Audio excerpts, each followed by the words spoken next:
The green light is on, but it looks like the puck went in before the horn sounded. On Sports 1440. Rebound Hayes. Long lead. Luka. Yet another touchdown. That's a pretty pass by Luka. Presented by PlayAlberta.ca, Alberta's only regulated online gambling website. Mashak's got to go.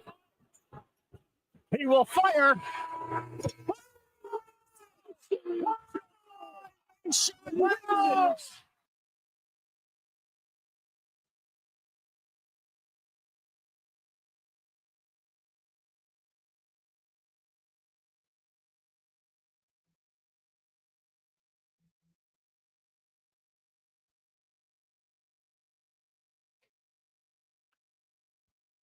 What a magnificent Monday afternoon. How are you? Hope you had an awesome weekend. Welcome to the Jason Gregor Show on Sports 1440, Oilers Nation, YouTube, Facebook, X, and Instagram, sports1440.ca. Of course, for those streaming the show, maybe you're watching or listening to it on the app, wherever you are on the Stingray app, radio player, or iHeartRadio. So thank you very much. It is going to be a fun week. If you are a hockey fan, of course, trade deadline comes down this Friday, 1 o'clock Edmonton time. And as we all know, that trades can sometimes not be put in until as late as 2 or 3. Now, you have to be put in before 1, but they'll sit in the queue, and then they don't come out for a bit. So you have basically, I would say, Tuesday, Wednesday, Thursday, Friday.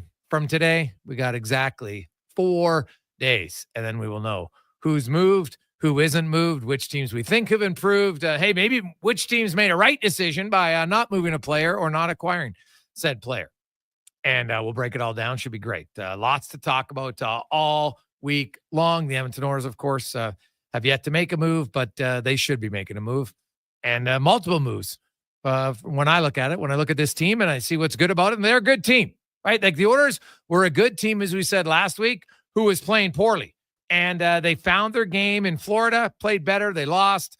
Then they went into Carolina, played a pretty solid game, and they found a way to win. They reduced their turnovers, which was the main thing.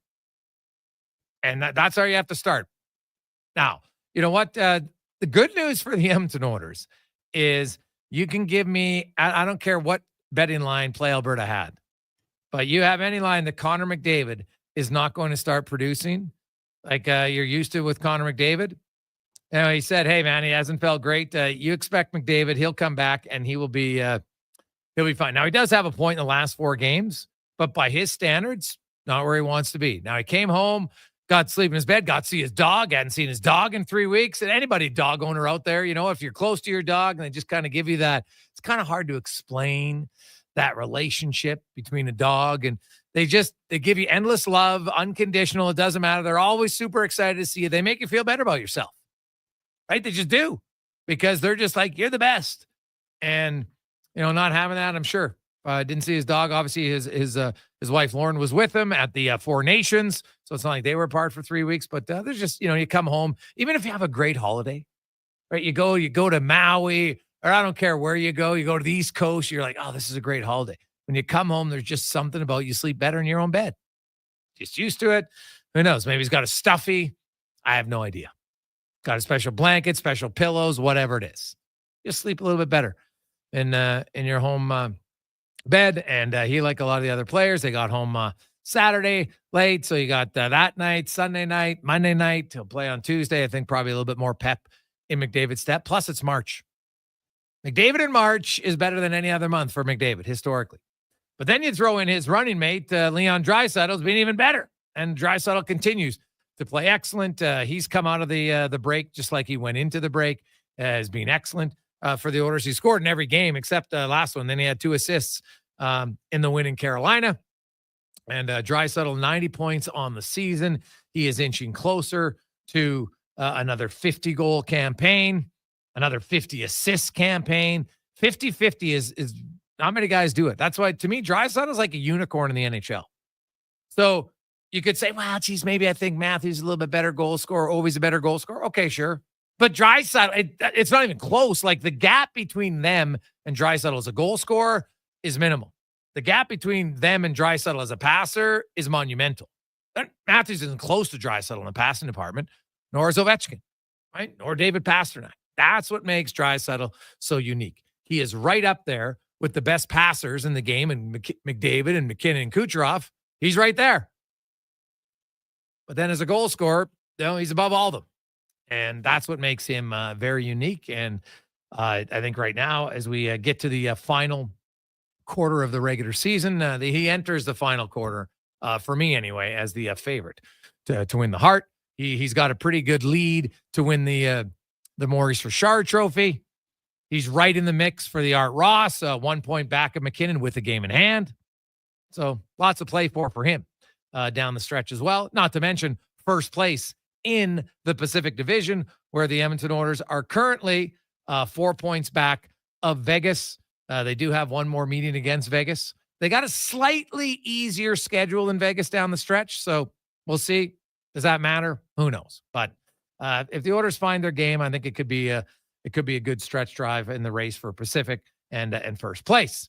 On the show today, we will have Kevin Woodley joining us right off the hop. Almondo Sewell, of course, former member of the Green and Gold, of course, Grey Cup champion, also played with the Alouettes, was helping out on the Elks D-line last year. He is now the defensive line coach for the Alberta Golden Bears. Talk to him a little football. Sean Brown will join us in studio. Greg Wyshynski, as we touch on the NHL. Lots of trades. We'll get to those in a second. We got Speck will be by later. Tate, the 2-minute warning. We'll hear from Darnell Nurse, Connor McDavid, Chris Knobloch as well. Spoke to all of them today. As always, we'll take your thoughts. 833-401-1440. 833-401-1440. In our eWell inbox, the Oilers did practice today. No Arvidsson, no Ekholm, and no Brett Kulak. Kulak played great. I thought Brett Kulak was the Oilers' best player in Carolina. He was fantastic. Stepped up, played a ton of minutes. Brett Kulak, he has shown the ability in the playoffs, and he did it again last night. When there's times that you need him to elevate his game, he can elevate his game. I don't think there's any question about that. Really solid defender for the Edmonton Oilers. I thought he was excellent. Pickard was great. Draisaitl, those are the three best Oilers I felt in Carolina. Now, over the weekend, man, if you're a Florida Panthers fan, that's a hell of a trade for the Panthers. You get Seth Jones. Now he's a $7 million cap hit. You got him for 5 years. He's going to play 23, 24 minutes a night for you. They're going to love him in Florida. I think people are going to remind that Seth Jones still a pretty good player. I think being in Chicago the last few years on a not remotely competitive team at all, he'll be better. We'll talk to Kevin Woodley about Spencer Knight. You go into Chicago. It's not a great environment for goaltending. You can put up, you put up decent numbers. You're still going to get waxed because they're not very good. Like look at their defense core now. Look at their forward group now. After some of the trades that they've made, like this team isn't very good, man. You got Connor Bedard with Frank Nazar and Landon Slaggert. Very young first line. Great. Colton Dock, young guy centering Bertuzzi and Athanasiou. So Bedard and Dock are their top two centers. Then you got Teravine and Mikheyev, Ryan Donato, who I don't think is going to be there very long. He's going to get traded. Lucas Reichel, Craig Smith, Pat Maroon. Heck, some of those guys could get dealt. But look at their back end. Alec Vlasic, Louis Crevier. And then you got Ethan Del Mastro with Connor Murphy. Connor Murphy, solid NHL defender. Wyatt Kaiser, youngster with Alex Martinez, another vet. Now I like Vlasic. He's coming into his own, but man, that is still not an overly experienced defense core. And it's going to be some tough sledding. But you're Spencer Knight. You just want an opportunity to play all the time. And I think he'll get that. But, and I'll ask Woodley about this, Arvid Soderblom's played pretty well for Chicago. They don't have to overplay Spencer Knight here as a young guy. So we'll be curious. Now, obviously, they got some injuries. Dickinson's out. Nick Foligno's out. So that would make them better. But Chicago's just not a very good team. And nor should they be. They shouldn't be a very good team. They need to continue to rebuild and get some guys to support Connor Bedard. Right. And they also, at some point, they're going to have to work on, Bedard's going to have to become more of a professional guy in both ends of his ice. But guess what? McDavid had to do it. Draisaitl had to do it. They all had to do it. There's very few high-end offensive players that come in the league and are like, whew, really good defensively. It's just It's not how they are. All the best players adapt because they want to adapt. That's just how it is. It's pretty simple. The other trade, Nyquist goes to Minnesota, and then Ryan Lindgren. We had some texts already. Hey, why wouldn't the Oilers go after Ryan Lindgren? Well, you can look at it two ways. Not just because one team makes a trade. I'd be all right with Lindgren. I'm curious though, and we're gonna have somebody on from New York, but because the Lindgren-Fox pairing in New York, they've already been on the ice for more goals against this year than they were all of last year 5-on-5. They were one of the better defensive units together. And this year, it just hasn't been the same. We saw Adam Fox at Four Nations, and he didn't look very good. He just looked slow. So, Lindgren's, he's had a lot of giveaways. Maybe it's just trying to do too much. I don't know what happened, but I'm curious to see. Colorado needed an upgrade. Their bottom three defenders just weren't very good. They needed to upgrade there. So I'm curious where he fits in, how he'll play, but good for Colorado. They made a move. The Oilers, I could see the argument if you say, hey, they should have had some interest in Ryan Lindgren. My concern about Lindgren is he's not the fleetest of foot, and the Oilers already aren't a super quick team. So I don't know if that's is he the best option? Right? I'm not sure. So Jimmy Vesey, I don't think Edmonton had any interest in Jimmy Vesey, to be honest, right? Calvin DeHaan, Parson, and Edmonton could have matched that, but it's the two picks they probably don't want to do. So I know I don't think every trade means the team you cheer for should have made that trade. That's just me. Hey, Gregor, can you believe Arvidsson has a no movement clause? What was Jackson thinking? Conrad? Well, no, I'm not surprised at all. To be honest, I thought we talked about it in the summertime. Skinner got one. I thought I said Arvidsson had one. I was surprised. Now, to be honest, I'd never even looked at Puckpedias for that. I just assumed in the summer that Arvidsson got one. That's kind of what happens with a lot of free agents at that age, especially on short-term deals. You give up term and you get a no movement clause. But like Rich Winter said on our show, you have a no movement clause. It gives you a little bit of say. But if they really want to move a player, they'll move them. You make it uncomfortable. You tell them honestly, hey, man, you're not going to play here. So if you want to stay here, no problem, but you ain't going to play. And, players they might not love it, but they'd rather play than just sit in the press box. So, Conrad, I'm not shocked that Arvidsson, as a 2-year deal as a free agent, he was going to get it. Yeah, I guess the only shock was looking at those websites. They didn't have the little anchor or anything like that. So when I heard it, it was a little surprising. But then I guess when you think about going to contract negotiations and getting free agents to sign, that's kind of a tool you have. Good for them, but also for you to help negotiate the deal and make it happen. So shouldn't be too surprised, but I guess just based on everyone looking at the cap hits and everything throughout the season contracts and not seeing there, probably caught a few people off guard. Yeah, you mean people overreact on social media? Shocking. People like to complain about everything, but I don't. Arvidsson, honestly, I thought at the time in the summer last year, we talked about Arvidsson having a no movement clause. Skinner had one. Why would Skinner get one on a 1-year deal and Arvidsson wouldn't get one when Arvidsson made more money, right? It didn't, I don't know. It doesn't surprise me when you look at it. So, hey guys, how many moves are they realistically going to make? LT was throwing water on the excitement, saying they may only have room for one if Kane is back. Otherwise, it's dollar in, dollar out. Should we expect anything? D, bottom 6, top 3 moves, Compro evolution. See, here's the thing. I keep hearing people, wow, you know what? You can only make one trade if Kane's there. Why? Why? Do you know how much cap space the Oilers had in 2023? How about none? They were in LTIR. And who did they end up with after? Oh, that's right. Matthias Ekholm. Oh, geez. Nick Bjugstad. You can make trades. They convinced the team to take all of Jesse Puljujärvi's money. Freed up $3 million. Right? And they traded Tyson Barrie. Don't tell me that Stan Bowman can't do it. Is being a GM hard? Yeah. That's why there's only 32 of them in the league. But I'm not just going to give them a free, well, geez, They're not sure about Evander Kane, so we're just not going to make any moves because, hey, no, unacceptable to me. You created some of the problems, fix them. Other teams have traded. If you acquired guys that you are not living up to it, find a way to move them. Other teams have done it. You can do it. Jeff Skinner might have a no movement clause. So what? Jeff, you're not going to play here. Right? And then if you don't play here down the stretch, like that really lowers your chance of getting a contract.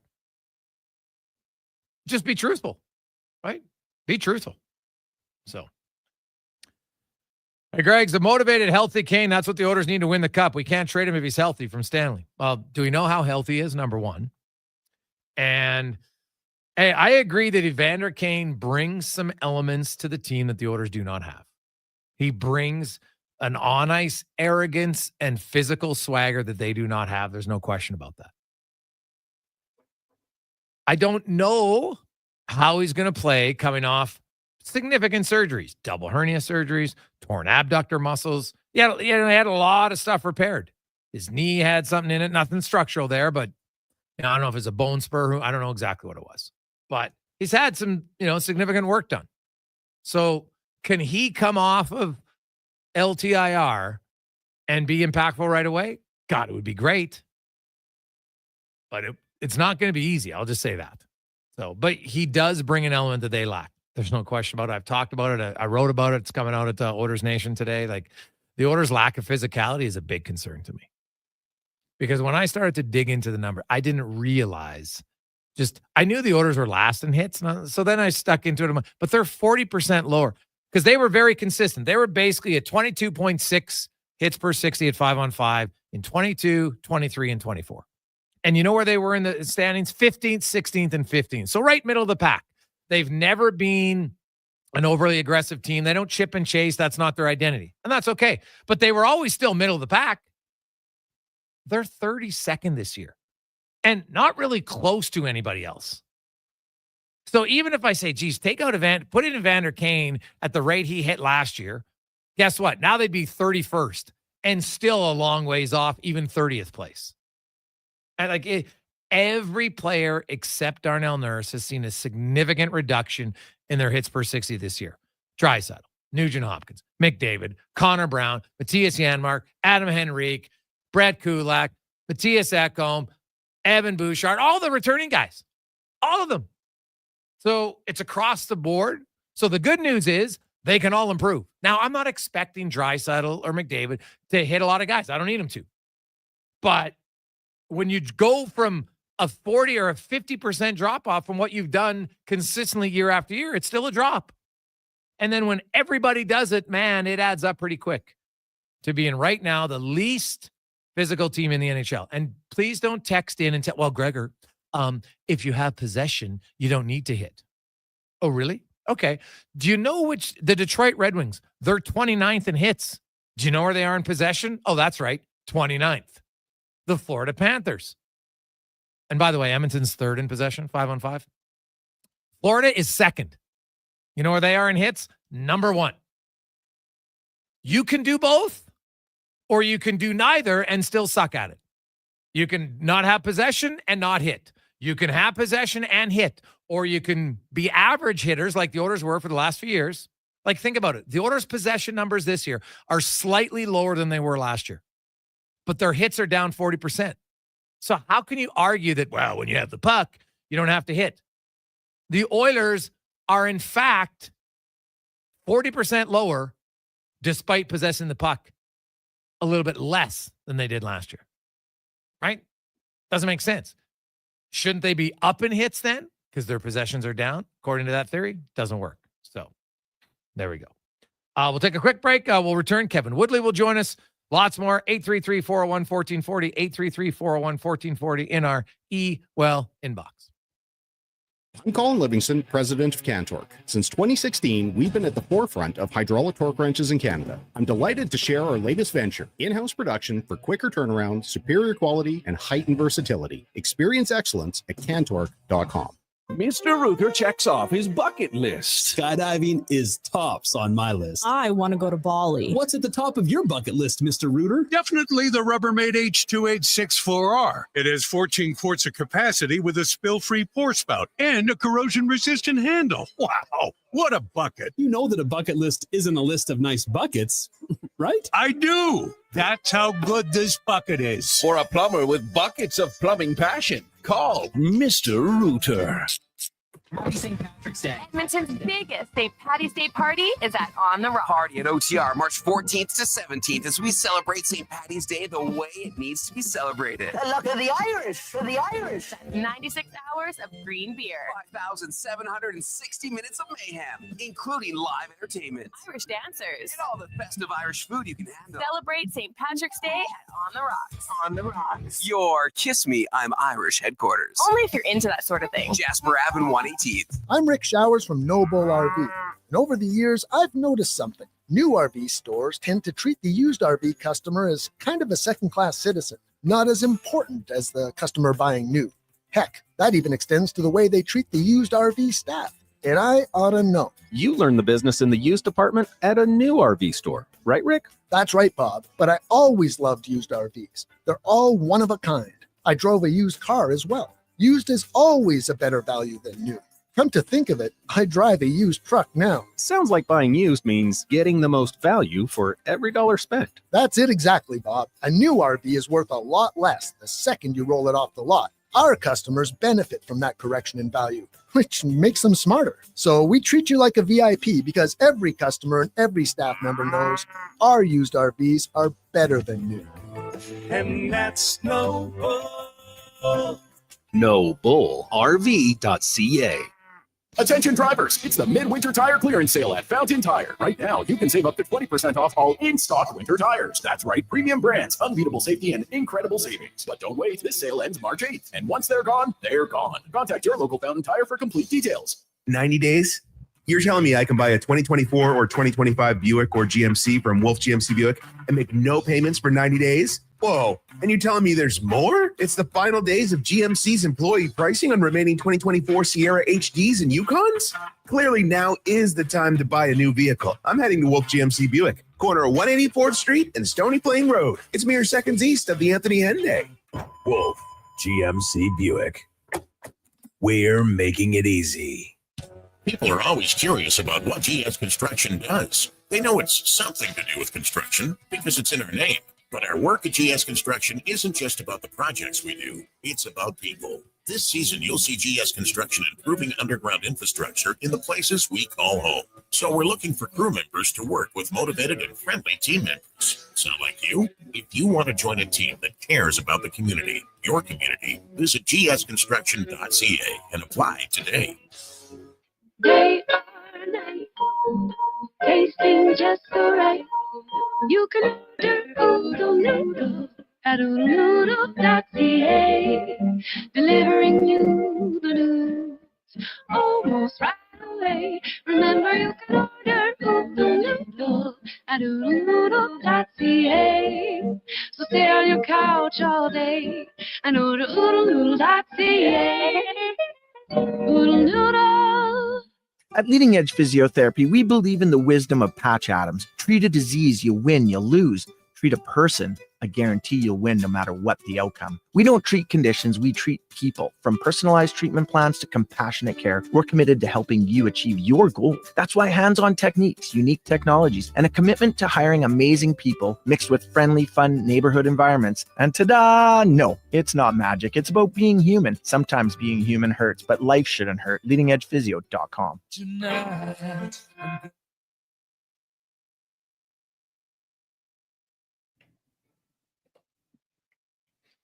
Portions of this hour brought to you by Crystal Glass, your clear choice for residential windows, locally manufactured and installed. Crystal Glass provides a beautiful product and incredible customer services for all of your residential needs. Call 310 Glass or visit crystalglass.ca for a quote. The Jason Gregor Show, the best of Edmonton sports talk and beyond. This is Sports 1440. Presented by PlayAlberta.ca, Alberta's only regulated online gambling website.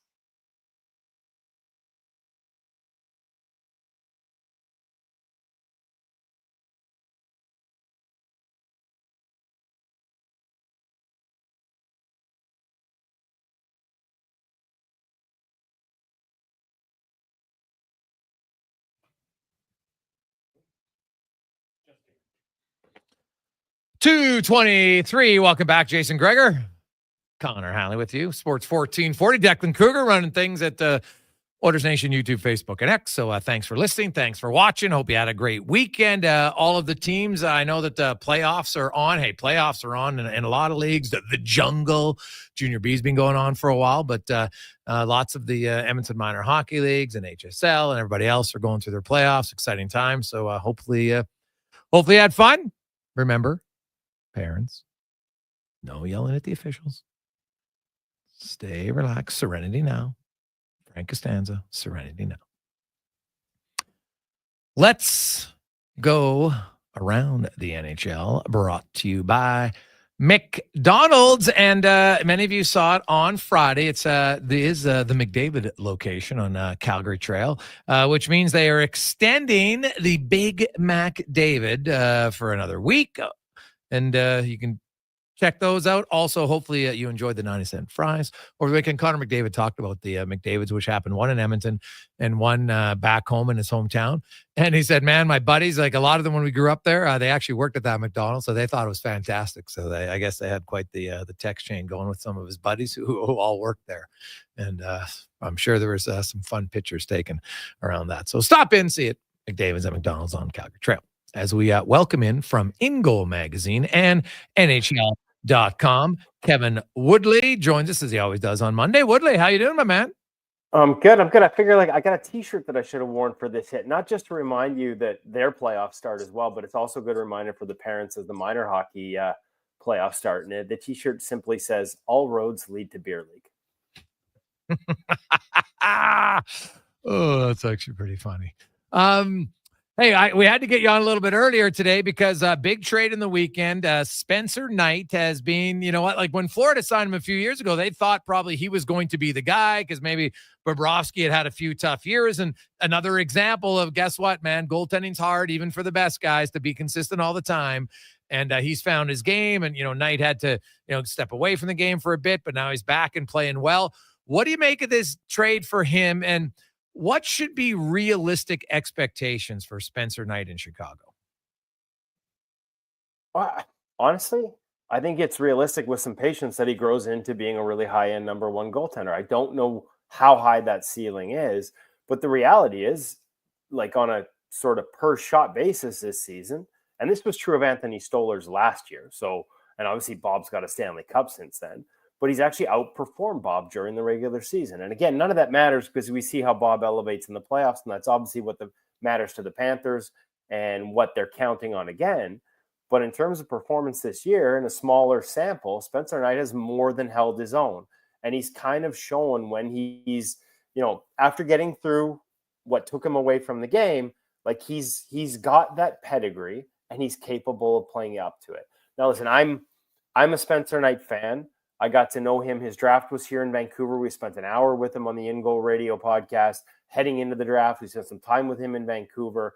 Like when you sort of check off the goalie list, whether it's the mindset, mental approach, the growth mindset. We've talked a lot about that with Stu, always looking for ways to get better, but also not chasing change for the sake of change and finding that balance. Like he's a really great young goaltender to talk to. And it's hard not to be impressed with his approach. And I think when you look at the numbers, this year and even in past years, although in smaller samples, like there's a goalie there. And the upside is star goaltender and number one goaltender and potential long-term guy, but you can't count on any of that. You still have to let it happen. And obviously, in an environment where there's been a lot more losing and there's probably going to be a lot tougher chances on a more regular basis defensively. Although interestingly enough, his expected save percentage is not that much higher. It's not that much easier an environment, statistically speaking, in Florida this year compared to Chicago. But I think we all know when Chicago gives up chances and pressure, it tends to be, higher degree of difficulty. At the end of the day, I would have very high expectations for Spencer Knight in Chicago without also wanting to, add the pressure that comes with those expectations. But I would think, given where he was in the draft and the contract he signed and the fact he went straight from the NCAA to the NHL, like he's probably used to those expectations. So there's an experience aspect of this that he has that frankly is probably beyond his years, beyond anyone else from a goaltending perspective of his age at this, in this era. So I got a lot of hope for him. Now, the other hope in Chicago is they got a goaltender in Soderblom that they've had to play because of injuries, and he's played pretty well, Kev. So they don't have to just throw everything on Spencer Knight here.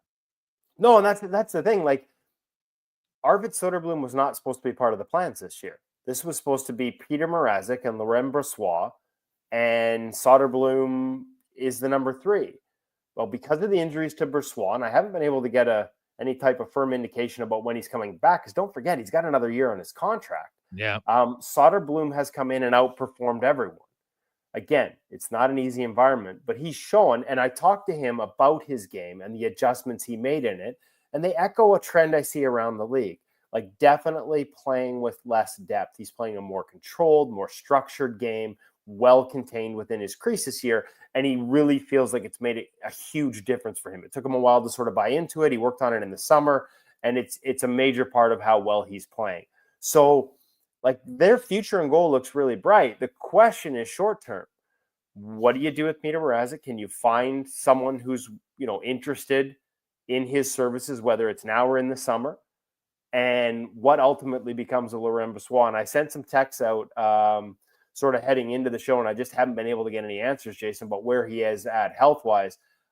He had what I believe was a knee injury late in the offseason after signing the 2-year deal, and they expected him to be back within a month. There was talk around training camp it wouldn't be much longer. There was talk when they visited Vancouver early in the season it wouldn't be much longer.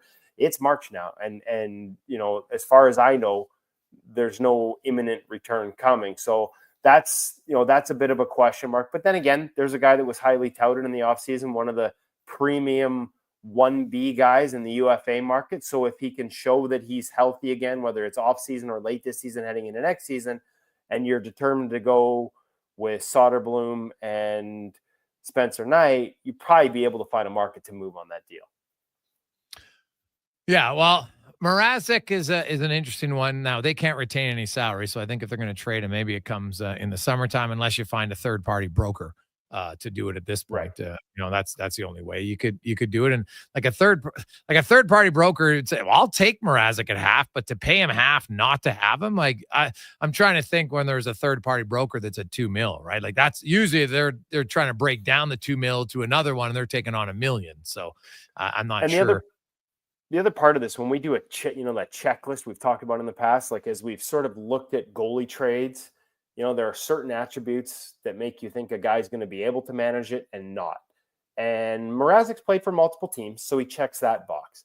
But one of the other boxes is he a guy who's technical in his foundation, positional, tactical, and so relies a little less on the timing and the rhythm? I mean, all goalies rely on it, but to varying degrees. That is not Peter Mrazek. Like, he plays an aggressive game. Okay.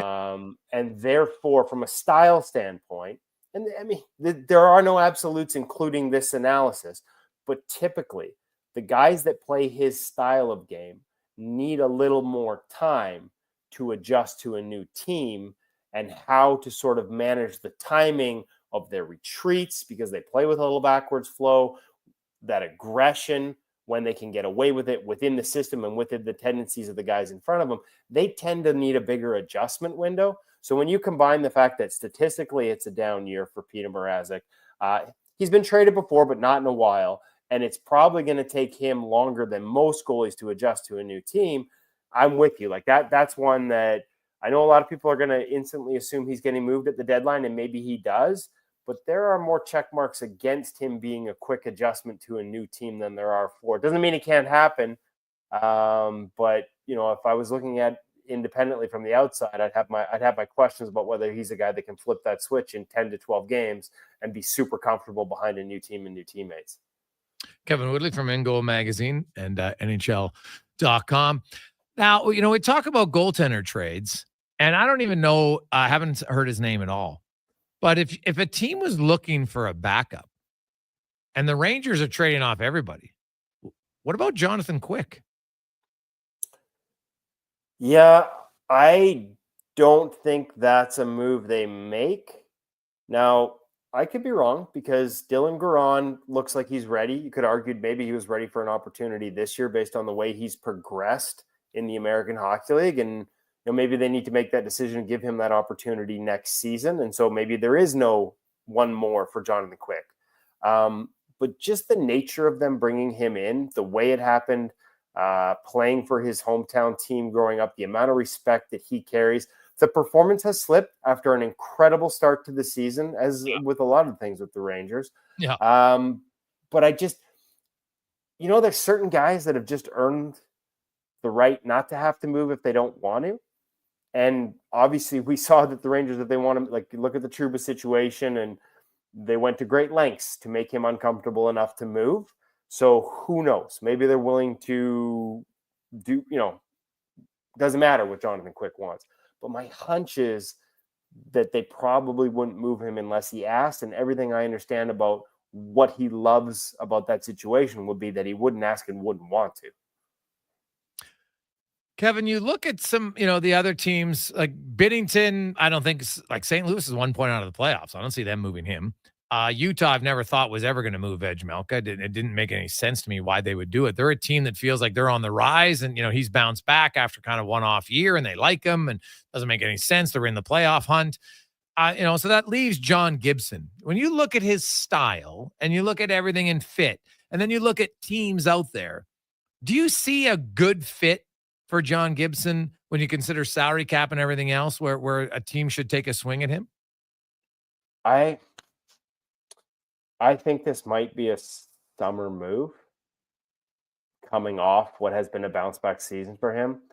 And I could be wrong, but that checklist I just talked about, we'll add another one in the, tough to make an adjustment, because just like Mrazek, there's a level of aggression. Although, again, I think Gibby plays with a little more controlled flow. It's a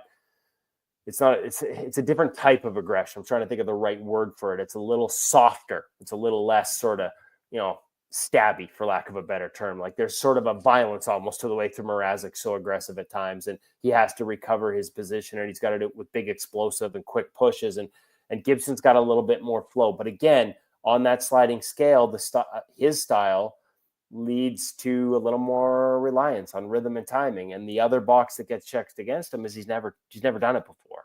And I've talked to a lot of goalies that have told me, I remember Ryan Miller was the prime example, right? Everybody looks at the trade from Buffalo to St. Louis, and it just didn't live up to the billing.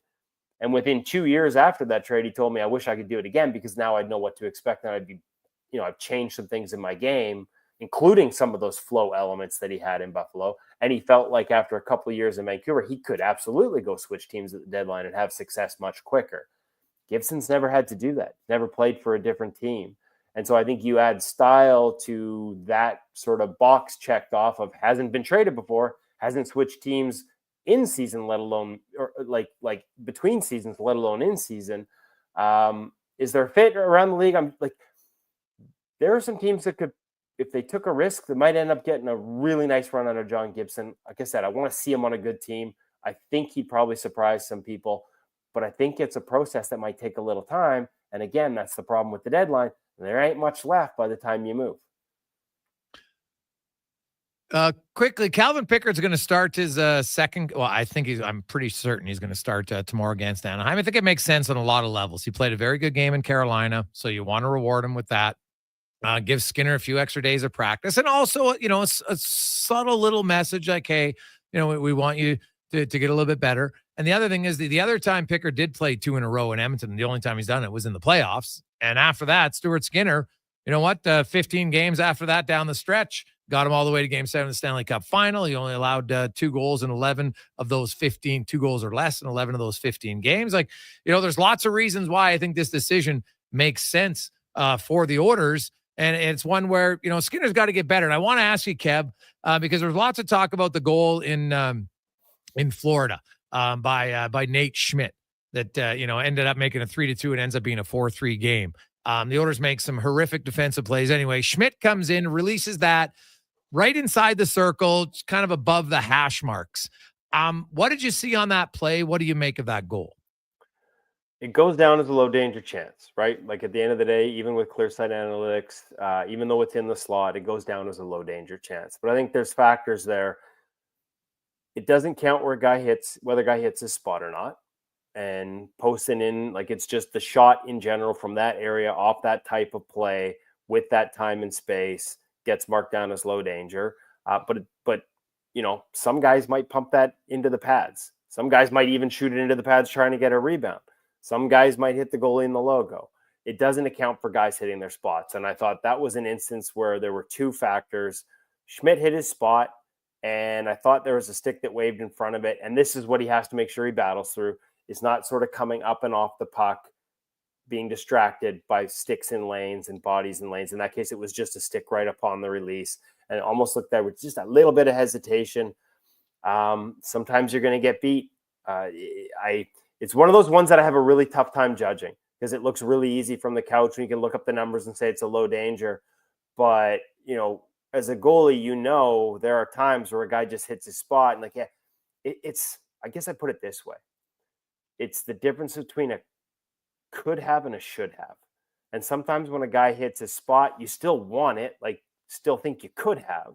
Right. But it might not be quite the should have that the low danger raw statistical number is going to indicate. And that to me, and people are going to say that I'm just favoring the goaltender and for sure goalie union. But that to me was right because he hit that spot, put it right in that territory where I don't know that you could say could have, but certainly you'd look at it, should have, but certainly one where you look at it where it's like could have, and maybe you'd like to get a piece of that. And, you know, I'd be interested to hear what he had to say about it in terms of, you know, that stick that kind of came through off the release and how much of it is just because I didn't mind his depth. I didn't mind his positioning. Like I thought he was right there, and just there are times when you're going to get beat. Yeah, sometimes it happens. I didn't think it was that, you know, that terrible goal. I'm kind of interested. They call a guy coming in, walking down Main Street is a low percentage shot. That's kind of what I'm a little surprised about. Well, it's from the distance and he's set and square. And a lot of the stuff on clear sight, it's interesting because a lot of the other, as soon as it's in the slot, they call it high danger. But statistically, that one goes in less than 10% of the time with that situation from that spot on the ice. Even with the time and space that Schmidt had. Yep. It's an interrupt question for you. I love what you said about, so it goes in 10% of the time. Now, I'd love to know how many times, because I always say this, I'm like, guys, if the goalie has a quick chest, it's a terrible shot, right? And if you just fired into his pads, it's a terrible shot. So are a lot of times guys with time still missing their shot? Do they track that? Well, there's a guy here in Vancouver that's getting 11-6 who misses his shot on a regular basis lately. But his stuff wouldn't get tracked by clear sight because it's got to actually hit the net to be a chance. So, true. You know, it's like, to me, that would be the next evolution, would it not? To say, okay, yeah, no, and you can filter for it a little bit. And that one was a weird one because, you know, it was kind of wasn't quite low glove. It was almost mid glove, just outside of it. And it's like you can filter for location, and that's one of the things that I looked at was not on that chance in particular, but like we used to talk about screens. Like if you have a layered screen, it's a mid-danger chance. It goes in 18.5% of the time. But if you hit the top corner of the net on a mid-layered screen, if you pick a corner, because goalies are often like anecdotally, you know, as a goalie, you're probably not reacting to that through all that traffic. You're just shifting into space. And so if guys hit the corner of the net, it's a 40+% chance it goes in more than a breakaway, right? And so that one was tough because I kept looking at the replay and I didn't know whether to call it high glove or mid glove. But certainly you hit your spot. Now, it doesn't say post and in, but you hit that spot up high glove, it's going to go in more than a low danger chance, right? Like, so they can shift, but in general, they get grouped into that bucket of mid, low, and high. I'm with you. The next step would be adding in the shooting percentage of the guy. We know Ovechkin, for example, his shot from spots is going to be more lethal than other shots from spots, in part because he can curve the damn thing, especially on the one-timer with that little hook. But yeah, that's in general, that shot, that location, the bucket of all the chances with those attributes in that location is a low danger chance. Kev, great stuff, buddy. We really appreciate it. We'll see it. We might have to get you on for a special on Friday if there's some goalie movement. So have your phone on. You know what? I've got Canucks and obviously wrapping up their trade deadline. The Wild are in town, so I'll be wrapping up their trade deadline. I'm driving to Seattle tomorrow to start what I hope will be a 3-part conversation with Marc-Andre Fleury. Game day tomorrow, practice here on Thursday, and then trade deadline day after the game day skate here. So I'll have tons of time for you. Just hit me up with the text and I'll be ready to go. Love it, buddy. Love it. There you go. That's Kevin Woodley from Ingo Magazine and NHL.com. Jason Gregor, Connor Halley. Got a lot of texts coming in. 833-401-1440. 833-401-1440. Hey, Greg's speaking of physicality, has Podkolzin basically stopped hitting? Why is that? He was one of the most physical players early in the year from Shanked. Well, here's a fun fact for you, my man. He has 15 hits in his last 5 games. He never had a 5-game stretch all year where he had more than 15 hits. He had 15 hits 2 other times over 5 games. So I think Podkolzin's physical. He hasn't had like a big booming check. I think that's fair. But those are hard to find. But he is consistently being there. Like he has 133 hits. The next forward is at 52. Podkolzin's, playing his physical as kind of as you would expect for his minutes played and everything like that. So he's the one guy. That's his role. He's playing his role. He's doing it great. I'd like a little bit more offense, sure.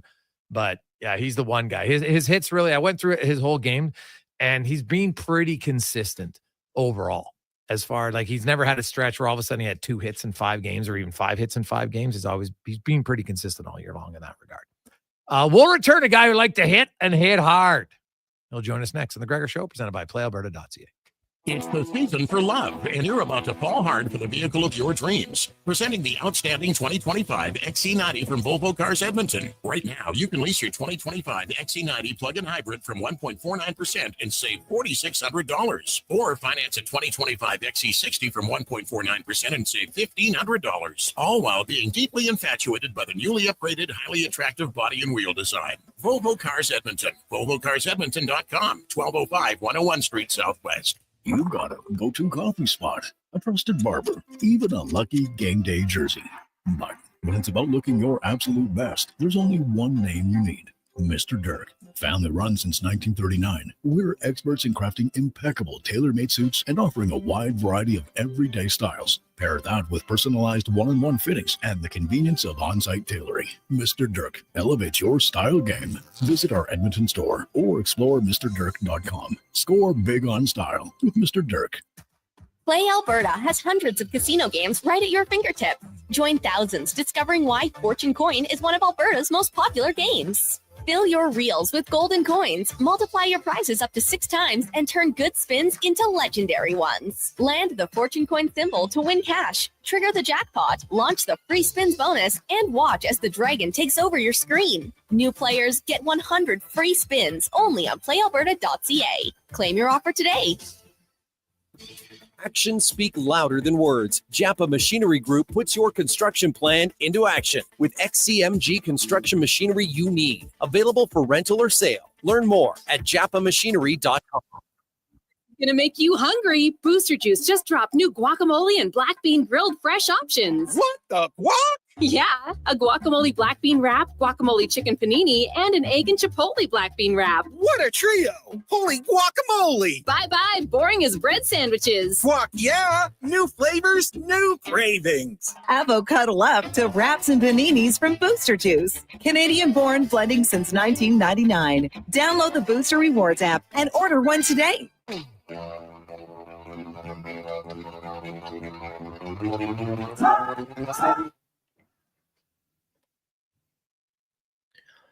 Portions of this hour brought to you by Cantork. We offer sale, rental, repair, and calibration of hydraulic, pneumatic, and battery-powered torque wrenches, stud tensioners, and flange maintenance equipment. To order today at Cantork.com.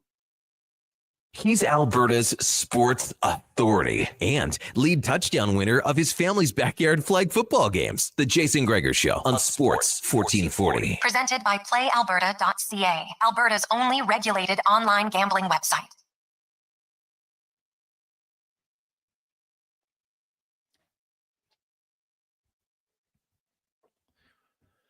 Welcome back. Jason Gregor, Connor Halley, Sports 1440, sports1440.ca, Oilers Nation, YouTube, Facebook, and X. Hope you're having an awesome Monday as we inch closer to trade deadline. The Oilers, of course, back at home for the first time in almost a month. They played at home on February 7th, and tomorrow will be their first home game since then. They got the Ducks, then they got the Habs on Tuesday, and then their first game post-trade deadline will be the Dallas Stars on Saturday. And then they're back out for a 4-game road trip.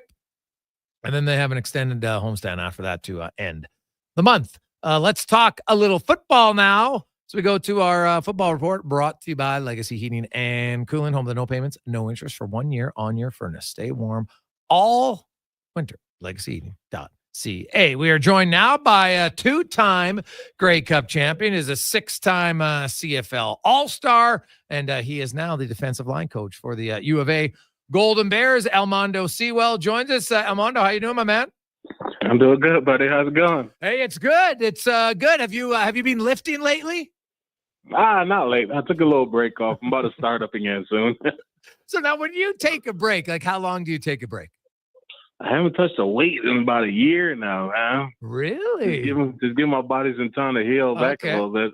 Started finally feeling good, so I'm ready to go again. So now you're coaching. Now you go back in because, man, I've talked to a lot of your teammates, and they'd say, man, it was kind of embarrassing. He'd go in and his warm-up reps were higher than most of our flat-out reps. So you haven't lifted a weight in a year. When you go back in the gym, like even do you have to kind of slow start? Or you just be like, let's just go with like my opening rep is 225 on the bench? Nah, straight back to it. It doesn't change. Oh, too funny. Take me through this. I know that, we saw you around the Elks last year, learning the coaching ranks. Now you get the opportunity to be the main guy. What did the experience do last year that can help you with the Golden Bears? It opened my eyes, just the more like just continue developing the guys, things like that. At least with the Golden Bears now, it's like one of those things where just like, I get to start from scratch, develop the guys from the beginning to the end. Coach Bone is putting some trust in me, so that's all I needed really, so that I could do this. Well, you've had a lot of different D-line coaches over the years, right? And I'm sure that you resonate better with some than others. So how do you define kind of how are you going to be? What's Elmondo Sewell? What's going to be your identity as a coach? Just take it one day at a time. I'm never really was a yeller in the beginning, right? So, I never really responded well to coaches that yell at you all the time, things like that. So I'm not going to be that guy, right? Okay. But I'm also going to be that guy that's always going to make sure the guys understand what they got, what they're doing, and always prepared. Well, it's always nice when the coach can go in the room and outlift the young bucks. All of a sudden, they're like, there's instant respect. I know how it works. Like, there's instant respect. Oh, what's this guy talking about? Hey, guys, you got to get in and then work hard. And then he does, and they're like, oh, damn, I guess I got to go in there and work hard. Yeah, it's different now. I'm just taking it one day at a time. It's a little bit different than, with the Elks. So, so everything's a process, right? Yeah. You actually have to start over from square one. And I catch myself sometimes, crap, that's right. I got to start over for this stuff all over again. So the technique and the fundamentals still, like you get guys at university, it's not like they're coming, that you have in the CFL, right? Like there's times where you're going to work and say, hey, this guy's probably a really good athlete, but he's really raw on the proper technique on how to use his hands per se as a D lineman. Yeah. But I can work with that, man. These kids right here, they're hungry, they're willing to learn. I can always work with that. That's no problem. No problem at all. When you go and when you think back to it and, you learn to use your hands better. How do you learn to use your hands better as a D lineman? Like I always told them, I've been saying it over and over for the last couple of days now that I've been working with them, is that you play D line, you got to go to the contact. Go to the contact. There's no drifting. So if you're drifting, you're wrong. Just go to the contact, use your hands. Your hands are your best friend. You got to keep them off your body. I mean, they're listening, so that's good. And they're actually picking up what I'm saying. So it's even better. So now when you say don't drift, are you talking about explain that? What does drifting mean from a defensive line standpoint? And, you're going through a certain move or you're going through, where you're supposed to keep your body going straight, right? Okay. Because that's the shortest distance to the quarterback, shortest distance to anything. It's like when you like lean out of the contact zone, like when you're going straight ahead, but you're like leaning either too much to your right, too much to your left. Okay. You're like trying to avoid a situation. Right. That's what I mean by drifting. And that just creates problems, right? Oh, yeah. No, that makes a lot of sense. And then, like Elmondo, there is certain guys, I mean, you certain body types and everything, like strength is obviously huge. Arm length can be an advantage at times, quick feet, all that thing. So how much of this is kind of that first year? Like some guy might be like, hey, I'm a defensive end, but then you realize after year 1 or 2, you might be better on the inside or vice versa, right? That's something I'm still looking at. Right now I'm just running them through a couple drills right now, every Monday, Wednesdays, and Fridays. Trying to just trying to see what they're doing, so I get a better look at them. Because I like to hear what they did last year, but I like to give everybody the benefit of the doubt, right? Try to see how much you're gonna pick up on them. I'm not gonna have that narrative of what you did last year. I'm just hoping that you came in this year and got better. And they've been picking it up real well so far. So I have nothing to say, right? Elmondo Sewell joins us. He's the new D-line coach for the University of Alberta Golden Bears. And you know what? You made Edmonton your home, Elmondo. As a player, you did leave and you played in Montreal, but you always said you were going to come back. What is it about the Edmonton community that's made it home for you? And this is the best place in the world you could be. Minus the cold outside, there's nowhere easier in the world than this place. You can literally be exactly who you want to be or not. But, I choose to live here. Here is home. Everything I have is here. I grew up here. So, like I said before, I'll never leave this place. This place will always be home. Okay, I like that. It's funny, you go from being a member of the Green and Gold for a long time, and now your new team is a Green and Gold as well. Is this kind of like, is coaching something you've always wanted to do? Do you look at this as, hey, this is me learning and developing, and my goal is to obviously get to the pro ranks later on, or do you even have that far of a vision yet? I just take it one at a time. I came in, Coach Bone, like I said, Coach Bone gave me opportunity. I hounded him about it, actually, because I was tracking him down for at least a good 2-3 days, reaching out to his old teammates that I played with. And finally I got in contact with him. And I was just like, yeah, whatever it is, I want it. So, I'm glad for the opportunity. I did the coaching last year with the Elks, and, I opened up my eyes, this is something I could do. I could close my eyes and do it in my sleep. Except for, you always got to be prepared. It's always something new. You know what I mean? So the itch is still there, but, it's just in a different way now where I could actually contribute to other guys and help them further their career if they want to go that far. Being, you were around the Elks last year, and the last few years haven't been what it was in the past when you were as a player. I think it's fair to say that, the organization, they made a lot of changes, and Chris Morris and Ed Hervey and the coaching staff, and they brought in some players.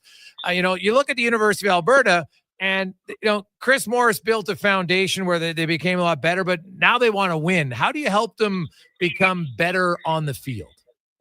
No, you just got to be constant. You got to be that constant guy that's trying to help them, that's helping them develop, because, like I tell the guys, you're here to win, right? You're here to win a championship. There's no just settling for just the 8 regular games and then the season's over with, right? No, not in that room. You're here to win. Well, you just got to be consistent.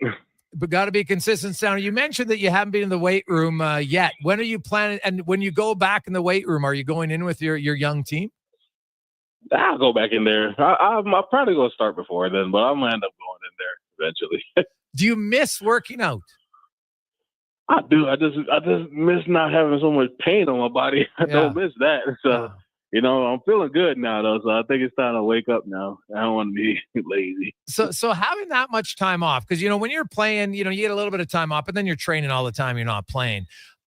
Where have you noticed, can you describe what a constant ache you had and how suddenly you don't have it? What are some of the simple things you're just like, oh, geez, I can do this now, whereas before I couldn't do it without pain? My elbow, my right elbow used to kill me, man. But now it's all over now. Then, finally started taking my regular vitamins, all the other stuff. Just getting the load off of me. Lost a little bit of weight. Still need to lose a lot more weight, but that helps. Well, yeah, that's true. Karen, if you now, what would you like? Because when you played, like, what was your ideal playing weight? I was always playing at about 295, 310, somewhere around there. And I'm down to 292 right now. So. And what would you like to get? Like, what would be like a hell? Could you get to be like? Would you be 260? That's my goal right there. Drop down to about 260. Okay. Oh, yeah, that's no smaller than that. You can just start running. Hey. Yeah, go do that too. Well, that's not as fun as lifting weights, but enjoy that. Elmondo, we'll talk to you throughout the year, man. Congratulations on the gig. Best of luck. I appreciate it, Jason. Yeah. You bet you. Have a good one. Elmondo Sewell. Dude, that is the strongest guy. I remember I did a story on Elmondo many years ago, and I went into the gym and I watched him lift weights, and it's hard to describe when you see that many weights on a bar, Connor. Like, it is... And the hilarious part was like obviously I'm not a professional athlete, right? I never came close to lifting that. Like, but even the stuff that like I remember when he would start at 225, and I could do 2 reps of 225. When I worked out the most of my life, that was the most I could ever do. And I was dying, like to get one in the second, it was embarrassing. He goes in there and it was just like he's pumping 225, like it's like the average guy's lifting 95 pounds, and you're just like, what the hell is going on? And the hilarious part was there was a few of his teammates in there, right? And as he's going out, and he just like he throws on another, and all of a sudden he's like at 550, and he's lifting it like fairly with ease.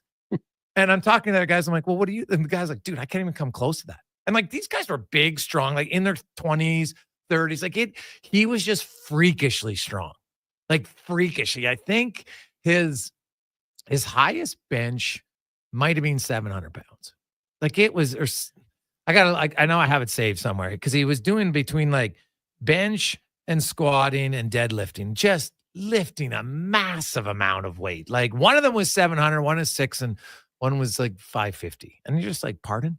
Like when the squat rack was one where you're just like, oh my God, like that would fold me. Like literally, I would just try to stand out, be like one of those cartoons that just disintegrates. That would be me. And 90% of us, I think. He was crazy just from like day one with the Elks. You're like, holy cow. Like it translated to the field. If he got his hands on you, especially like in the run game, he was tossing you. Like you're done. Take on double teams, open things up for JC Sherrod, whoever was behind him playing linebacker. Yeah, it's really cool to see him staying in Edmonton and then now helping out at the collegiate level. That guy was an animal. The only other guy I saw on the field that might have been stronger was Doug Peterson. Like I remember Doug Peterson, 2 linemen, 1 in each hand, and like kind of smashing them together. And you're just like, oh my God. Like I remember Ed Hervey, who, like Ed's seen a lot in his life growing up in Compton and everything like that. And I remember I asked him once about, guys, and he goes, man, I remember the first time watching Doug Peterson and Terry Ray. I think it was Terry Ray. It was like a preseason game and Terry Ray being in the NFL. And he saw what Doug Peterson did. And he was just like, that's not normal, man. Like to grab 2 other human men that are that big, 1 in each hand, and just like smash them together like they're cymbals. It was nuts. So Peterson would have been the one guy, him and Sue. I don't know if his was just like, in-game strength, or maybe it's different in the gym, but 2 strong dudes. And the U of A Bear, like, I won't be surprised to see their D lineman. Like, what a great guy to learn from. You understand? He was very technically sound. That's what I remember talking to the old lineman there, but like in practice, Sewell was strong, but he was technically very good, and that made it harder, right? So now you got all this power, and he never wasted any power because his foundation was excellent. When we return, Sean Brown will join us. It's the Gregor Show presented by PlayAlberta.ca. Let's get to the con man and a sports 1440 update brought to you by Legacy Heating and Cooling. They are hiring right now. They're looking for HVAC installers and plumbers. They got competitive wages. You've got RRSP matching, tuition reimbursement, and even a hiring bonus for the right candidate. Apply today at legacyheating.ca. This is the Sports 1440 update. 6 games on the ice tonight in the NHL. Gets going at 4:30 when the Caps host the Sens. You also have the Sabres in Montreal. Panthers host the Lightning. Islanders taking on the Rangers. Leafs up against the Sharks. And at 6:30, the Kings in Chicago taking on the Blackhawks in the Association. You've got the Thunder hosting the Rockets, Kings, and Mavs. Jazz host the Pistons. Wizards taking on the Heat. Warriors head to Charlotte. And the Sixers hosting the Trailblazers. Major League Baseball spring training ball earlier today. The Jays victorious, knocking off the Tigers 13-3. From the NFL, Cincinnati Bengals have once again placed a franchise tag on wide receiver T. Higgins. That'll pay the 26-year-old $26 million for the 2025 year. Higgins appeared in 12 games last season with the Bengals, catching 73 passes for 911 yards and a career-high 10 touchdowns. And the Toronto Tempo announcing today that Serena Williams will be a new owner of the WNBA team. Williams joins the team's ownership group alongside Larry Tenenbaum, chairman of Kilmer Sports Ventures. The Temple will begin playing at the Coca-Cola Coliseum in Toronto in 2026 and will also host regular season games across Canada. Coming up in hour 2 of the Jason Gregor Show, we'll be joined by former NHLer and our co-host, Sean Brown, also Greg Wyshynski from ESPN, and it's another edition of Cam Tate's 2-Minute Warning. I'm Connor Halley. This has been a Sports 1440 update. Sports 1440, a Stingray radio station broadcasting on Treaty 6 territory. Download the free iHeartRadio app and listen to CKJR wherever you go. Kids get in free all season long. Can you believe it? Looking for an enjoyable and affordable family night out? The Spruce Grove Saints are excited to introduce their Kids Get In Free program. All kids 12 and under receive free admission for every Saints home game this season. Bring the entire family for action-packed junior hockey at a fraction of the cost. For more information, check out sgsaints.ca. Happy St. Patrick's Day. Edmonton's biggest St. Patty's Day party is at On the Rock. Party at OTR March 14th to 17th as we celebrate St. Patty's Day the way it needs to be celebrated. Look at the Irish. The Irish. That's 96 hours of green beer. 5,760 minutes of mayhem, including live entertainment. Irish dancers. And all the festive Irish food you can handle. Celebrate St. Patrick's Day at On the Rocks. On the Rocks. Your Kiss Me, I'm Irish headquarters. Only if you're into that sort of thing. Jasper Ave 118th. There's an old saying that goes, many hands make light work. We believe that at GS Construction. So what does it mean? It means a task is easier to complete when many people work together. It also means that GS Construction is preparing for the start of the 2025 season and is hiring. Currently, we're on the lookout for top men and pipe layers. So if you're one of those skilled pros who know how to do your job safely and efficiently, we're interested. Come join a team that's as solid as the infrastructure we build and maintain. Visit tsconstruction.ca today. You got a go-to coffee spot, a trusted barber, even a lucky game day jersey. But when it's about looking your absolute best, there's only one name you need. Mr. Dirk. Family run since 1939. We're experts in crafting impeccable tailor-made suits and offering a wide variety of everyday styles. Pair that with personalized one-on-one fittings and the convenience of on-site tailoring. Mr. Dirk elevates your style game. Visit our Edmonton store or explore MrDirk.com. Score big on style with Mr. Dirk. Experience more at the Edmonton Expo Center. Come for Canada's largest trade show, the biggest names in entertainment, exhilarating sporting events, and more. Stay for the experience. But it doesn't end there. Maximize your brand exposure with Edmonton Expo Center's new cutting-edge feature screens, spanning Western Canada's largest venue space. Captivate an annual audience of over 1 million visitors during iconic events like Pro Rodeo, Disney on Ice, Glow, K-Days, and so much more. To learn more, call 780-660-0514 or visit EdmontonExpoCenter.com today. The Alzheimer's Face-Off presented by Christensen Communities Limited hits the ice April 25th to 27th, pairing hockey fans with some of their favorite players from the NHL Alumni Association for a fun-filled weekend in support of the Alzheimer's Society of Alberta and Northwest Territories. Friday features a Champions Luncheon followed by the teams hitting the ice on Saturday and Sunday in a friendly hockey tournament at Terwilliger Rec Center. To purchase a table to the Champions Luncheon or to learn more about how you can get involved in the tournament, visit alzheimersfaceoff.ca for more info.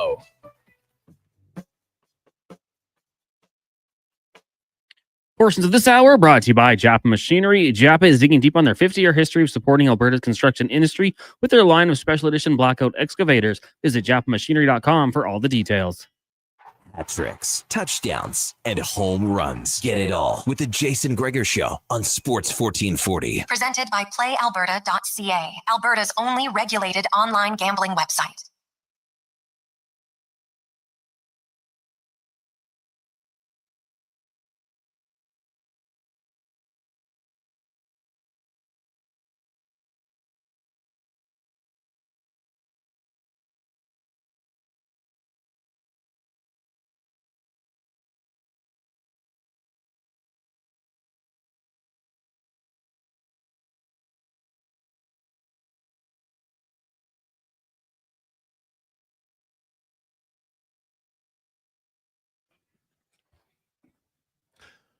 Welcome back. Monday edition. Jason Gregor, Connor Halley. It is the Gregor Show presented by PlayAlberta.ca. Get in the game. It's March. It's a new opportunity for you. Use the promo code Gregor50 and you'll get a free $50 play this month at PlayAlberta.ca. Of course, Oilers back at home for the first time in almost a month. They will host the Anaheim Ducks.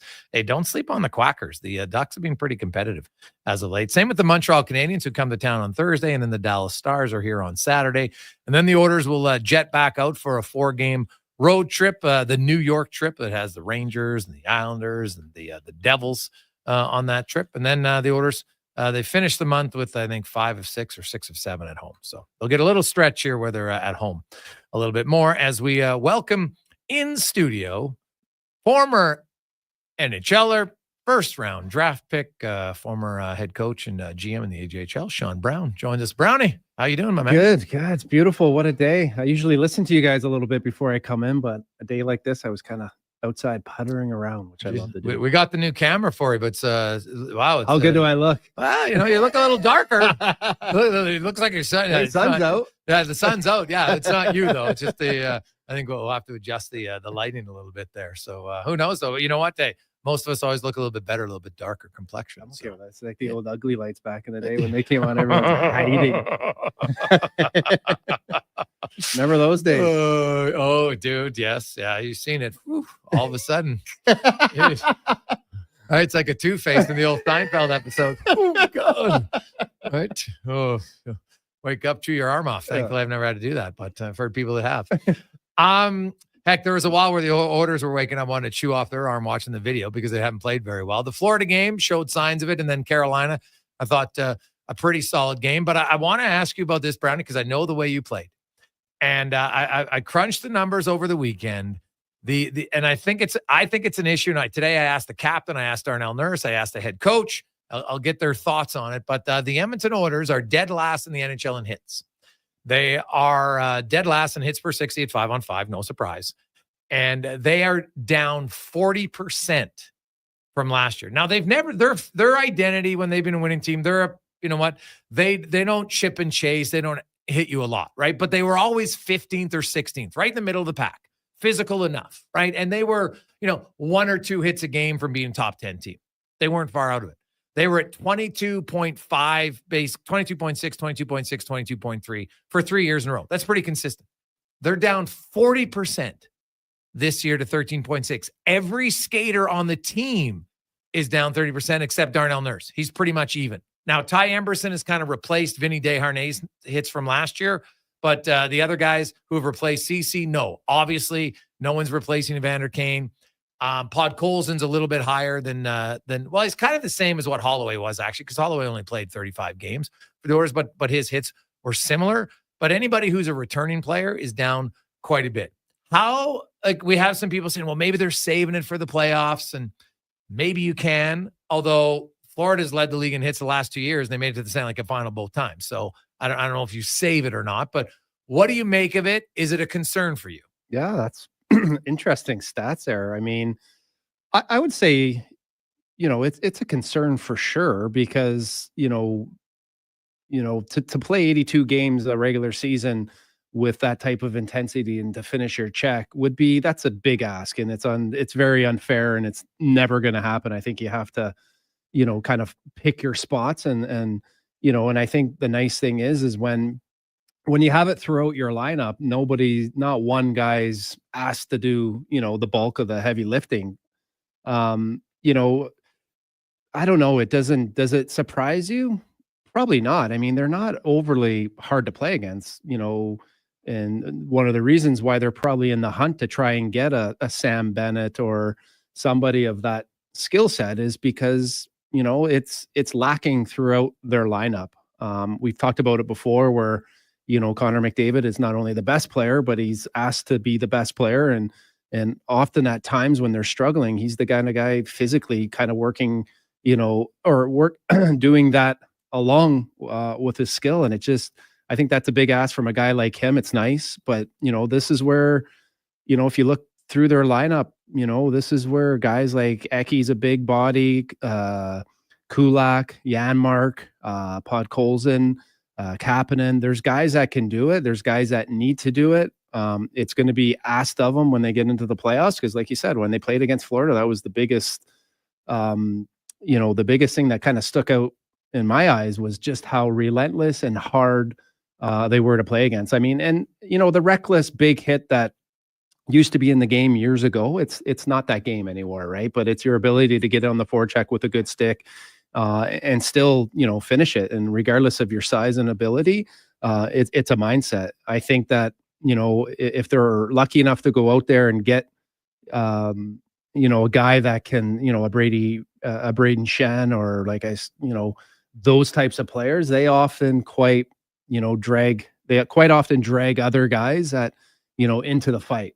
And I hope they do, because they have a nice mixture of skill and ability, but it doesn't surprise me when you go watch them play. They're a beautiful, fun team to watch, but I'd be interested to know throughout the league if you knew guys, like when they leave the building or leave Edmonton, do they leave thinking, that was a good, fun game, or was that a game that, other teams felt comfortable in? Well, I can tell you this year, Edmonton can intimidate you with Draisaitl and McDavid. Yeah.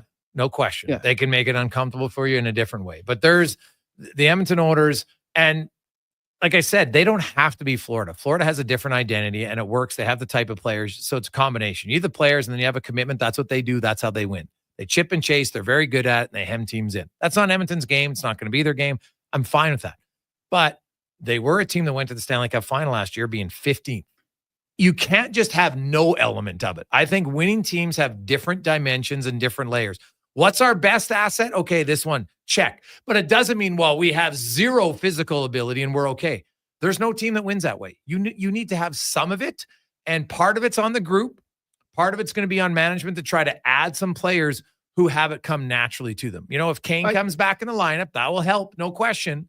But you need some guys who are comfortable doing it. Like Podkolzin, he's comfortable doing it. He'll do it no problem. But they don't have a lot of other guys who are comfortable. And to me, that's a little bit on the team. But I will say this, Brownie, if you look in the article and you see the numbers and you go by player, because I did every player, and you see the drop, you'll be like, hey, like Connor Brown's not going to hit a lot, but Connor Brown's down 55%. Connor Brown can't go down 55% when he never hit to being 55% lower than never.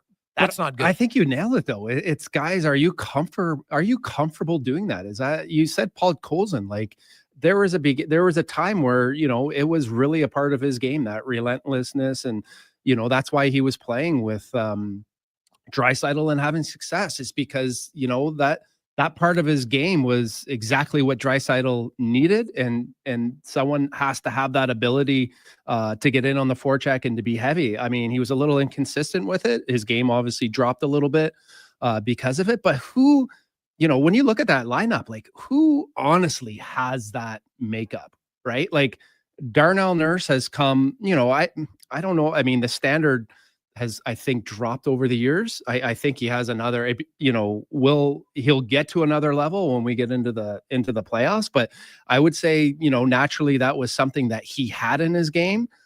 But there's, who, like Janmark's got to find another level in his game. And you said, Brown, like, that's not his game, but at some point that's got to be, you got to add that, especially when they were going through the struggles that they were going through. Like, you got to start to do some things outside of your skill set and out of character to kind of, if you want to get out of, some type of situation that you're in that you don't like, you gotta, different guys throughout the lineup gotta get uncomfortable and willing to do something if you want to try and get out of the gutter. Yeah. So as much as you say Brown, isn't expected to do it, I would expect him to do it. A little bit, you're right. Yeah, I think I would expect them all to do it.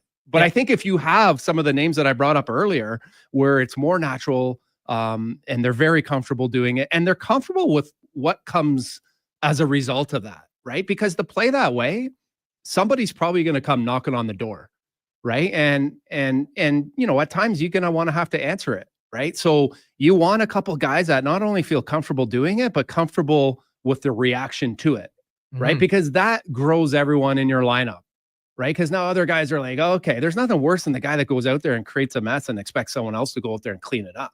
right? So if you bring in some of that tough, now you got to look, you're going to have that team toughness too, where it's like, hey, I got your back. You can do it. I can do it. It's very contagious. Yeah, well, 100%. Right. And that, like, to me, what I found interesting about the numbers were guys who do it at a low level still manage to do it 50% lower than that. Yeah. And to me, it's like, hey, I don't expect you to be, but at least expect you to do what you did last year. It'd be like saying, hey, guess what?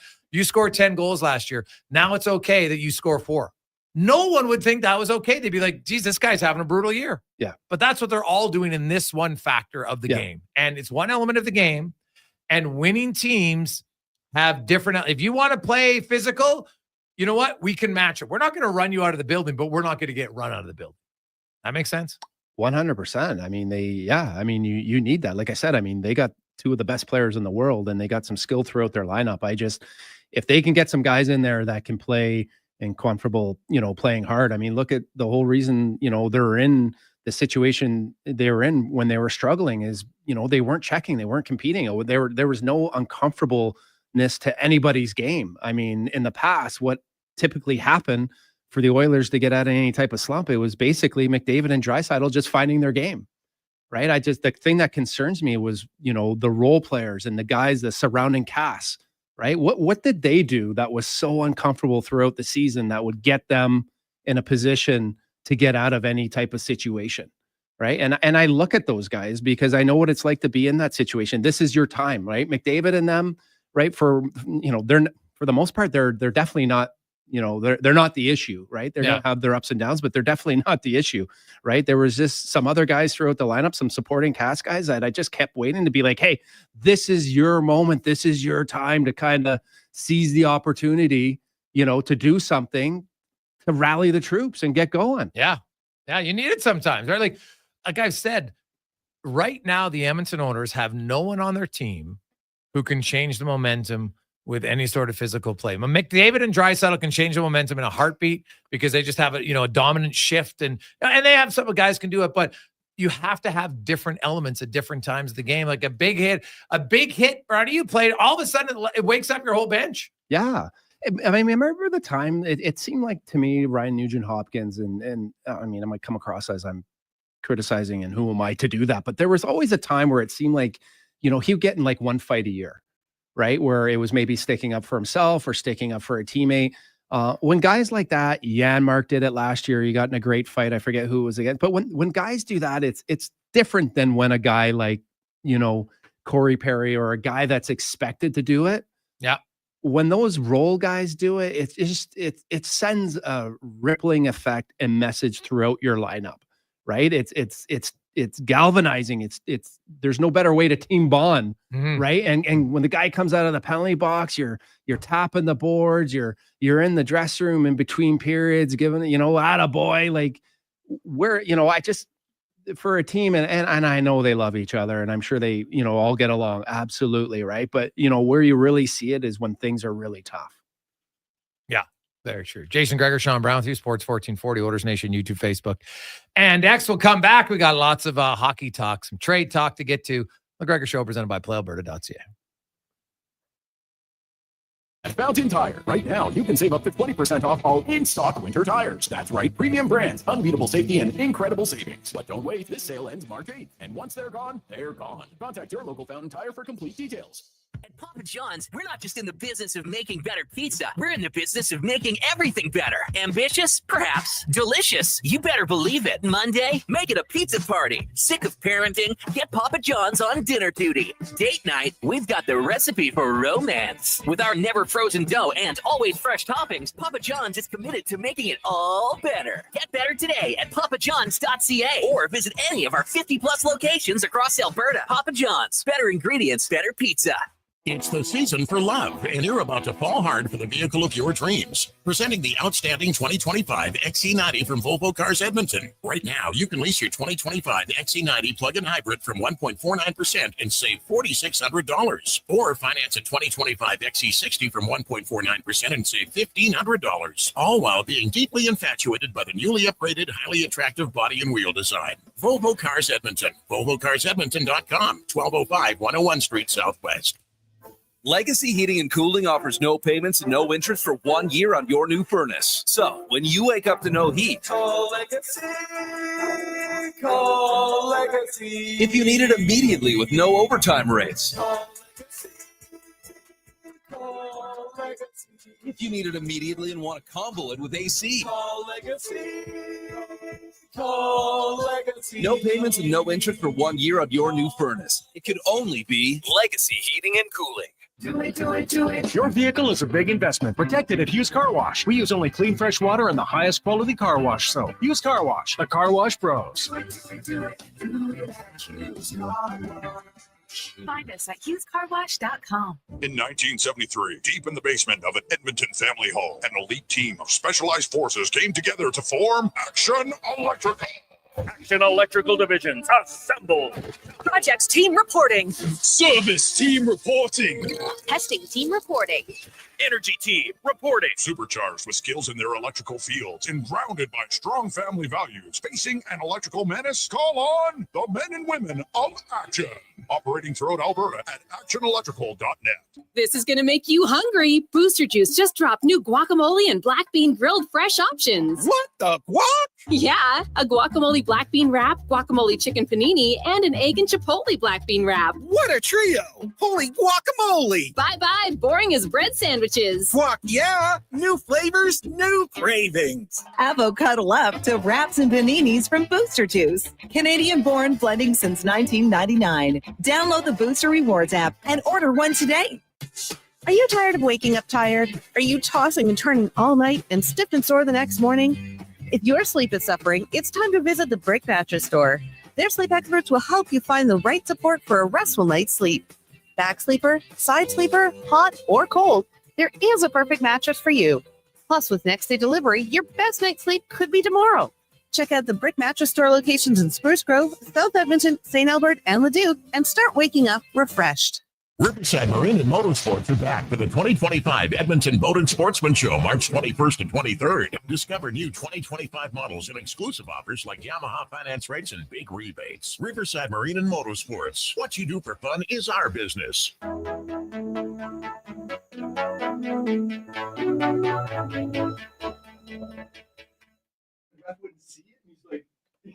Portions of this hour brought to you by Culligan for all your residential water needs. Your local water treatment company, more than just big bottles. Culligan.com. The Jason Gregor Show, the best of Edmonton sports talk and beyond. This is Sports 1440. Presented by PlayAlberta.ca, Alberta's only regulated online gambling website.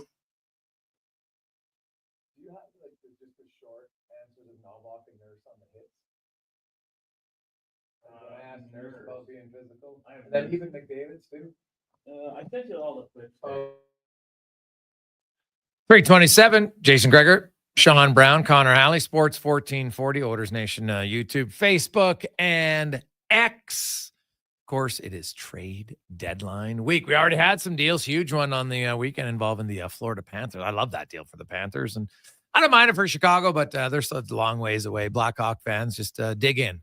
It's going to be a long time. Anybody thinking it isn't is not paying attention, because it is going to be a long slog for the Chicago Blackhawks.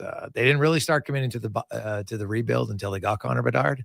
So this is year 2 of the actual rebuild, boys and girls. So we'll see if they are prepared for it or not.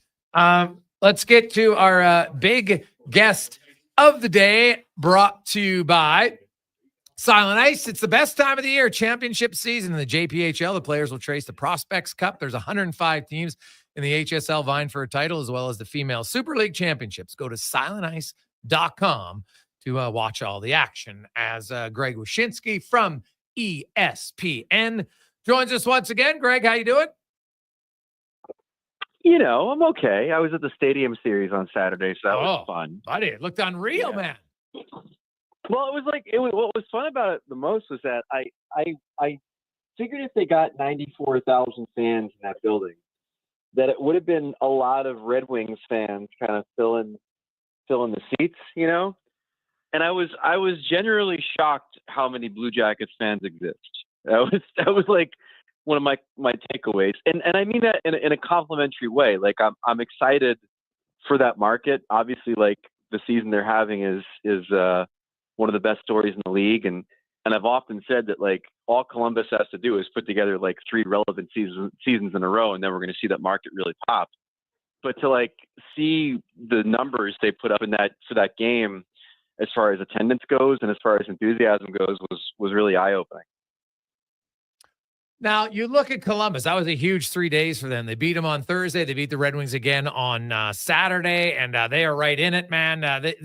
The emotion, obviously, the Goudreaus are there. Like, that storyline, Greg, is not going away. And I don't know if I found a fan base that's like, man, I don't really like Columbus. Like, they're kind of rooting for them. Everybody's like, well, I want my team to get in, but I'd really like to see Columbus get in.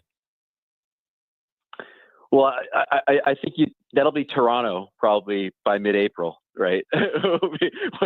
when it's it's Columbus and the Leafs in the first round if things break the right way. But I think you're right. I think the Goudreau story obviously has been one that's kind of defined their season all the way through Saturday's game, with the family being there, and then obviously the Red Wings really kind of bring it home as far as the league having dealt with this grief with their recognition of Johnny and Matthew Gaudreau with their pregame outfits.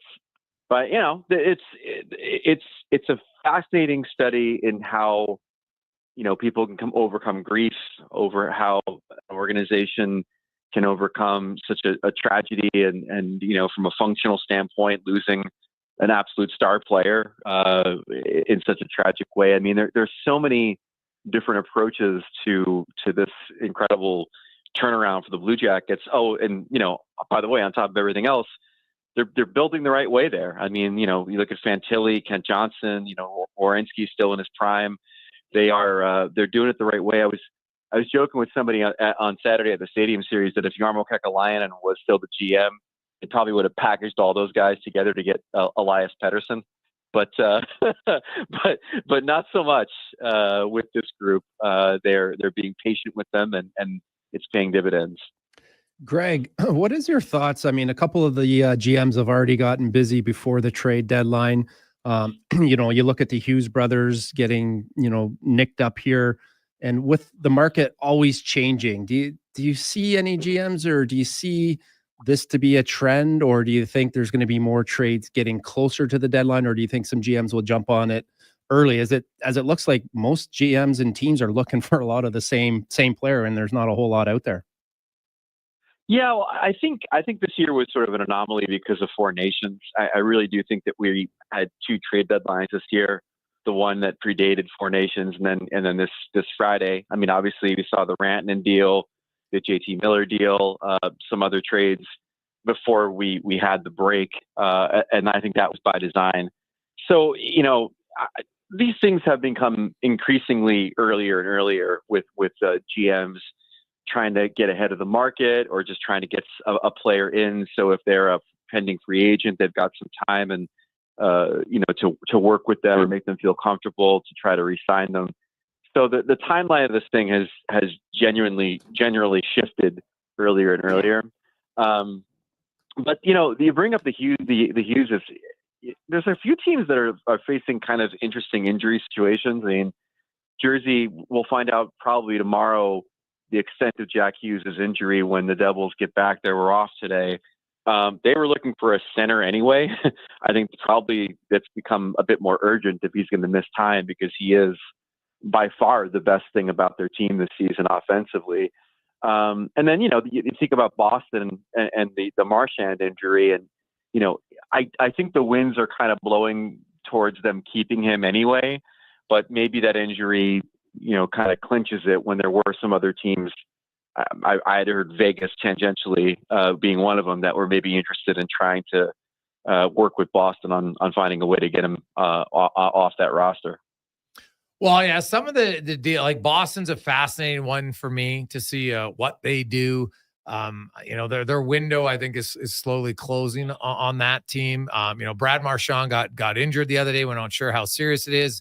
I know that I get the whole, hey, guys want to stay with their team thing, but I'm not sure that necessarily benefits the player or the team, to be honest, because the player has no chance to win down the stretch. Hi, Sidney Crosby. And your team doesn't get any assets to build. It doesn't, I really think it's a win. It's a comfort thing, sure, but I'm not sure it's really beneficial to either side. How many moves do you think the Bruins make? Do you think they end, like, we know Trent Frederick's going to get traded for sure, but do you think they go, 3-4 guys deep potentially? Potentially. I mean, I think they signaled this a few months ago. Cam Neely talked about the fact that if they don't like where they are around the trade deadline, that's going to dictate how aggressive they are in buying, which they obviously aren't, but also in how they feel like they have to retool.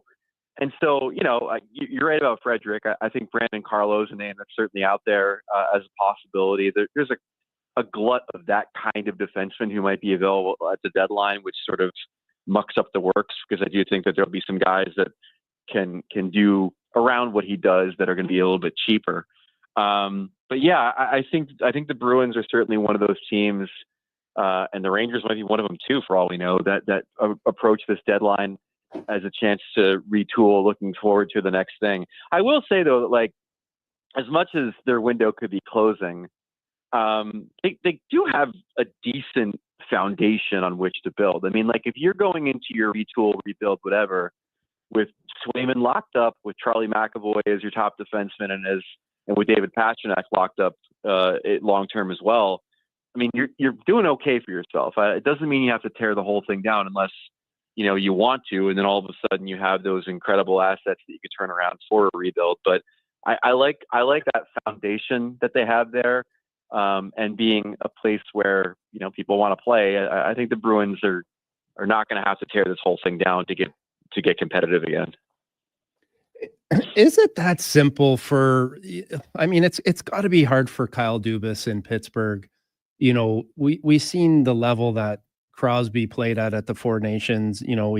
I watched a little bit of the Leafs Pittsburgh game. I mean, he clearly has he's got enough game that it's a lot of game left where he can really help a team win. Like, is it that simple as if someone at that level that's done that much for the game to say, hey man, if he doesn't want to get moved, that's it? Or, because the benefit of moving Sidney Crosby, would that not speedy up the process for as far as what you'd get in return? You'd probably, you're going to get some draft picks, some pretty good players, which would put the Pittsburgh Penguins in a pretty good situation. But is it really that easy? If Crosby doesn't want to go, there's no moving Crosby? Yeah, I mean, it also would be career suicide for Kyle Dubas in Pittsburgh, at least. I mean, like, if you traded Crosby against his will and somehow alienated that guy from the franchise for any period of time, my God, like, you might as well just fire up Zillow on your phone and see what the real estate prices are somewhere else in the continent, because you're not going to be in Pittsburgh much longer.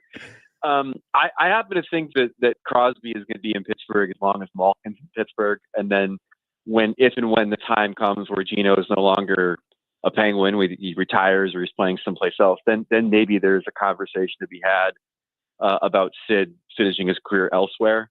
As it stands, he's still real good, like you said. And I think that as they try to figure out if there's a path forward as a contender, keeping him around is only going to be beneficial to whatever they're doing there. But ultimately, like, the Crosby stuff it's going to come at a time. It's going to come on his timeline. I mean, it's not going to be because they trade him. And even then, I mean, there's obviously a ton of speculation that he just wants to end his career with the Penguins and be a one franchise guy. And then when you talk to people that kind of know him and you say, hey, is there a possibility he'd like to finish elsewhere? No one says Colorado, despite the McKinnon connection. Like, no one says that. It's one of those deals where it's great in theory, but it ultimately means that McKinnon would probably have to play the wing because Sid's the number one center wherever he goes.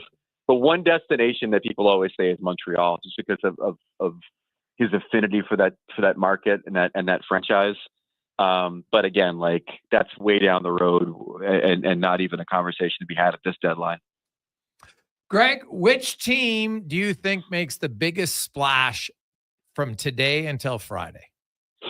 It's a good question. I think if I had to pick one, I keep my eye on two teams, both in the West, both in the Pacific, actually. I keep my eye on Vegas just because they're Vegas. Yeah. I mean, they're Vegas. It's what they do.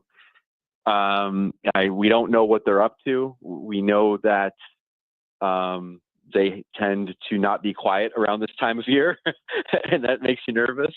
But that's one.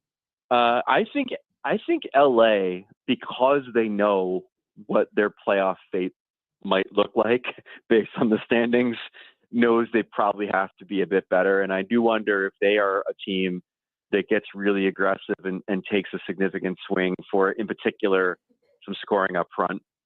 And then obviously the other one is the Panthers. I mean, the news today that Matthew Tkachuk's going on LTIR.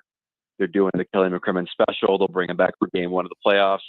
Now, all of a sudden, after the Seth Jones trade, they're going to have like $8 million in cap space to play with at the deadline, which means that Billy Zito can go hunting for even more to add to that group. So those three teams, to me, are the most intriguing. One that I was intrigued by, and again, I'm not saying it's not going to happen, was Dallas, just because they have their own LTIR space. But the sense I get is that if they do anything, it's going to be kind of in that Chris Tanev mode last year, like a real, hard to play against defensive defenseman that they can add to their blue line. I think they kind of like what they have up front. But I definitely would be really surprised if they didn't add to their defensive group. But I don't know how big that swing is going to be. Should be fascinating. What do you think the Oilers do?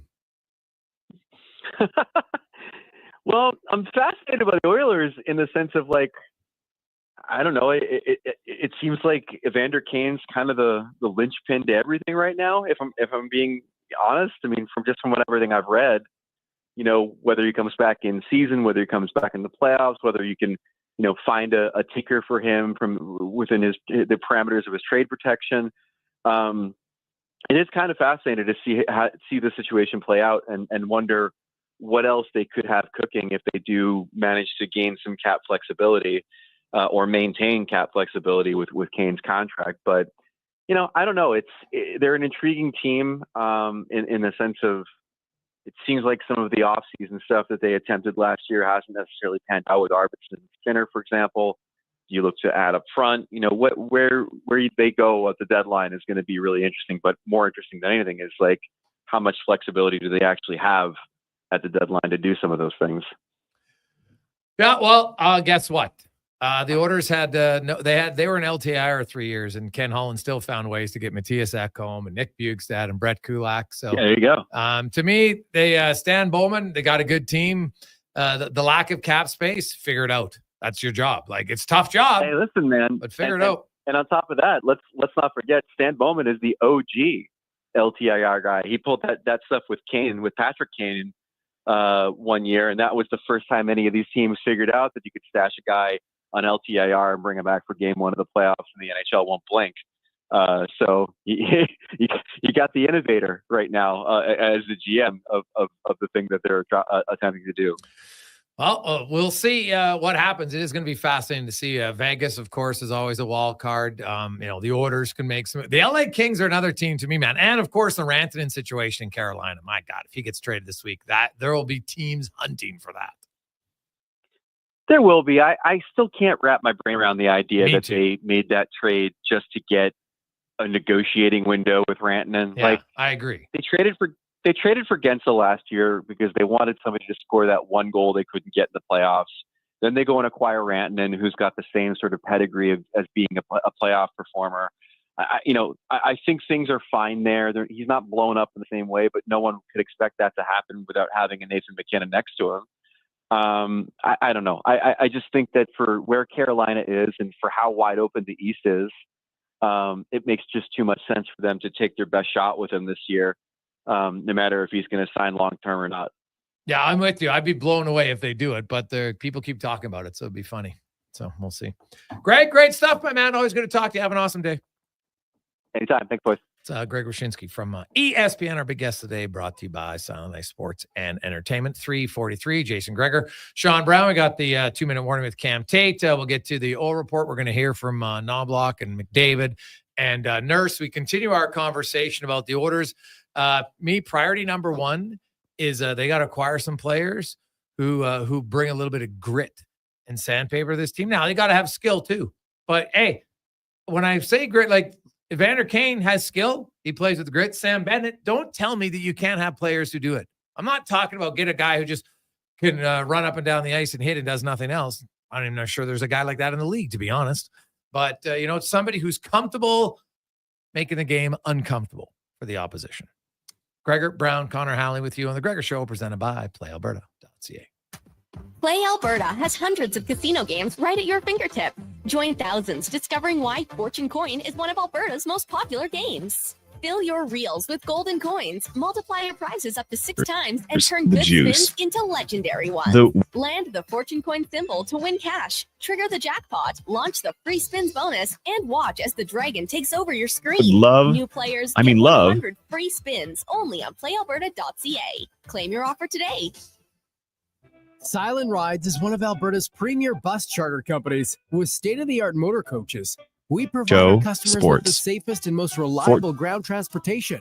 Our seatbelt-equipped buses have become the preferred carrier for many. I'm going to buy local Low Tide a hat stores, or a Saskatchewan history book. And I'm going to send Rachel and to request a quote, contact Ted Nakamura at 780-940-0880 or visit silentrides.ca. At Papa John's, we're not just in the business of making better pizza. We're in the business of making everything better. Ambitious? Perhaps. Delicious? You better believe it. Monday? Make it a pizza party. Sick of parenting? Get Papa John's on dinner duty. Date night? We've got the recipe for romance. With our never frozen dough and always fresh toppings, Papa John's is committed to making it all better. Get better today at papajohns.ca or visit any of our 50-plus locations across Alberta. Papa John's. Better ingredients, better pizza. Legacy Heating and Cooling jingle auditions, take one for Gene Principe. Are you ready, Gene? Ready. I'm not just here to make a thermo a couple of bucks. I'd never just microphone it in. Take one. Tall legacy, tall legacy. Nice. Boom! I'm a musical genius. Legacy's going to love this for furnace season. I couldn't love it amore. With no payments and no interest for 1 year. Are you always like this? Yep. Unlike a furnace, I have no filter. Legacy Heating and Cooling. I take possession of my commercial space in 3 months. I need lighting. I need a fire alarm. I need data. I need a generator. I need panels. Sounds like a job for the men and women of Action Electrical. Projects team reporting. We design, build, and construct all the electrical systems for your projects. Need everything to work right? Get the Action Electrical project team on your site. Facing an electrical menace? Call the men and women of Action. Operating throughout Alberta at actionelectrical.net. When you live in northern Alberta, you need a vehicle that is built for this climate. That's the all-new 2025 Jeep Compass, and you'll find it at St. Albert Dodge. Now, what can I say? It's a Jeep. It's a 4x4, so it's totally at home driving on snow and ice. And it's got some great standard features like an 8.4-inch touchscreen, keyless entry, and heated front seats. As I said, northern Alberta. And all starting from just $34,900. Head up the trail and see how easy it is to do business at St. Albert Dodge. Dang. Last season, you bought new clubs to fix your game. You spent the entire season trying to learn how to hit with your magic clubs. And guess what? Dang. They didn't help your game.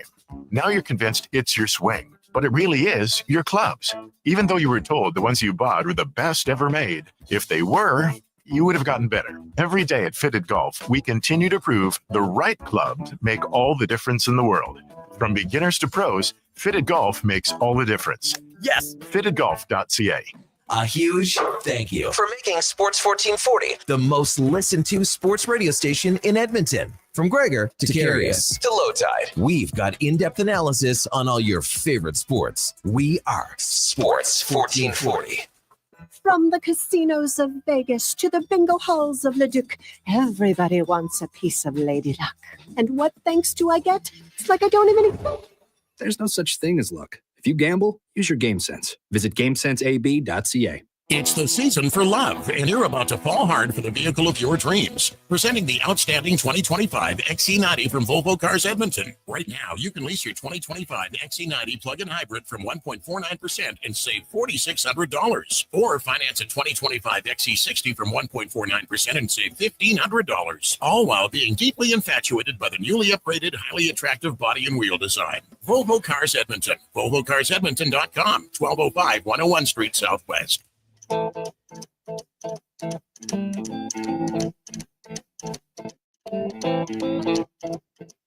Rumors spreading round.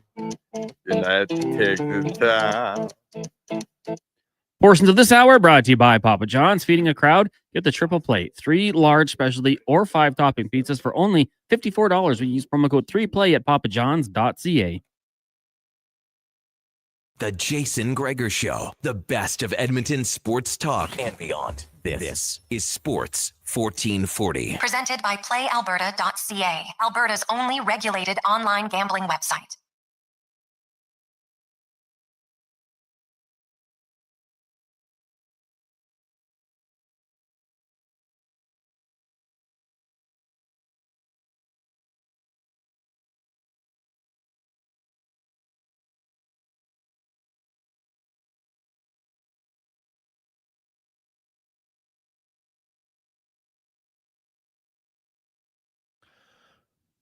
Jason Gregor, Sean Brown with you on Sports 1440, Oilers Nation, YouTube, Facebook, and X. We got a lot of texts coming in our UL inbox, 833-401-1440, 833-401-1440. It is the Gregor Show, presented by PlayAlberta.ca. We'll get to Cam Tate's 2-minute warning in a second. A few texts to come. Hey, guys, do you think Pickard should start tomorrow and then ride the hot glove till he loses the game, or do they give Skinner the net tomorrow? I think Pickard deserves a chance as he hasn't played very well recently. That one comes from John. Well, I think Pickard will go tomorrow, and I think he's earned it, but I think Skinner will go on Thursday. Skinner is your starting goaltender. The reason I don't have it extend longer than that is because now you're singling out your goalie. You got a lot of other guys in this team that haven't played consistently up to their level, and they're not even getting sat for a game, right? They're barely getting benched for a shift, but now you're going to single out one guy. I don't think it would be the most fair message to send for the coach. I couldn't agree with you more. There's, Stuart Skinner maybe hasn't played his greatest, but exactly to your point, there hasn't been a lot of great defensive play in front of him to help him. Myself, I would go back with him. Pickard has been outstanding. Anytime they've asked him to do anything, he's come in there with the right attitude. He's done nothing but deliver and perform. That's the role of a backup. I think he has that mindset and knows that's kind of his role. The guy that you got to get going is Stuart Skinner. And I think as the team, as they got a win, as they grinded out a win, Skinner's going to be your guy, and let him kind of see if he can build off of, a little bit of confidence and a little bit of momentum. So I'd be going back with him because Calvin Pickard is just, he's your backup and he's doing a hell of a job. And like you said, he's earned it, but yeah, Skinner's your guy. Yeah, like I think it's smart to go with Pickard tomorrow. And the coach said he wasn't going to say, like, we'll decide in the morning. No, we'll tell you in the morning is the better way to say it. They know who's starting. Trust me. They don't send the goalies home at night without knowing who's starting. That I know. I've talked to the goalies about it. I know that for a fact. So trust me, they will know, and they already know. So do you think it's Skinner or Pickard? Who do you think? I think it's Pickard. Really? I think it's Skinner. Yeah, no, I think it'll be Pickard tomorrow, for a few reasons. You can say he's earned it. It gives Skinner a little bit more practice time with the coach. Also, it's a small it's one extra start. It's not the end of the world, and it's also against the worst of the 3 teams. So get Skinner going. I mean, Anaheim's playing well, and there's no easy win. But if you're looking at it that way, I want to get Skinner a win. Okay, mentally. See, I think I play him against Montreal and Dallas, and then get him on a little bit of a roll there. And because the other thing is, Pickard's he's never started back-to-back in the regular season ever in Edmonton. He started back-to-back once in the playoffs. And after that, Skinner came back and really responded well. That's the only time Skinner's had to sit out an extended period of time. So I might say, hey, you know what? I'm going to roll the dice and just say, hey, Stu, we're going to give you the extra rest. We saw what you did in the playoffs. I expect you to do the same now. And Pickard has done nothing but deliver on and what's been asked of him. But do you feel confident going into the playoffs with that combination?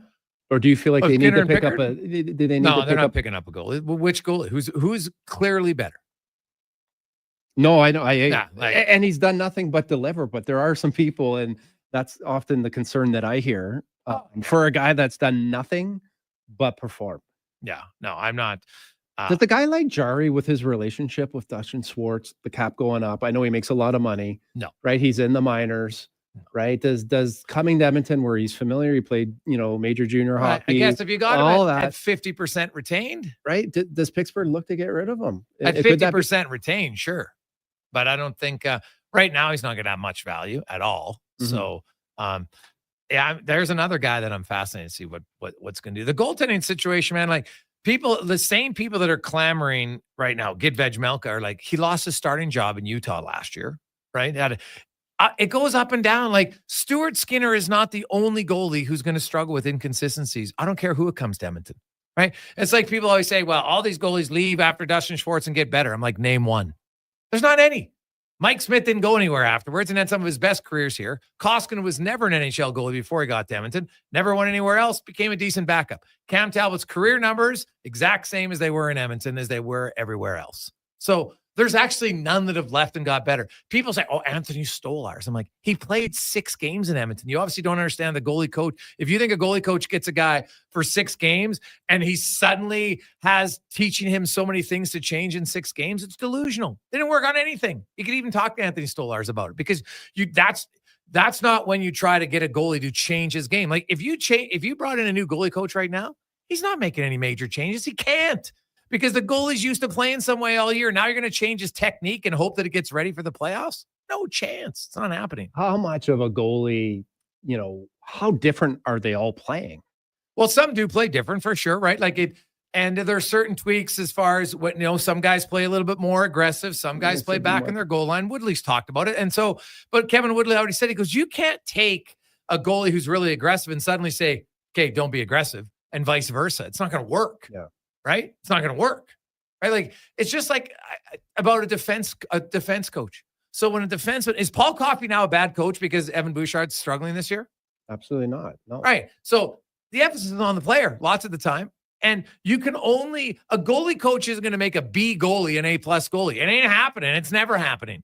Just like a defensive coach isn't going to take a B defenseman and be like, oh, suddenly this guy's a top line player for us. Right? Like, are the Oilers forward coaches all terrible because the Oilers aren't scoring? Depth guys? Like, I think too often people like to single out the goalie coach because it's one position. It's like, well, and he's been here too long. So that's the only reason why. Right? Yeah. I'm not going to pretend here and say that I know anything about goaltending because I don't. Right. No. But I will say that a coach can have a big impact. Right. I mean, there are players that have played in other organizations, and for whatever reason, a coach, an organization sees them as one thing. And the coach moves on, a new voice, a different coach sees the player in a different way, or the player moves on to a different organization. And all of a sudden a little bit of belief in somebody seeing a different way. We've seen guys take their careers take off in a different way. So a coach does, I think a coach does have a significant impact, but I think the player too also does things within his game, to get those second chances and that belief as well. We have a lot of people texting Dubnyk. See, and there's the point. Dustin Schwartz wasn't the goalie coach when Devin Dubnyk was here. How the hell can you hold him? But people do. And we got a 15 text, Dubnyk, you idiot. I'm like, and the best of the ones call me the idiot when they don't even know that Devin Dubnyk and Dustin Schwartz were never in Edmonton at the same time. Yet he gets blamed for it because that's what happens when people are angry. They'll just want to believe anything. Oh, I read it because somebody falsified it and put it out there. Yeah. Well, clearly it's his fault. Let's get to the 2-minute warning now with Cam Tate, brought to you by Legacy Heating and Cooling, where the rates never change, no overtime charges. That's how you build a legacy at legacyheating.ca. Cam Tate, longtime journalist. Of course, Cam is in a wheelchair. Cam was born with cerebral palsy. And due to his disability, was never able to get on the radio until now. Through the wonders of technologies, Cam words come to life in the 2-minute warning. I'm going to buy Low Tide a hat or a Saskatchewan history book. And I'm going to send Rachel Dorey a gift certificate because the two of them, and only them, are the drivers, the juice, you name it, for this Radio Bonanza extravaganza. Low Tide, the pride of Maidstone, Saskatchewan has Dore on his show every Monday. And if you heard today's Low Tide episode right here on the Big Sports 1440, you will have heard Dore bring up the name. Jonathan Quick, the goalie guy with the blue shirts, New York Rangers, the goalie guy who won 3 Stanley Cups in 20 games this year, his goal against, 2.92. Save percentage, you ask? 903. There you go. And his contract? Dore says it is 1.5 million big ones. Now, my heart would love to see the tandem of Skinner and Pickard march the Oilers into the playoffs. I'd love that. My mind debates such an emotional discernment may lead to an early postseason exit with Skinner and Pickard. This team? Not ready for that. Neither is this city, and dare I suggest the country. Ask yourself this. How many times have you heard, if you have good goaltending, you're going to do well in the playoffs? Gregor, you told Mr. Lowtide you expect 2 to 3 trades. Friday by the Oilers, you said you don't think a goaltender needs to be in one of those deals. I respect that. But I think there should be a goaltender, specifically Jonathan Quick. And Gregor, if you're right, can I shave your head? 2-minute warning with me. Tater Monday. Friday, Gregor Show, Sports, 1440. No one shaves anyone else's head, Tater. I'll tell you that right now. It's a little too personal. Jonathan Quick. And I know Jonathan Quick had a great game.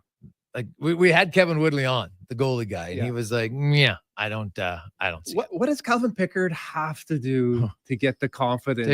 Dude, that's the other thing. That's people want to trade Calvin Pickard. I'm like, Calvin Pickard makes no money on your team. Yeah. Every teammate raves about he's the funniest guy in the room. They love him. And oh, by the way, he wins games. Yeah.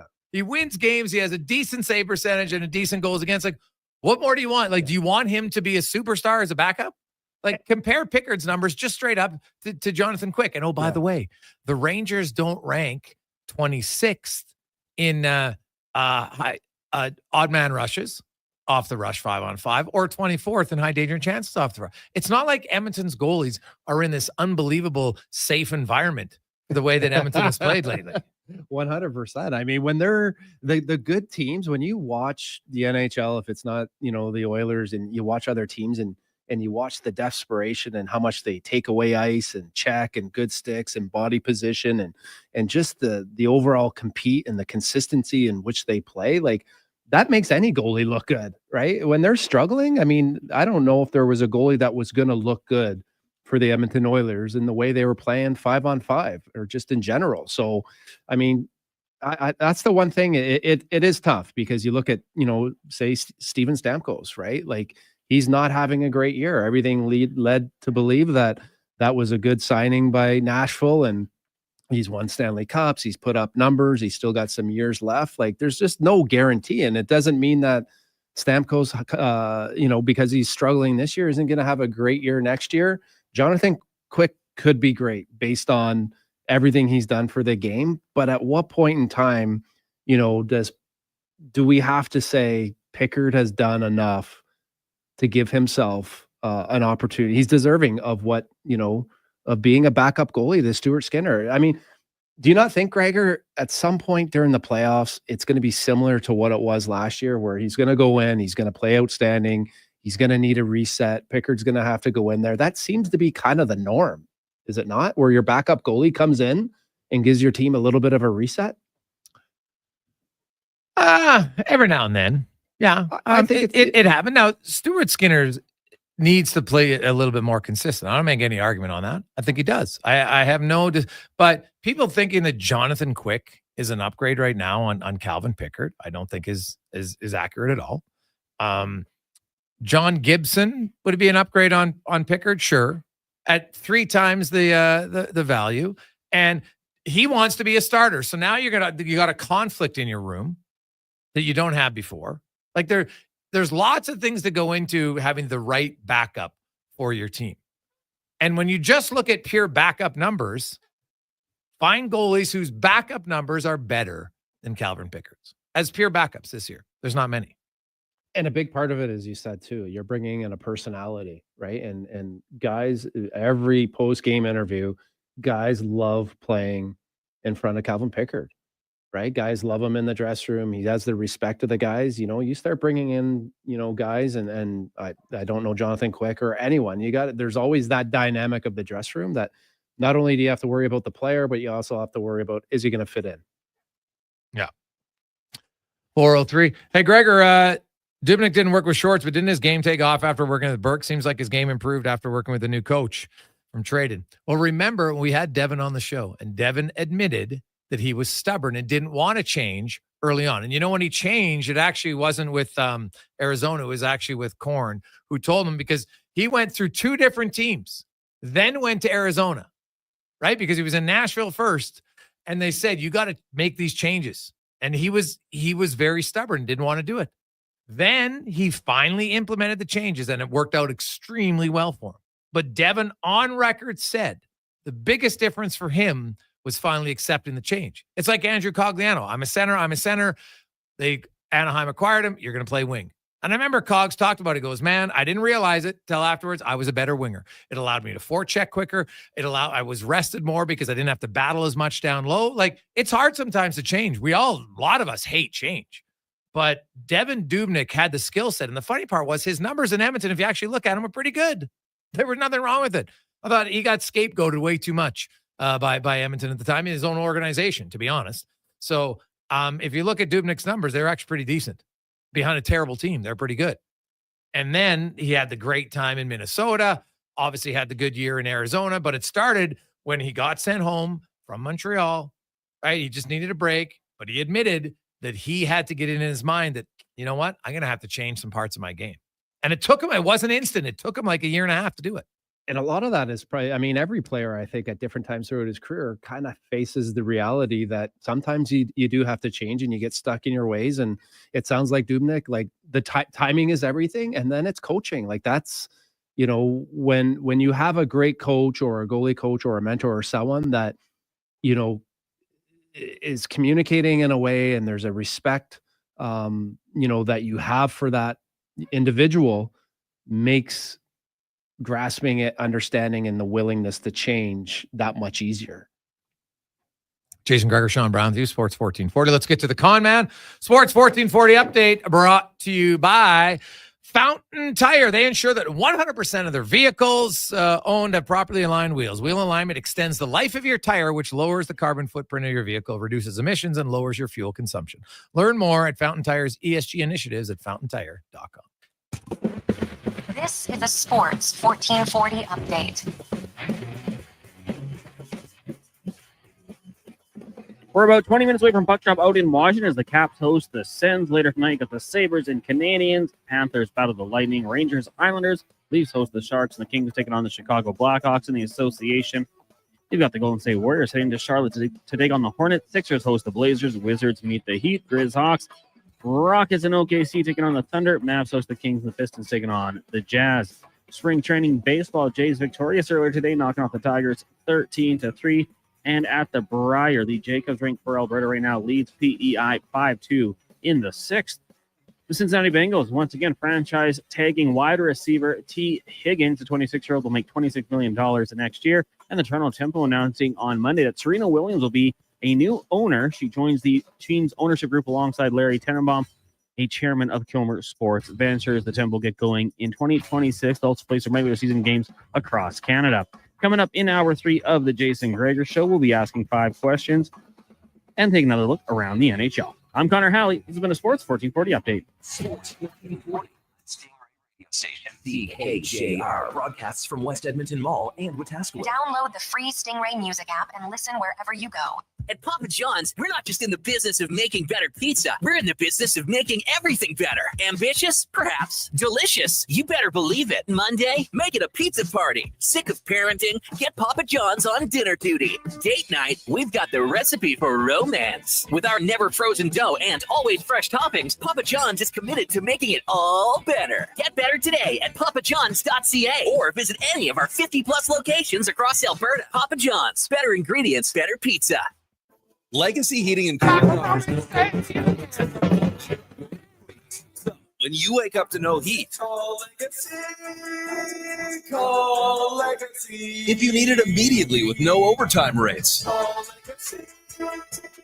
Call Legacy.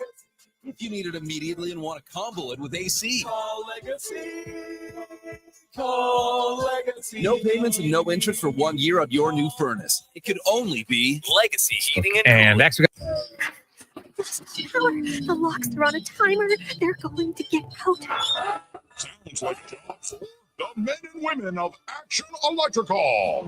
Service team reporting. With the remarkable reach of our bucket trucks and other equipment, we assess, service, and maintain your electrical lighting and automation systems. Facing an electrical menace? Call the men and women of Action. Operating throughout Alberta at actionelectrical.net. The job isn't done until the last load is hauled, and having a semi-trailer out of commission is not an option. Whether replacing or adding to your convoy, Edmonton Trailer has a huge inventory of new and used semi-trailers, trusted by the gravel, logging, oil field, fluids, and freight industries. Find a trailer right for you online or at one of their 3 locations.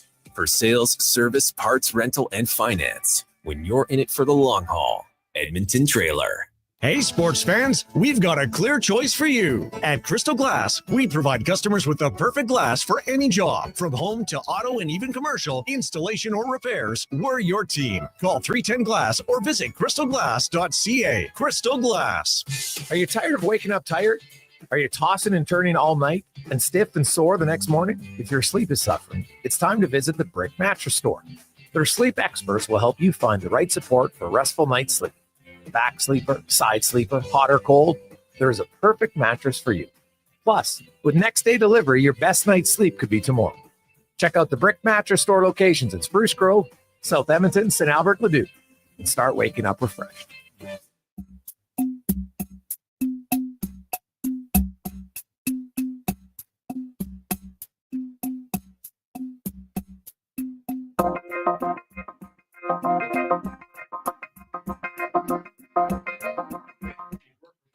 Portions of this hour brought to you by Leading Edge Physio. The team in Old Strathcona have special training dedicated to reducing the impact of cancer care before, during, and after your diagnosis. From lymphedema to the management of fatigue and side effects of chemotherapy and radiation, they can help. Learn more at leadingedgephysio.com. Hat tricks, touchdowns, and home runs. Get it all with the Jason Gregor Show on Sports 1440. Presented by PlayAlberta.ca, Alberta's only regulated online gambling website.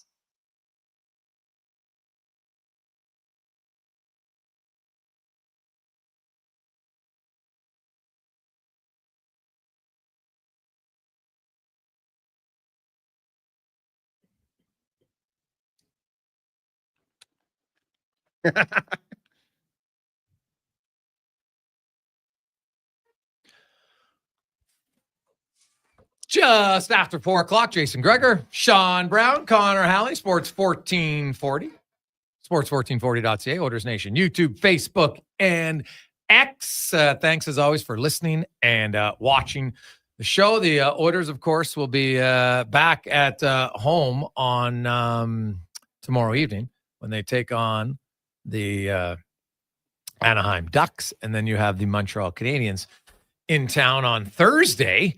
And then the Dallas Stars on Saturday. The trade deadline, though, comes in on Friday. Now, there's going to be some deals before Friday. We know that. It's just a matter of when. The Edmonton Oilers, they got to make some moves. If they come out of this trade deadline with one minor tweak, I think it's a big fail. I'm just going to say that right now on a Monday. That is a big fail. Yeah, it's just not going to be easy, because if you listen to every other team, everyone needs the same thing, right? A power forward, a top 4 defenseman, a heavy defenseman, a goalie, and the fact that it changes game by game depending on injuries and who's available, and some of the names of the guys that are available now all of a sudden don't become available depending on the injuries throughout their team. It's an exciting time for hockey, and not so exciting for the actual athlete that's going through it. Yeah. Oh, 100%. It's not an easy time at all. It's a mixture of excitement too at times, but it's Connor McDavid talked about. We'll get to that in the oil report now, brought to you by Volvo Cars.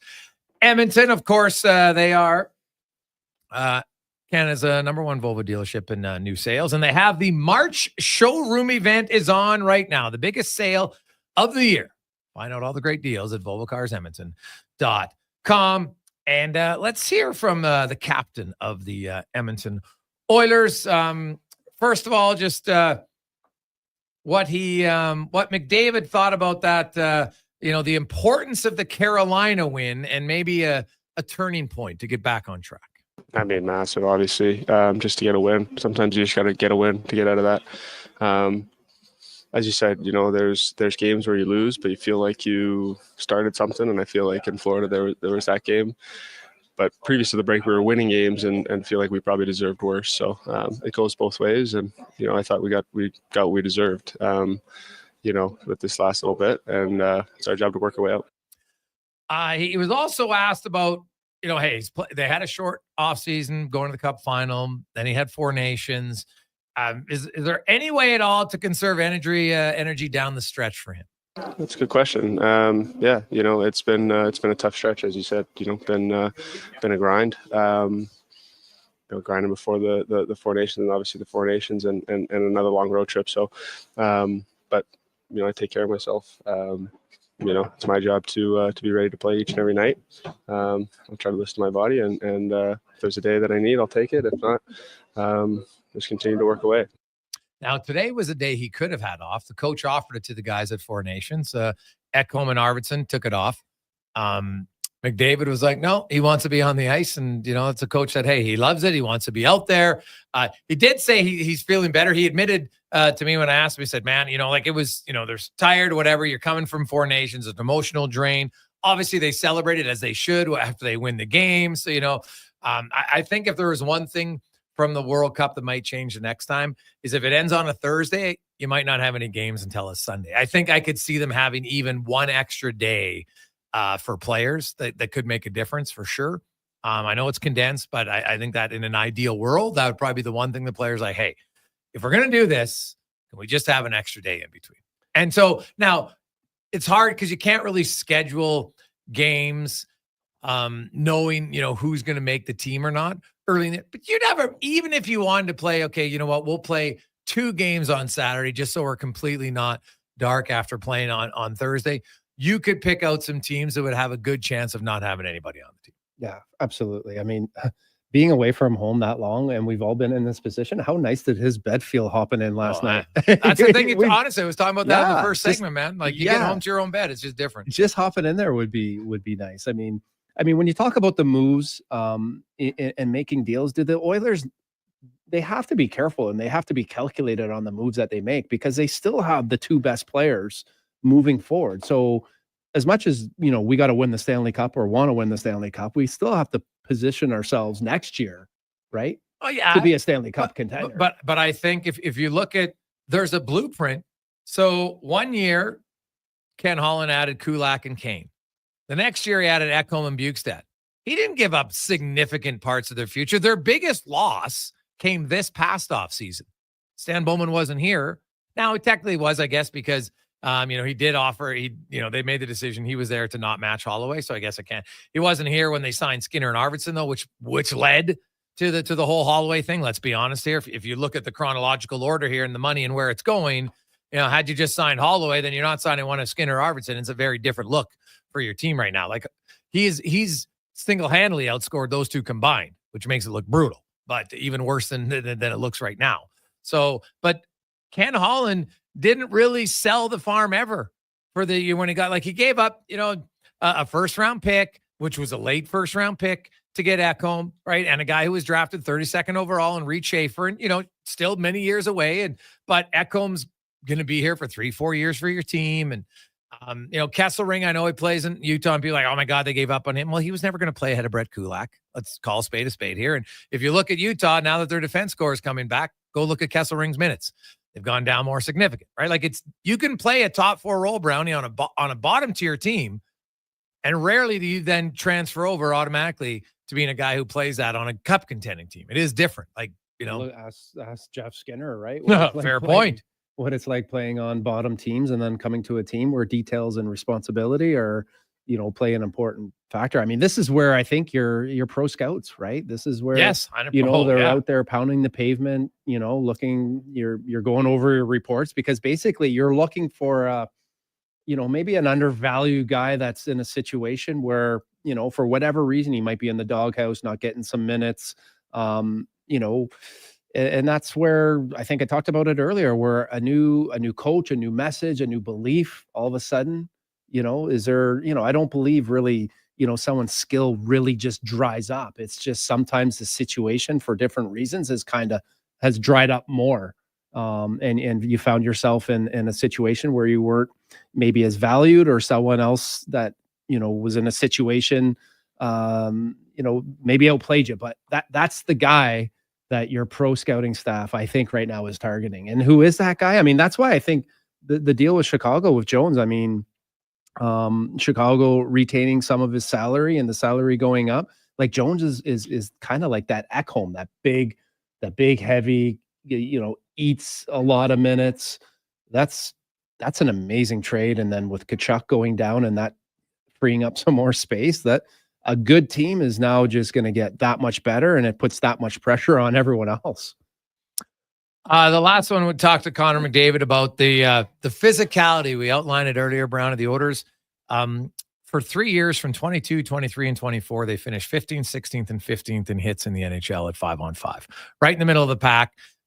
They were a good possession team, but, if you had to play physical, they could play a physical game. This year, they're 32nd. They've dropped 40% in hits. Their possession game's exact the same. So anybody trying to say, well, when you have the puck, you don't have to hit, it's false. It's not proven at all, because the Oilers' possession numbers are actually slightly lower than last year, but their hits are down significant. So in fact, it should be role reversal. If their possession numbers are down, if you believe in that, then their hits should be up, but they're not. They're not close to being physical enough. And I asked Connor McDavid about, can you just flip a switch, or does this team need to start getting more physical right away? Well, I mean, we still have 22 games left to find it, and everybody's tinkering with their game. Everybody's trying to find their game or find another level to their game, I think. To a man, I think we can all be harder to play against, be more dialed in, more detailed. I think you'll start to see that come in the stretch. So that's just a small little thing to watch for. Now, and I wanted to outline the difference. No one's expecting the Oilers to be Florida and just hammer everybody, but they were right in the middle, and they're like 1 or 2 hits per game below being a top 10 team. So they're right in the mix. They're so far below this year, Brownie. Like, they went from 23 per game to 13. It's a 40% dip. There's only 3 other teams that are under 18. And oh, by the way, Detroit's one of them. Utah's another one. So it's not, oh, look, it's other high possession teams. Dallas, they're the one team, but that's it. And so the Oilers, as a group, I think they got to elevate. They're harder to play against, and that involves being a little bit more physical, because sometimes if you're more physical, the other team knows you're coming. Now, well, Brownie, you're a defenseman. All of a sudden, if I want to move the puck a little bit quicker, and sometimes that moving it quicker to brace yourself for the hit leads you to turn it over. Well, and you said that, like, you don't expect them to be Florida, but I mean, if you want to, Florida won the Stanley Cup. So I think I disagree with you a little bit. Like, you have to play like Florida. You want them to play like Florida. Well, but what I meant was Florida chips and chases lots. Oh, That's okay. not Edmonton's possession. That's why they have a lot more hits. Okay, but they still have to play with the same intensity. Yeah, and the same yes, grit. intensity. But Edmonton is more like, Edmonton likes to carry that. Okay. Florida will wear you down. They'll chip and chase and chip and chase and chip and chase. And that's not Edmonton's style. And I don't think you can just change your style because you don't have the players. They don't have players to play that way. Yeah, but I think as you start to play in the playoffs, and the further the playoffs go, that becomes a bigger part of the game. So they're going to have to, guys are going to have to elevate their game. And I think Connor McDavid talked about the details, and he sees that playing a part, moving forward, because to have success, you have to have that. When you talk about the physicality and hard to play against, I mean, we see, I think it was, Tampa Bay, I forget the big defenseman there, cross-checking Leon Draisaitl. We see Cernak. Okay. I think it was Carolina where McDavid gets crushed against the boards. Like, guys are targeting their best players. Yeah. Right. So you better respond by targeting their best players. Targeting the other team's best players and making it a hard night. So hitting is one thing. Hitting the right guys is another. Yeah. Oh, dude. Now, when I say they don't have to play like Florida, it's just, if you build your team by a certain style, that's a style. So you have to bring in players. They went out actively and got guys who are physical. Edmonton didn't. Edmonton was like, oh, we're going to get puck possession guys. Great. Well, here's the difference, though. And that's why I don't love the puck possession argument. You can still be a puck possession team and have a semblance of physicality. You can do both. And the Oilers have proven it the last few years. They're not doing it right now. So that's what they need more of. Because puck possession guys, like, it doesn't matter who you are. Like, if you take time and space away and you're hard to play against, like, puck possession guys make mistakes too. I think everyone has to play a game that's fast, gritty, and take time and space away. It doesn't matter whether you're, you look at, the four nations there, like, those are the best players in the world. And you look at the details and how much guys were over top of guys and how much they were skating stick on puck and taking time and space away. Like, there wasn't a whole lot of great plays with a ton of great players because they all were so committed to checking. Yeah, no, it's fair. Totally fair. Quick break. We will return. Lots more hockey talk for you. We'll get to that and more. Jason Gregor, Sean Brown, Connor Halley, Sports 1440, Oilers Nation, YouTube, Facebook, and X. Play Alberta has hundreds of casino games right at your fingertip. Join thousands discovering why Fortune Coin is one of Alberta's most popular games. Fill your reels with golden coins, multiply your prizes up to 6 times, and turn good spins into legendary ones. Land the Fortune Coin symbol to win cash, trigger the jackpot, launch the free spins bonus, and watch as the dragon takes over your screen. New players get 100 free spins only on playalberta.ca. Claim your offer today.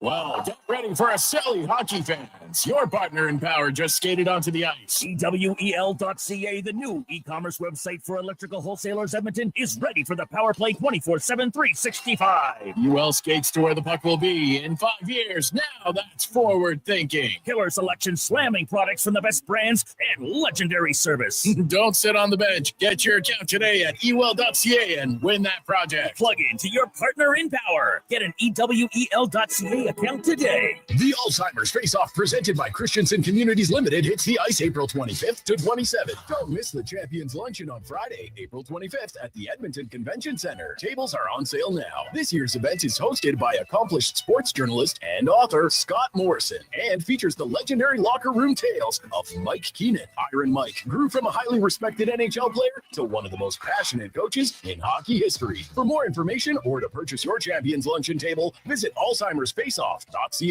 Introducing the new McSpicy from McDonald's.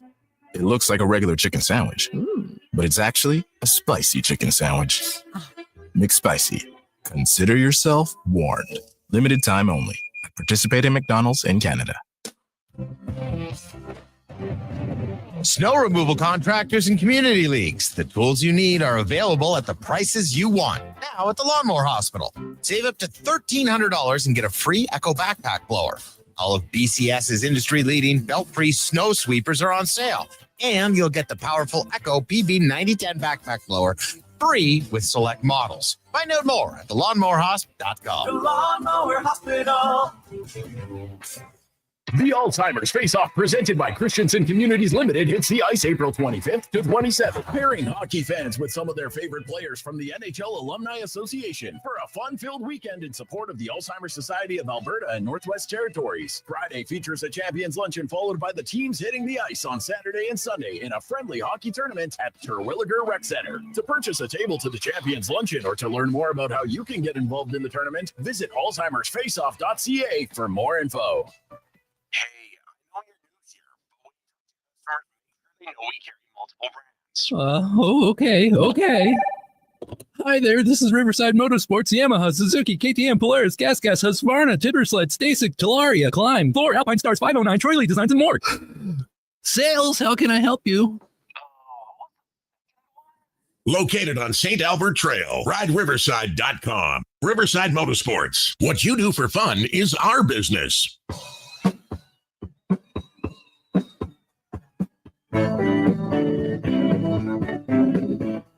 Around gas station. I've been talking to grease monkeys. I've been working on cars. Portions of this hour brought to you by Papa John's. Use promo code Gregor and get 20% off your order all day, every day. That's promo code Gregor before entering your order at papajohns.ca. The Jason Gregor Show, the best of Edmonton sports talk and beyond. This is Sports 1440. Presented by PlayAlberta.ca, Alberta's only regulated online gambling website.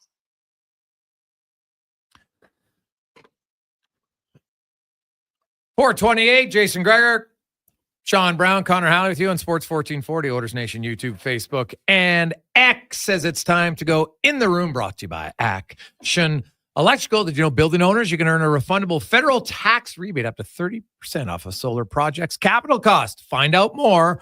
Go to actionelectrical.net and they will walk you through the process. Could save some big cash. And the NHL, lots going on.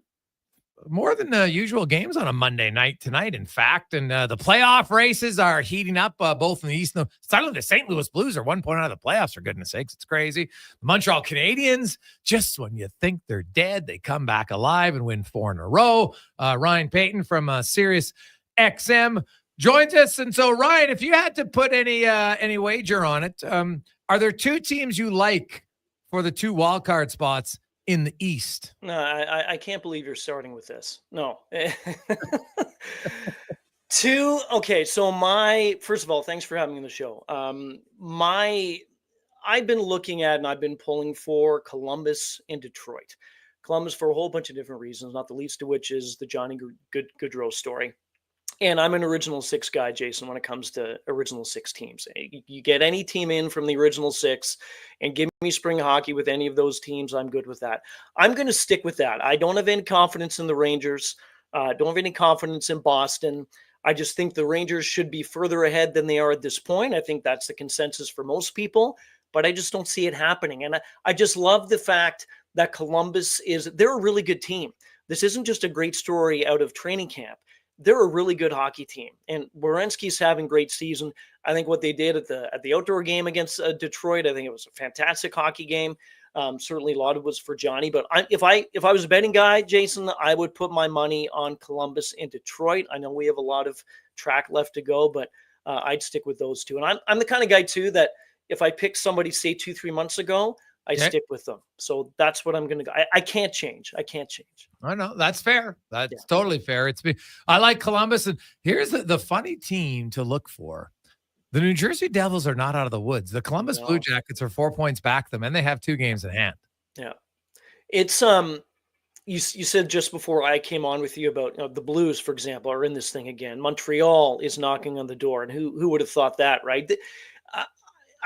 I can't really recall recently where you kind of get in this run in March where all of a sudden a lot of these clubs that you think are completely dead and out of the woods or dead in the water are actually coming back and within striking distance of a playoff spot. But this is the thing.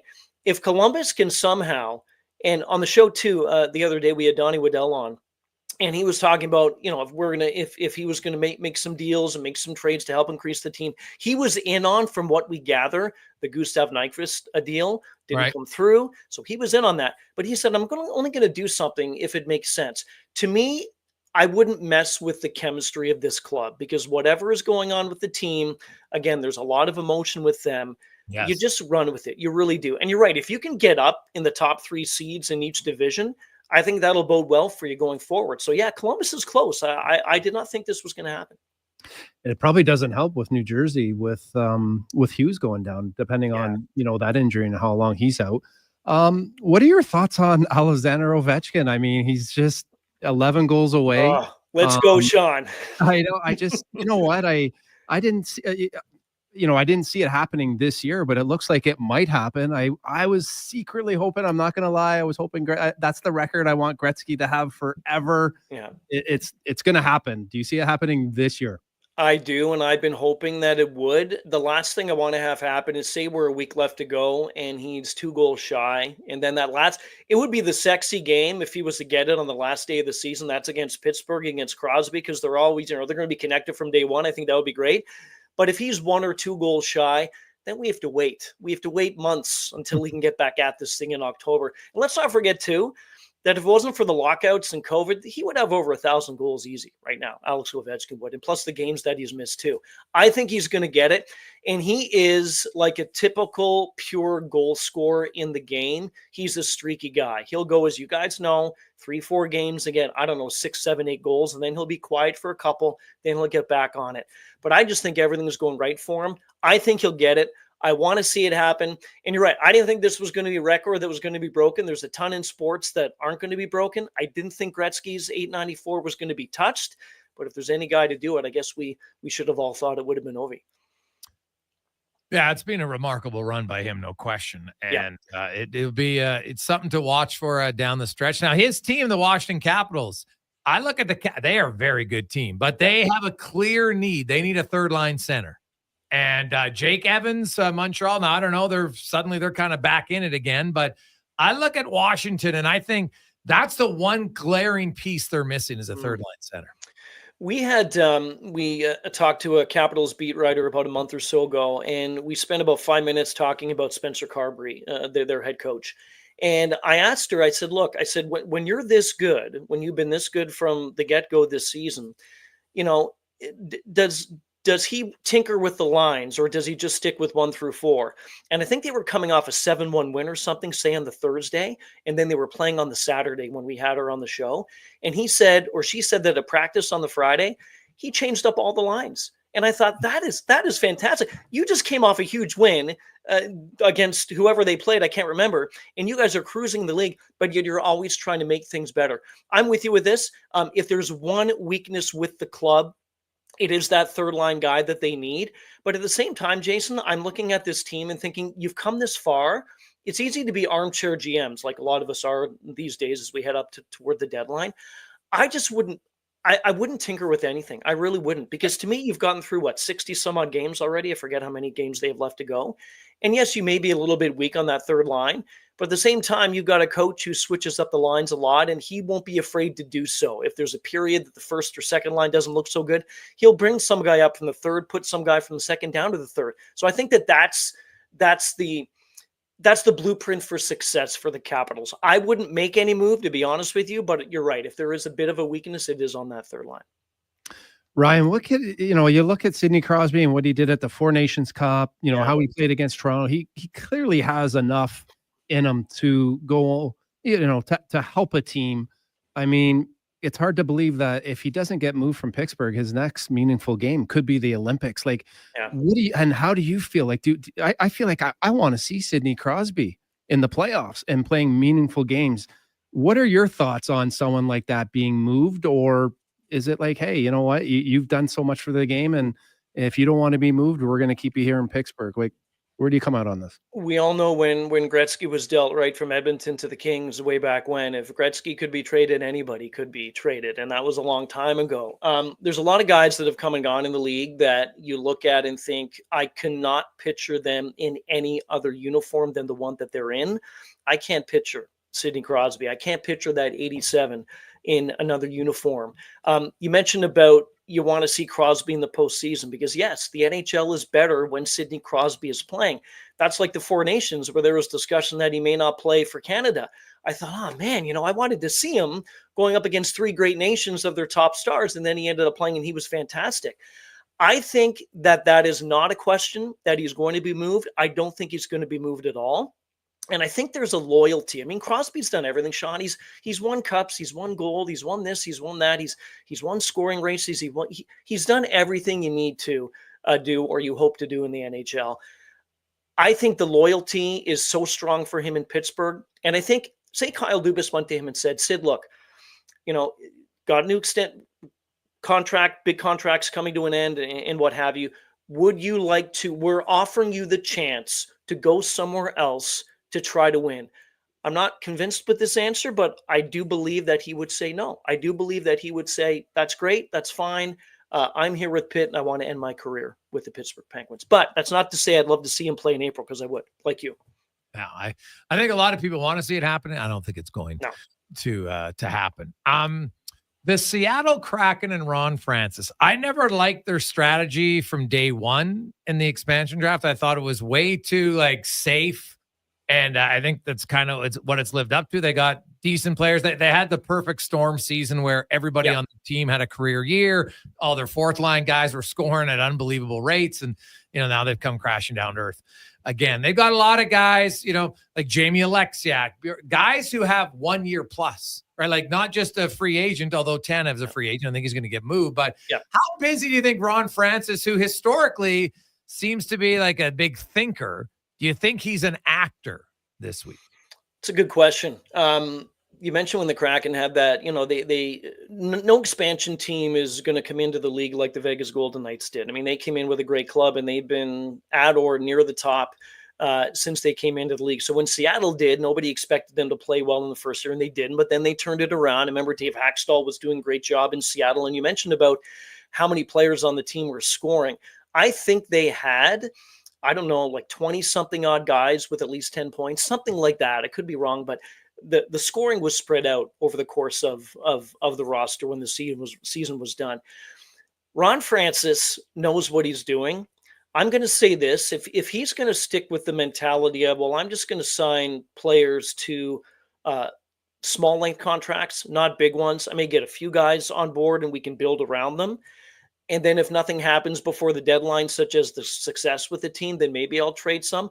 I think he may be a bit active, Jason, but I don't think he's going to be very, very active, to be honest with you. I mean, who knows, right? We never know what goes through the mind of these general managers at this time of the season.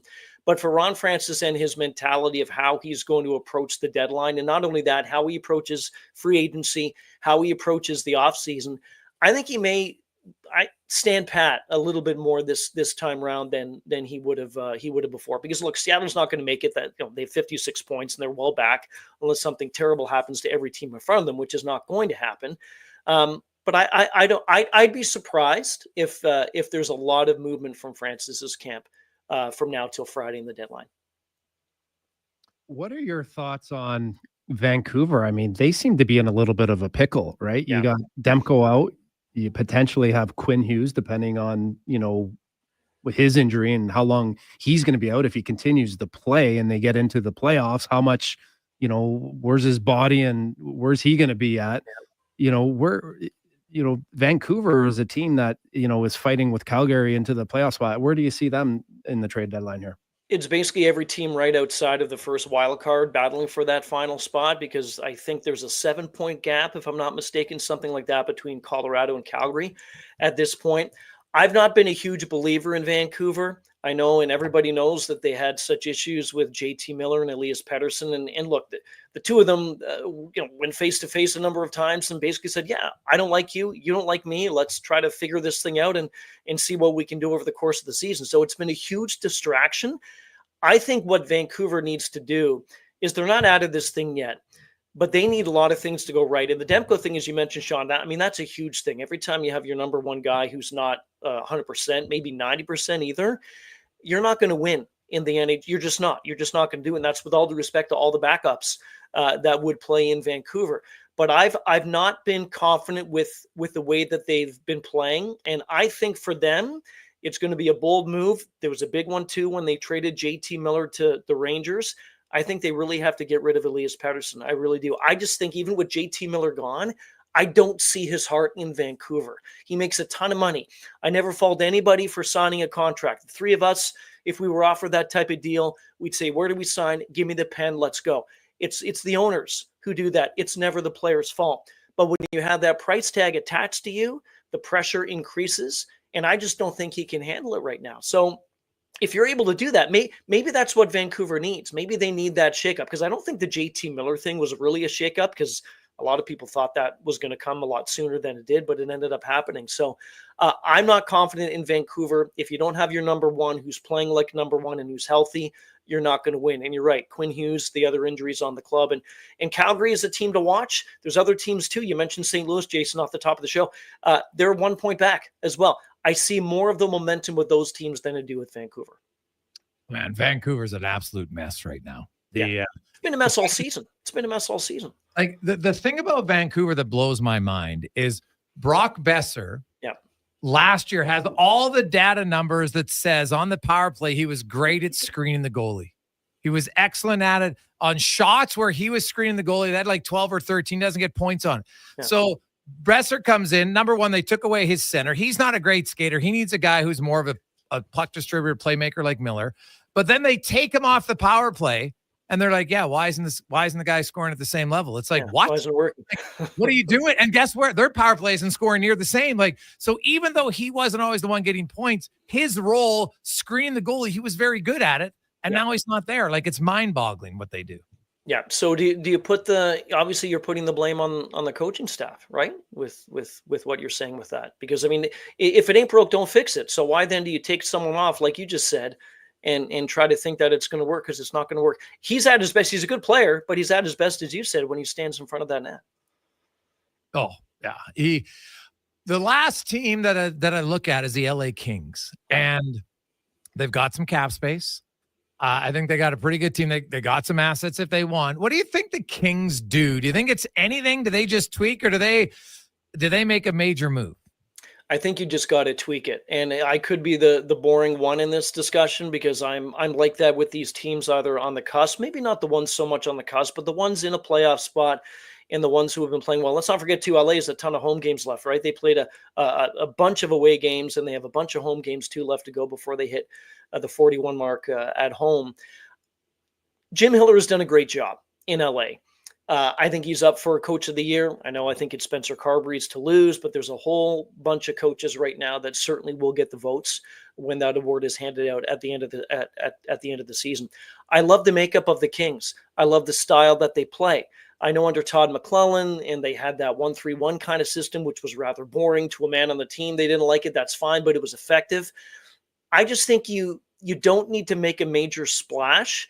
I think we haven't seen the best of the Kings yet, to be quite honest. And the biggest thing for them is they have to avoid Edmonton. I don't care what you do, just avoid Edmonton in the first round, because if you avoid Edmonton, you're going to hoist the cup. I'm kidding. Well, who knows? But the point is, you got to avoid the Edmonton Oilers in that round. I don't think they're going to do very much, because I do like the makeup of the team. And that getting Drew Doughty back too, I thought he was great in the Canada in the Four Nations. He was a little bit slow, obviously, because he hasn't been playing for a long time. But I just think they're really coming to now, and they're getting into that cohesiveness as a team. So I wouldn't do very much if I was the Kings and Rob Blake and Luc Robitaille. Ryan, thanks so much, man. We really appreciate it. Have an awesome day. Enjoy trade deadline week. Thanks, man. Enjoyed being on.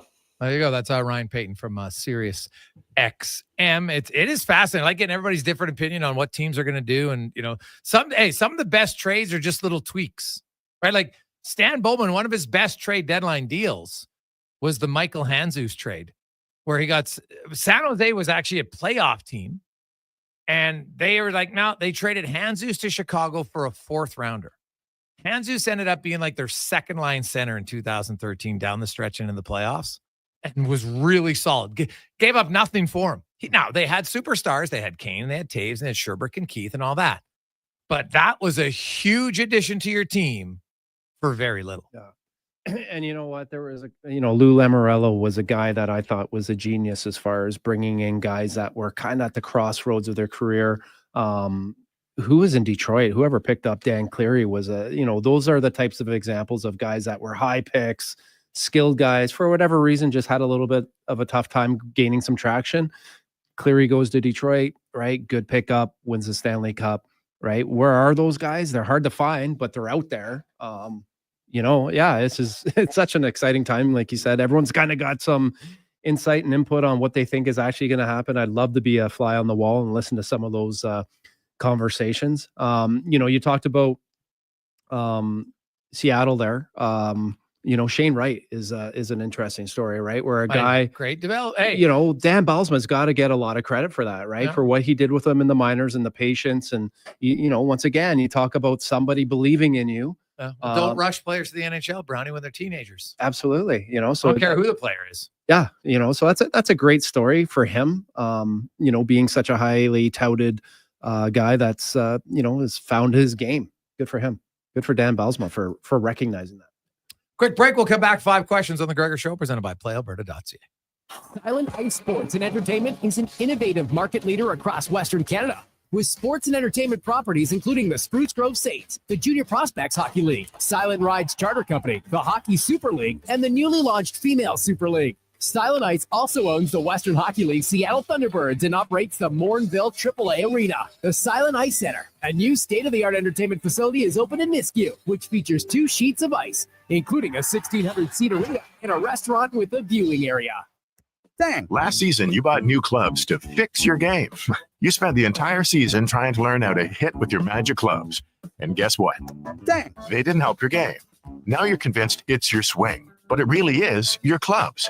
Even though you were told the ones you bought were the best ever made, if they were, you would have gotten better. Every day at Fitted Golf, we continue to prove the right clubs make all the difference in the world. From beginners to pros, Fitted Golf makes all the difference. Yes! FittedGolf.ca. Introducing the new McSpicy from McDonald's. It looks like a regular chicken sandwich, but it's actually a spicy chicken sandwich. McSpicy. Consider yourself warned. Limited time only. Participate in McDonald's in Canada. Scott McGilvery here, HGTV host and renovation expert. The one upgrade I know homeowners will love: better, fresher Culligan water straight from the tap. Culligan's Aquasential reverse osmosis filtration system takes your water to the next level. With up to 7 stages of filtration and 14 filter options, they're certified to reduce over 90 contaminants. Your tap water is about to get a major upgrade. Safer water that tastes great. Get started with a free in-home water test at Culligan.com.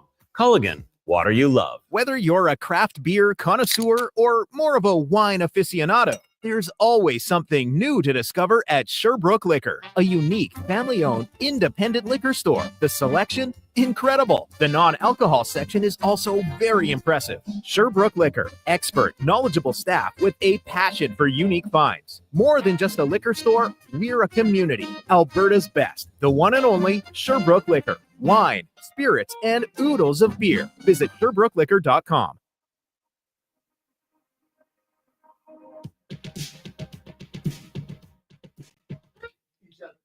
Portions of this hour brought to you by Can Torque. We offer sale, rental, repair, and calibration of hydraulic, pneumatic, and battery-powered torque wrenches, stud tensioners, and flange maintenance equipment. Order today at cantorque.com. The Jason Gregor Show, the best of Edmonton sports talk and beyond. This is Sports 1440. Presented by PlayAlberta.ca, Alberta's only regulated online gambling website.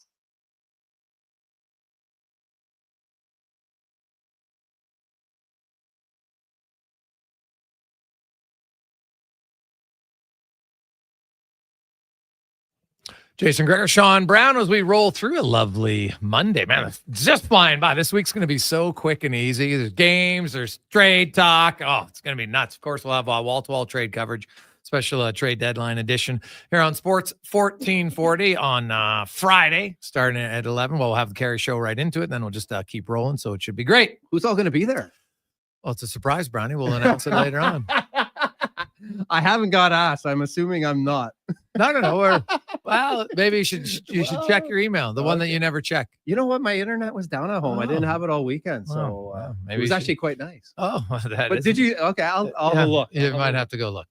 Let's get to 5 questions brought to you by The Brick. Are you tossing and turning all night? Stiff and sore the next morning? If your sleep is suffering, well, it's time to visit the Brick Mattress Store. Their Sleep Experts will help you find the right support so you get a restful night's sleep. It's the Brick Mattress Store. It's time for 5 questions on the Jason Gregor Show. All right, guys, looking at your crystal ball here. What do you think the next few months looks like for Evander Kane? I don't know. I think Evander Kane might be, one of the very few guys that does know. It'll be interesting to see if, they're able to capitalize on some of that space. He's definitely, we need Evander Kane. That's for sure. We need that type of player. Physical, strong, hard to play against. He's exactly what we need. And I'm hoping, with a healthy Evander Kane and in the right mindset, comes back. Well, it's a great question. I don't think I'd be surprised if you saw him in March. It's just going to be a matter of when you see him in April. And I've outlined all the reasons why for Evander Kane, for the Oilers organization, for chance of success. You wait that extra week which you would say for any injured player that more rest coming back from an injury is never going to hurt you. And then you can go on that conditioning stint for a week. Yeah, but the commissioner has to approve it. Why wouldn't the commissioner approve it? The guy's been on. He hasn't played a game since June 7th. You should, if your league is about player safety, and we know the league in the AHL is a little bit slower, that's where you should want. Why do other guys go on conditioning stints? We've seen veterans do it. Jordan Eberle just did it this year, right? Guys have done it. So I don't see why the commissioner, just because it's a week before the season, right? Why that would be a big deal. They're like, oh, it's cap circumvention. No, it's right in the rules. You're allowed to do it. Nothing wrong with it. Just like when Mark Stone was held out for an extra week at the end of the regular season, nothing wrong with it. Now, but he also wasn't out for he wasn't out for 10 months. Different situation. This is probably a long time, for him where he's actually probably been healthy, right? So it'll be interesting. Like what's a fair expectation when he comes back? After missing a full season of the NHL? Honestly, like I said, for me, I would pencil Kane in as a bottom 6 winger to start. And then if he plays better, now I've got a great problem because I might have another top 6 guy. Awesome. Question number 2. Who starts between the pipes tomorrow versus Anaheim? And more importantly, why? I'm betting I'm going to go with Skinner, as I did earlier. I just think that, as well as Anaheim's playing, this is an opportunity. This is a game that, they should win. They're coming off of, a gritty game that, where they should be able to have be able to build some confidence, and guys should start to feel good about themselves. And I think Stuart Skinner's your guy. He's going to be your guy moving forward. I think you get him in there and hopefully you get a win. I think it's going to be Calvin Pickard. I think he'll get rewarded for his great play in Carolina. Big reason why they won that game. And it gives Skinner a few extra days, a little extra time now. You stay out late after practice, work more with the coach. And I think it's a small little message. Hey, and the last time Skinner didn't play 2 games in a row, he responded his next 15 games in the playoffs, the most pressure-packed time, and only allowed 2 goals or less in 11 of his next 15. So I would go with it as a combination of Pickard's earned it for a time, but also the last time he did it with Skinner, it worked out well for him too. I bet a coffee from that coffee shop down there. What? Where Booster Juice used to be. Coffee that Skinner plays. Oh, okay, sure. You want to take that? Sure. I could do a Booster Juice too. It's right down there. Yeah, well, there is a Booster Juice. I'm like, what are you talking about? It's right down there. Well, I didn't realize they moved I don't it. drink coffee, but you can get me a Booster Juice and you'll get I'll coffee. go. I forgot about the Booster Juice. Yeah, We'll do a Booster Juice for sure all day. All right. Question number 3. Capitals signing Charlie Lindgren to a new 3-year contract. Obviously, they have Logan Thompson locked up as well. So I want to ask you guys, when it comes to goaltending duos in the NHL, who are your top 3? Want me to go, Gregor? Yeah. I'll go Igor Shesterkin, Jonathan Quick, New Jersey, Markstrom, Allen, and Sorenstein, and You mean Markstrom and Allen? Yeah, what did I say? Oh, yeah, Markstrom and Allen. And now you've rattled me. Sorenstein and Varlamov. I mean Sorokin. I'm like, who the hell is Sorenstein? You mean Varlamov and Sorokin with the Islanders? Yeah. Okay. Yeah, that one I like. Tandems. That's always it's kind of hard because, well, I guess if you're just saying a backup, well, see, I'm not picking the Rangers. Their numbers are terrible this year, so I wouldn't pick them. I probably would. Toronto this season, their 2 goalies have both have really good numbers when they're in there. And the problem is they're both hurt, but when one plays, the other one's hurt. So I guess it's a good problem. If they were both healthy, I'd like Demko and Lankinen quite a bit in Vancouver, but Demko is about as healthy as I have hair, so that's not good. And the other one I would go with is well,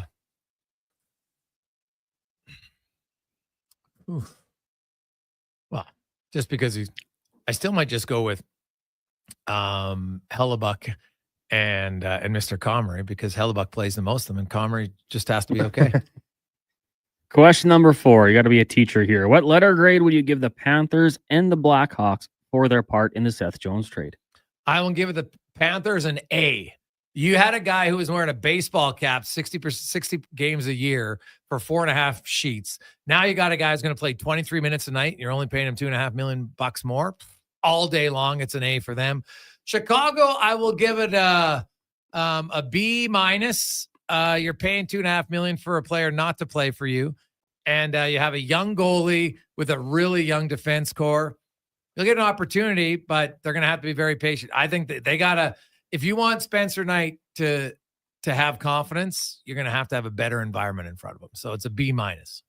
I'll give Florida an A, and I don't know, Chicago maybe a C. I'm a little disappointed in Chicago and the fact that they have, Connor Bedard, all the pressure that he has, the type of player that he is. I feel like who's around him? Who's going to help this guy? I don't think you want a player like that in a position where, he doesn't have much to be around and play with, so yeah, not looking great for Chicago. Final question. Today is National Cold Cuts Day. So let's say you're at the deli, you're getting some meats to make a sandwich. Could be one, could be as many as you might actually use. What are your go-to deli meats? Go-to deli meats. I'll go with turkey, smoked turkey, roast beef, pastrami. You know what I really like is, and they're hard to find. There isn't a lot of them. Mr. Sub. An assorted sub from Mr. Sub. You and Dean Millard. It's so my mom, I think I get it from my mom because my mom loved them. And every time I have an assorted sub, I think of my mom. That was her favorite. I don't know if it's the sauce. What is the sauce there? It's dude, I haven't eaten there in a decade. I have no Well, they're hard to find. Wow. Like Mr. Sub. I didn't even know there was any around still. I think there's one off 170. There used to be one in Sherwood Park. I don't even think it's called Mr. Well, you don't even go there anymore, clearly. Yeah, well, I go there like once a year. I'm not a big subs. I'm not a sandwich guy, to be honest with you. Deli meats, cold cut. Oof. Man, I probably haven't eaten many in the last few years, only because my wife reads up on all the stuff and all the carcinogens and stuff that's in those meats. Not good. So, but the turkey one, I will take the turkey because it doesn't have it in it. And if I was going to eat it, I used to love Black Forest ham. Yeah, Black Forest ham, go-to. But it's everything else you put on it, right? The jalapenos and like that's one thing when my wife makes me a sandwich compared to my sandwich, it's completely different. Like she puts pickles on it, lettuce, hot sauce, mayo, mustard. It's a good sandwich. Oh yeah, no, you need other fixings on it. Yeah, you can't just, if I just want cold cuts, I would just take them and eat them in my hand for sure. And they can be good, but you need another. Put it on sourdough bread, buddy. Ooh, Big into the sourdough. Yeah. My wife started making sourdough bread. I'm telling you, buddy, it's unbelievable. Yeah. And there's not and I know exactly what's in it. That's what I like about it. It's flour. Well, there's like the starter, which is just basically it's flour, water, and salt. It's unreal. It is so good. I'd recommend it to anybody. Now, I don't make it, but now when she goes away, I like to flip it around and stuff, do all that stuff that you have to do every few hours. But I'm telling you, man, it is so good. Like fresh, and then you put it in the toaster. Oh, love it. So what do you got, a machine? No. Oh, wow. Now she bought there's better pots, so it it rises better and stuff like that. Yeah. But that's it. There's there's no bread making machine. It's by hand, buddy. Oh, good. You put it in this. Well, you know how sourdough works with the starter, right? Like you mix your starter, and then it expands, and then that becomes your dough, and then away you go. You got a great wife. That's nothing better than a wife that enjoys cooking. I should say happy anniversary to my lovely wife today. Mine's coming up Sunday. Good for you. 13 years. Oh, good for you. Where are you going? We actually went out for dinner last night. Where'd you go? We went to Olia. I don't know. The guy who owned Corso 32? Oh, yeah. Yeah, so they just kind of moved it. It's now more down on Jasper on like 124th. And it's got great pasta. Then they have the you go get the risotto there. It is, and it's actually funny enough on sourdough, but it looks like an egg, but it's not. And I'm telling you, that risotto, I would put it up against anything. That is my favorite appetizer I think I've ever had. I love it. Okay. Because they have it, and they switch it sometimes when they have the pea one. Oh, It's like peas in it. It is amazing too. So that's So it's the same guy with Corso 32. Yeah, Is yeah. it still there? no. Or did they That shut it down? Corso is shut down. Did they? Yeah. Oh, okay. I just moved I because love it's that got one. more space. It's bigger. Okay, yeah, I love going there. No, they're not a sponsor, so free shout out for them. But it was very good last night. Yeah. Highly recommend it. There's actually a place right beside it. Mimi's or something it's called. Like looked like a really cool little lounge place. I didn't even know. It Oh, was there. Mimi. Yeah. Okay. Like I've right been- on Jasper Yeah, Ave, like that place 124th. is really good. Yeah. Yeah, that's You have one to of the- walk through it to go to Yeah. the washroom. It's kind of unique. Yeah, but they got a bakery. They got a bakery. They got no, there's no Mimi. bakery in there. Oh, maybe there's a No, bakery outside. Yeah, to the left of Oh, okay. Mimi is a bakery, Oh, yeah. and then to the right of it, I forget the name of the restaurant, but I took my daughter, my wife, we went there. Yeah, It's- Olia. You just said it. Yeah, okay. Hey, I got hit in the head a lot when I played. I got it. Yeah, no, that's awesome. Yeah. Oh, yeah, no, I've it's been quite there. good. So yeah, there you go. Awesome. I Brownie. need a breakfast place. I got to take my wife. She's got plans. She's going out with her girlfriends, but I got to take her out for breakfast. Socrates, St. Albert. I love it. Really? Yeah. Very Okay. good. Very good. Do that. I would quickly. Well, you'll join us on Friday, but before how many trades do the Oilers make before Friday morning? Any? Or do you wait? Are they waiting till the last day? I don't know. I think it's hard to say because with each game, when guys get injured, nicked up, guys that were in play weren't in play. I have a feeling that if you're quick to get to the deal, you're probably in a better position. I think if you wait too long, you probably pay the premium price. So I'm going to say they're going to make a couple deals before. Brownie, awesome. We will chat with you later, buddy. Have a good one.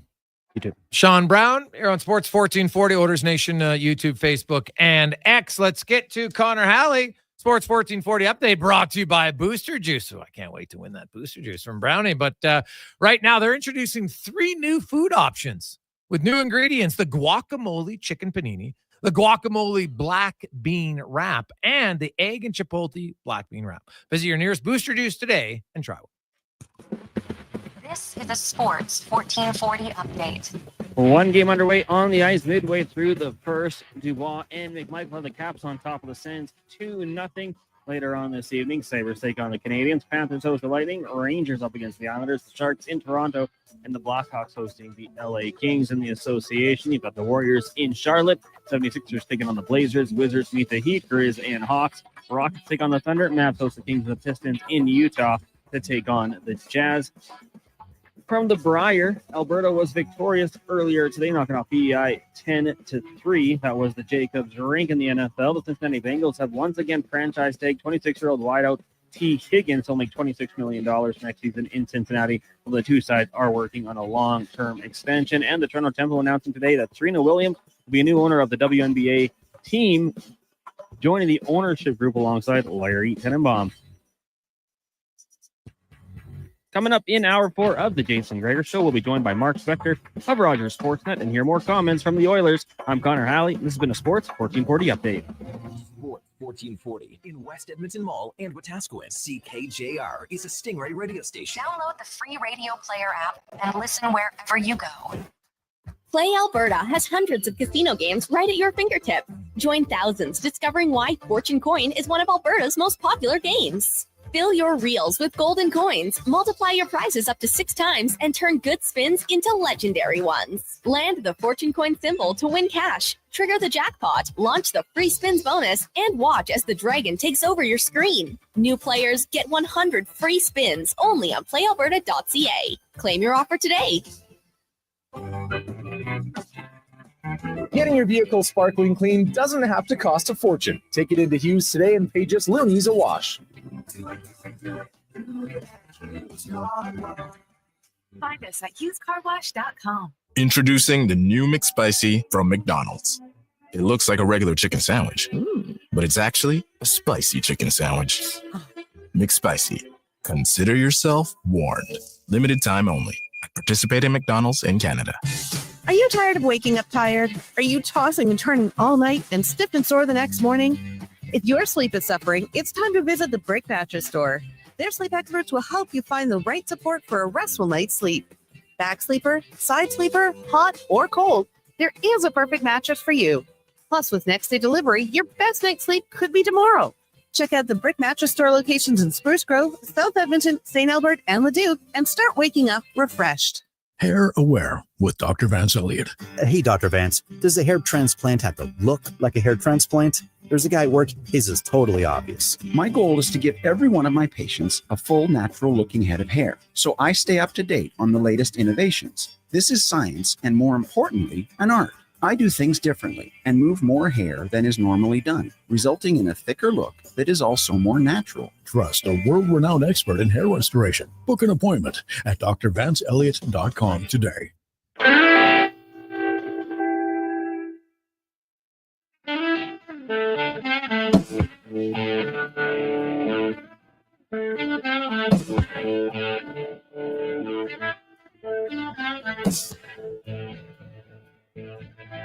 Portions of this hour brought to you by Sherbrooke Liquor. Sherbrooke is a house of curiosities, a mom and pop, a curated experience that is equal parts wine tastings and 2 fours for May long. See more at SherbrookeLiquor.com. The Jason Gregor Show, the best of Edmonton sports talk and beyond. This is Sports 1440. Presented by PlayAlberta.ca, Alberta's only regulated online gambling website.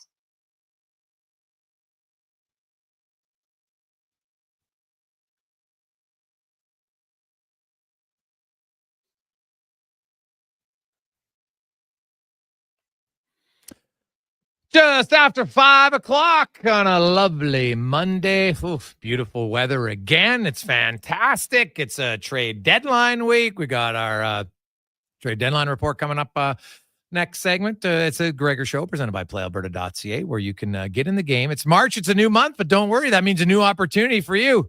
Use the promo code Gregor50 and you'll get a free $50 play at PlayAlberta.ca. Hey, maybe you're like, guess what? The orders are back on track.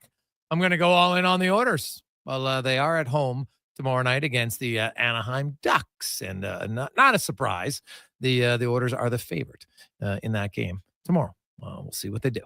Let's get to the spec report now, brought to you by GS Construction. They are your underground infrastructure specialists. So whether it's in your neighborhood, whether it's on the freeway, they make everything run smoother. GS Construction, as Mark Spector joins us, and Spec, safe to say, a better effort by the Edmonton Oilers on Saturday. They got solid goaltending. They limited the glaring giveaways in that game, and it led to a victory over Carolina. Yeah, it's kind of like, when you get real sick, you start to feel better. And I'm not saying they're all the way back, but they woke up that day feeling a lot better than they were a few days before. Their game was pretty good in Florida, much better in Carolina, and trending the right direction for sure heading into a homestand here. Absolutely, Jay.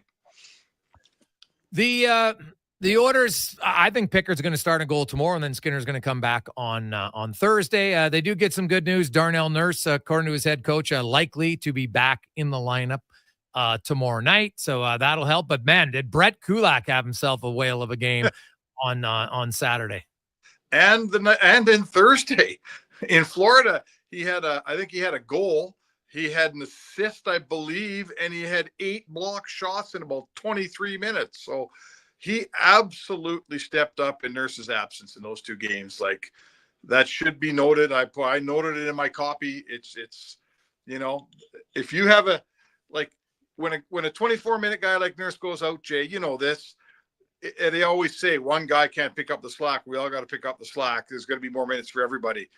In this case, Kulak just turned into a 24-minute player. Boom. And a good one.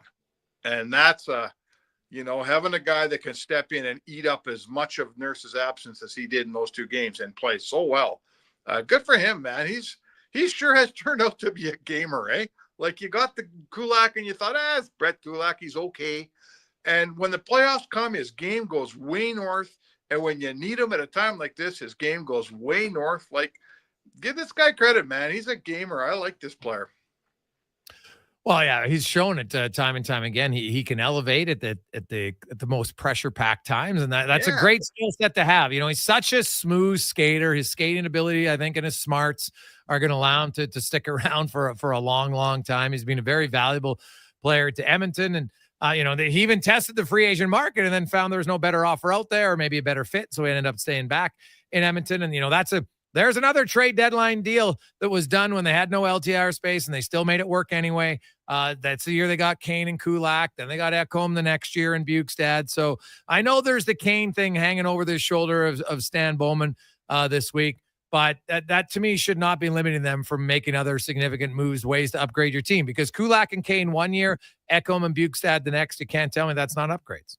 No, that's for sure, right? I mean, and they all come in a different way. That Bukestad trade was a pretty costly one, right? Kesselring turns out to be a good defenseman.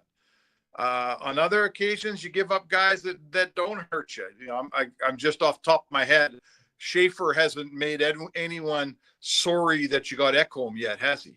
Maybe he will, but he hasn't done it yet. So yes, you can make deals. And listen, Bowman's history in Chicago was he was pretty good at putting the team together. Those teams won cups. They got decimated by the cap. The teams that win, everyone wants to go get paid somewhere. And he rebuilt 2 teams into cup winners again there. So his track record tells me you should have faith in him at the deadline. This is his first deadline here. So now we're going to wait and see. Oh yeah. No, we got to, I'll be very curious to see now that Kesselring's, he's a third pair guy in Utah now that their defense core is healthier. If you notice, like he's down to playing like 15 minutes a night in Utah once they got Dursey and Marino back, and they just signed Oli Mottage. See his deal today, 3 years. Yeah, 3-year deal. $3.5 million bucks. When you look at the orders and what Stan Bowman's going to do, he's got to do something spec. I don't know if you saw my article today, but the Oilers are the least physical team in the league. Their captain says they need to hit more. Their nurse says, their coach says, they all say it. It's a matter of doing it. Yeah, they've got to get some energy. And maybe that's where we're talking about the same thing, Jay. I just see a team that's kind of coasted a little bit through the season. There's, a lot of their best guys are having subpar seasons. And that doesn't mean we're at the quarter pole now. They've played 60 games. This is the 4th quarter starting up here. And, this is a veteran team. Those guys, a lot of these players, Ekholm, Nugent Hopkins, Hyman, McDavid, right? Those are guys that could have better seasons. They're not having as good. Bouchard, all those guys are having a worse season this year than last. Now, they need some energy. They need a spike. They need something, and that's Stan Bowman's job at this trade deadline. Yes, there's a couple specific positions you'd like to see filled, but he's got to give this team a reason to perk up a little bit, because the team I'm looking at right now, there's just too many top players who are having off years for me to think they're going to go 4 rounds. Is that fair? Yeah, maybe, but I'm not sure I necessarily buy that either. I looked, and I made sure I went and back. 3 of the last 5 Stanley Cup winners were all top 10 in hits. Tampa Bay, both years they won. Florida was last year. Florida's again this year. I think it's a mindset of how you play. And I don't care if Edmonton leads, but to drop 40% when it hasn't increased any possession time, you actually have lower possession time. It doesn't, they don't create as many turnovers. But for teams, they can pressure because McDavid and Draisaitl scare the bejesus out of teams sometimes just because of it. But the orders, sometimes you got to change momentum in a game. And for sure. And they don't do that. So they don't need to be Florida and hitting, but they can't be the least physical team in the last 18 years by a long shot. Doesn't make sense. No, that is totally fair, man. I think what we're drilling down on here is, it's probably they don't have the big physical defensemen a lot of teams have, but more so it's the bottom 6. To me, the majority of your hits come from bottom 6 guys getting into the forecheck and banging, and their bottom 6, they don't hit. They don't have an identity, so, maybe we're talking about the same thing. Stan Bowman's got to find someone to get into this group that gives them an identity. Podkolzin should maybe be in the bottom 6 and throwing hits, because who leads their team in hits among forwards? Is it Podkolzin? Podkolzin's almost triple. He's at 133 and Kapanen's next at 52. Right. So Podkolzin, frankly, he's a bottom 6 player. He's not a top 6 player. So if he goes in the bottom 6, that can hurt you. But they do. Their bottom six doesn't have a lot of identity. You know, they don't score, they don't fight, they don't hit, and they, you know, I guess I'm trying to ask, and the penalty kill's very poor. So they need to figure out, like, I don't know if you can win with the bottom six that just skates around and gets nothing done. And I'm not saying it's all their fault, but I am saying you can't drag 6 guys through the playoffs and think you're going to play 4 rounds, can you? Oh God, no.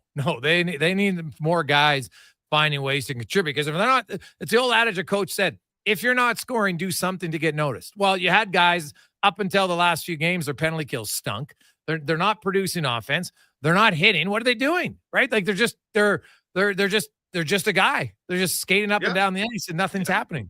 So that's where a guy like Trent Frederick comes in, right? Or, you know, I mean, again, if you get a second line player to play with Draisaitl, you push Podkolzin down, and that wouldn't hurt either. But anyway, listen, you know, I don't want to be too negative on this team. Like they just came through a bad stretch. They're getting better. They're looking up. They're, you know, it's not a time to assess them playing their worst hockey of the season. I think we'll see a better team. We'll feel better about them in a week here, but they are not, to me, I don't care if they're closer to first place in the Pacific than they were last year. That doesn't matter to me. They do not look like, I don't think they're as good a team today as they were last year. That can change. The deadline's coming. Maybe Kane comes back. Maybe Bowman makes a couple great moves. Let's see what happens. But I'm looking at the guys they got, Jason. I'm looking at, you know, we've waited 60 games for Bouchard to find his game. It's got to happen. Like, I think he's such an important and skilled and good player that you cannot win with him at this level. Stu Skinner, we're waiting and waiting and waiting. He's got to get better. He's got to get better, or I'm not sure they win with him. You know, Ryan Nugent-Hopkins has got to get better if he's playing on the first line. And frankly, this team is built around the best player in the world dominating hockey games.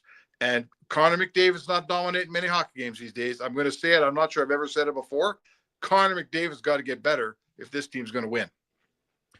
Spec, interesting decision just coming down by the Edmonton Oilers. Cam Dineen has been recalled on an emergency basis, so won't count against the cap. Brett Kulak was sick today, but the coach thought maybe he'd be ready to go. Ekholm didn't practice, but they said that was because he was offered the day off due to Four Nations, so maybe it wasn't due to Four Nations. So it's interesting that it's Cam Dineen, has had a really good season down in Bakersfield by all accounts, but he gets the recall over Travis Dermott. So, you know, probably a little bit of a reward for him. So who knows? You might see Cam Dineen in the lineup tomorrow. Well, that would be interesting. I've never seen Cam Dineen play. So I'd be looking forward to it. It does. There is some intrigue, though. The point you make with Kulak, obviously Kulak is sick enough. They think he might not play. They think Nurse is going to play. I'm not sure Knobloch made the promise today. Maybe there's a sign. Maybe he practiced. He's not feeling as good as they hoped. And maybe Ekholm's been sick for like 3 weeks. He was sick before Four Nations, and he sounded like very poor after Four Nations. This guy needs a week off, or a couple days off anyway. So bring up the kid, bring up the need. You got Anaheim, you got Montreal. That player shouldn't be the difference between you being able to beat those teams. But it's could be a great opportunity for him. Matt Savoy, Spec, are you playing him tomorrow night? Yeah, I am for sure. And I know the town's been all upset that he's not playing. I think that the Oilers' performance derailed the Matt Savoy project a little bit, Jay. I think that a coach whose team was deep, deep, deep in the sewer had to abandon playing a rookie and get his team going. And unfortunately for Savoy, playing him on a team that was really struggling in 2 wicked tough rinks was probably not the best idea anyway. But now you're home. Now the opponents aren't quite as strong, and now your team's playing better. If you're going to have Matt Savoy in Edmonton, it's time to start playing him, don't you think? Yeah, but do you think he does play tomorrow? Yeah, I think yes. I think he does play tomorrow, because if I'm the coach, I play him. So I'm going to tell you, I think he plays tomorrow. Or if he doesn't play tomorrow, I think he's getting sent back down to Baco pretty quick. Yeah. Well, yeah, it would be odd to go. I just, the coach normally doesn't change winning lineups. So if unless Arvidsson's sick like Ekholm, we'll see. Listen, are you telling me there's not someone can come out of this lineup? They're not that good. Bud. Oh, dude! Whoa! I'm not saying. Oh, not me. There's lots of guys out taken out of the lineup. I'm saying the coach usually doesn't change a winning lineup. Usually, unless there's an injury, right? Okay. I mean, yes, that's true, but I don't know. Anyway, I said my piece. I play the kid, and I don't have a whole lot of trouble finding someone to come out of this lineup. There's some guys in that bottom six that haven't got much done. I will say this, and it should be said, Jay, that Henrique Janmark Brown line, they really spit the bit in Florida, right? Yeah. They were on for 3 against. There was a big night, and they did not show up. They came out and had a hell of a game in Carolina. They really did. They played hard and good. So, there's some veterans that kind of made amends a little bit, playing guilty, I guess. So I don't know, but I'll tell you what, for me, Kapanen out and Savoy in, that's a pretty easy move for me tomorrow night. Spec, we will see you at the rink tomorrow. Have a good see you at the skate, Jay. Mark Spector, the Spec Report brought to you by GS Construction. I would play Savoy too. I don't know. I'm not sure I got the sense he's going to play, but he did. I talked to him today, and obviously he's fired up if he gets a chance to play in his hometown. And we were just talking about tickets and stuff. And he was all excited because he has a few of his buddies that are currently going to the U of A right now. And a month ago, they bought the student ticket package. And so they got the tickets. So they're like, man, if you play, it's great. Because he was like, they don't have to ask me for tickets. They all got them. So he thought he was hoping that it would all work out. That obviously he'd like to be in the lineup. You want to play number one, but obviously an opportunity to play in your hometown would be pretty special. So a few of his buddies, just by fluke, they bought the tickets a month ago. I'm sure some of you, if you're going to school, when you get those student ticket package prices, you want to jump on it because otherwise you can't afford the tickets. Too expensive. So hopefully he gets to play. We'll come back, and we have our trade deadline report coming up next on The Gregor Show, presented by PlayAlberta.ca. The job isn't done until the last load is hauled, and having a semi-trailer out of commission is not an option. Whether replacing or adding to your convoy, Edmonton Trailer has a huge inventory of new and used semi-trailers, trusted by the gravel, logging, oil field, fluids, and freight industries. Find a trailer right for you online or at one of their 3 locations. For sales, service, parts, rental, and finance, when you're in it for the long haul, Edmonton Trailer. Blue Jays fans, are you ready? Spring training is here. And every Sunday at 11 a.m., Sports 1440 carries Blue Jays baseball. Put yourself in Florida, in the heat, in the stands, having a cold one, listening to Sports 1440. Introducing the new McSpicy from McDonald's. It looks like a regular chicken sandwich, but it's actually a spicy chicken sandwich. McSpicy. Consider yourself warned. Limited time only.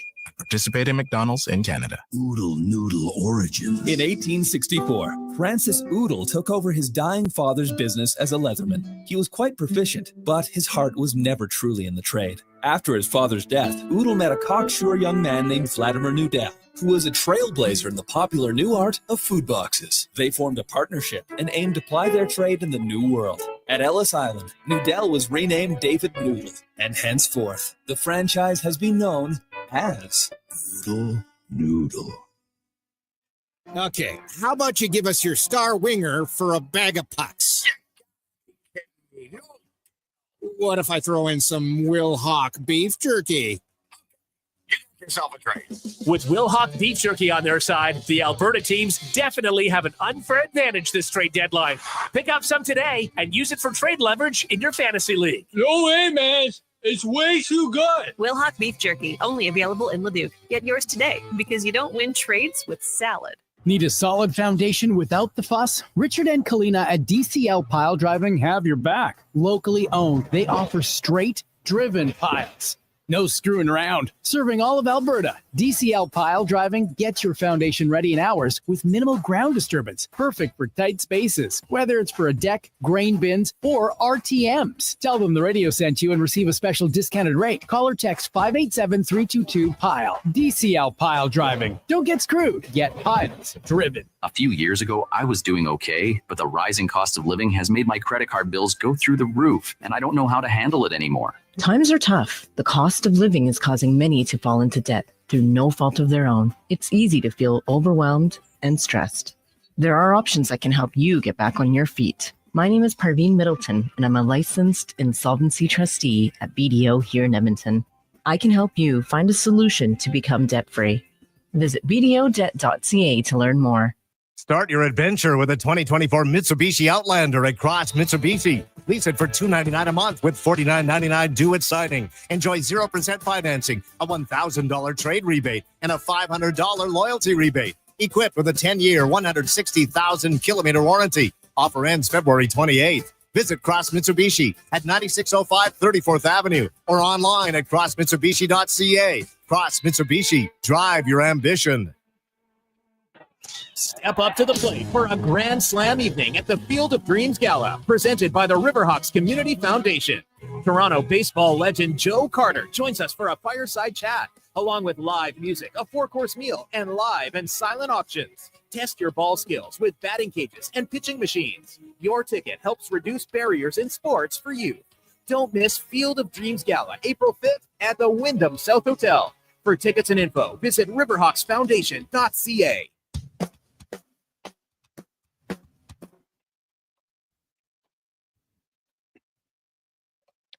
Portions of this hour brought to you by Action Electrical. They're the most diversified electrical contractor in Alberta with 4 divisions in project, service tag, and solar for commercial or residential. Contact them today at actionelectrical.net. Tricks, touchdowns, and home runs. Get it all with the Jason Gregor Show on Sports 1440. Presented by PlayAlberta.ca, Alberta's only regulated online gambling website.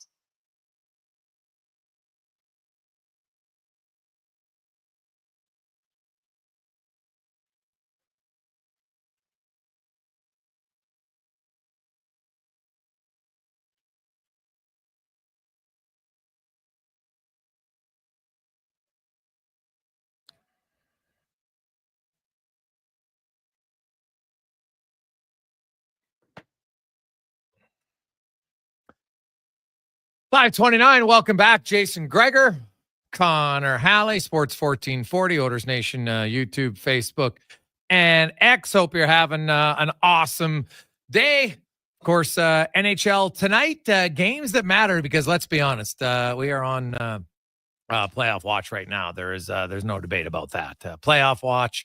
And let's get to our trade deadline report, brought to you by Alberta GMC dealers. Truck month is on now at GMC. You can get a $5,000 cash purchase credit on a 2025 Sierra HD model. See more at gmccanada.ca. Tonight, the first place Capitals hosting Ottawa. They're up 2-0. Brady Tkachuk and Tom Wilson had quite the tilt later on. Montreal, who is surging. Could they be buyers all of a sudden? They lead Buffalo 1-0. Tampa Bay and Florida tied at 0. The Islanders and the Rangers. Geez, what about that trade for Vancouver for to get Pettersson? They gave up the pick they got for JT Miller.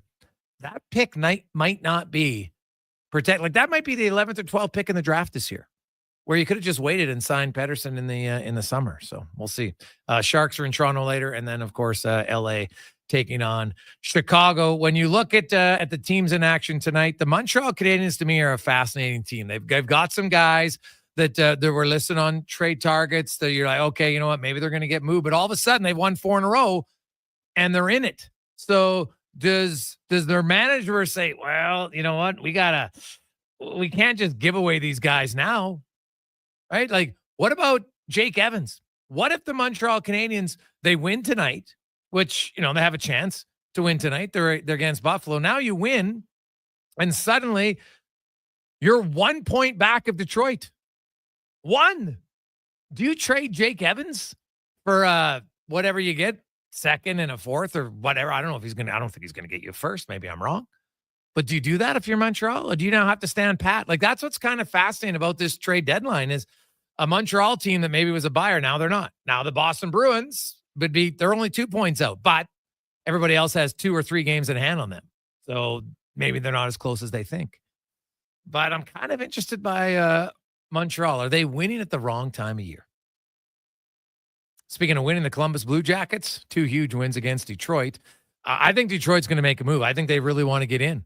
They are still 6-3, even though they lost 2 in a row to Columbus. They're still 6-3 in their last 10. They're in a wild card spot. I think they're going to add. It might not be a huge splash, but I think they're going to add. The big trade over the weekend, I think it's a huge win for Florida. You get Seth Jones. Now, you give up your backup goalie in Spencer Knight, who was making $4.5 million to play 25 games a year. And now you got to play Seth Jones $7 million to play 24 minutes a night. I'm taking Seth Jones all day in that deal. I think it's fantastic. I know they put Kachuk on LTIR, so that allowed them to make the move. But that makes Florida a lot better quicker. I think Seth Jones is going to be so excited to be back in a competitive team. I think he'll fit in very well in Florida.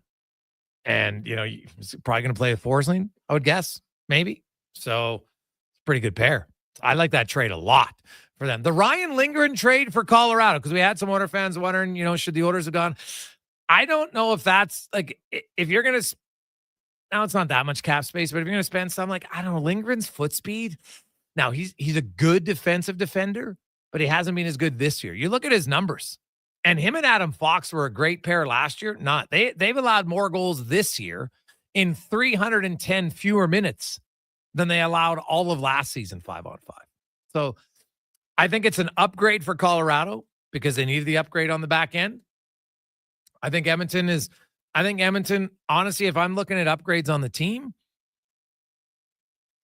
I'm looking at if they're only making 1 or 2 moves, I think they need a 4th line center, and I think they need an energy guy. I really do. I think Lindgren could have helped.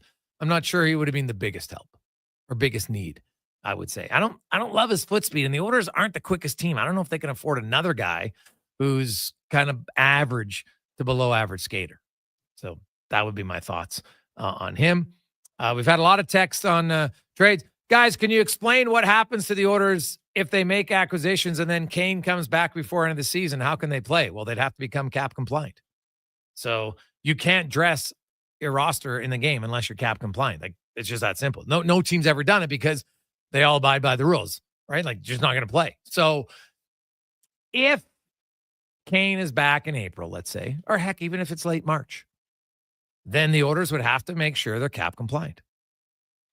Hey, guys, Gregor, listening to you talk all day about their hitting, why would the Oilers trade Kane? Well, I don't know if the Oilers are necessarily interested in trading Kane, but you're not doing your job as a GM if you're not looking at all options. So Evander Kane, you couldn't have traded him unless he agreed to it prior to February 28th. Now, though, he has a 16-team no-trade list, which means there's 15 teams in the league that you could trade him to. Now, I don't know who's on the list, but if all of a sudden maybe a team's interested, because if you traded Kane, that would free up a lot of money. Because remember, the Oilers, now right now, they're slightly into LTIR. They're just losing a little bit because they have the 22 players, right? But if they didn't have Savoy on the roster, then they're not in LTIR.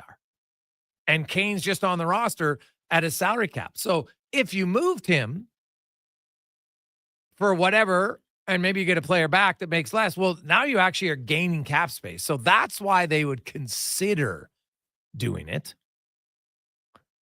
Just because what if you don't know when he comes back? And how good's he going to be? If you could get a really good player for him, I could see them. Now, how much trade value does he have coming off an injury? He hasn't played all year. He has 1 year left, just over $5 million next year. He's got a reputation, like it or not, right? Like, he's left other organizations. Now, you haven't seen it as much in Edmonton, but I've heard whispers that it's just bubbling under the surface. That's how you would say. So that's the whole situation with Kane is if you did move him, it does open up the space because the Oilers are slightly in LTIR right now and not by much. So if you move Kane, like, that's a significant amount of money that you're getting. So that's why they could consider it. I agree with you. It would be a bit odd, but what if you traded Kane for an aggressive player? Maybe they look at it. So, hey guys, what about Binnington? Well, you got to remember St. Louis is 1 point out of the playoffs right now. I'm not sure there was ever any real serious talk for Edmonton, number one. Number two, they're 1 point behind both Vancouver and Calgary. Now, they have played 2 more games. But the Blues got a decent sked. They got a road trip. They got a 6-game road trip. That's going to make or break. And they got some teams that are competitive and then some teams that are not so much competitive. We'll see how they do on that trip. But I don't see the Blues trading Jordan Binnington. I don't think Edmonton was really that close to ever having a conversation about Jordan Binnington. I just don't think it's realistic when you look at. And I will say this about Jordan Binnington. As Kevin Woodley outlined, his numbers over the last 2 years are not better than Stuart Skinner. Is he going to have some really good games? Yes. Is he going to have some bad games? Yes.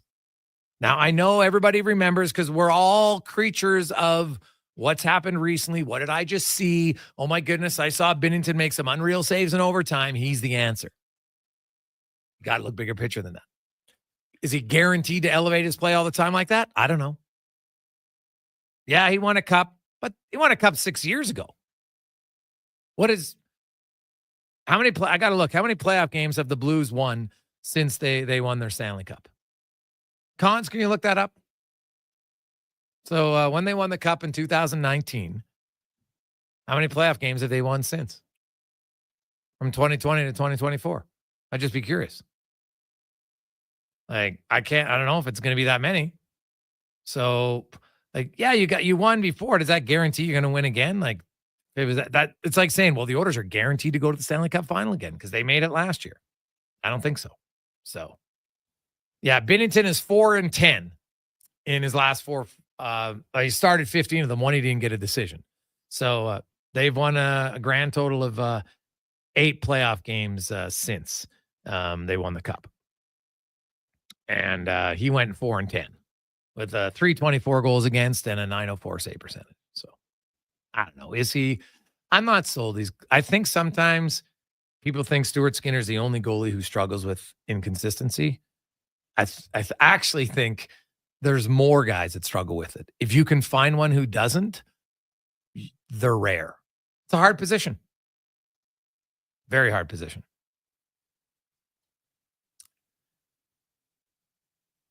Hey, guys, if they were locked into a playoff spot, could they forfeit a game if they weren't cap compliant? Brian, that's a really good question. Honestly, I don't know the answer. I'd have to look it up.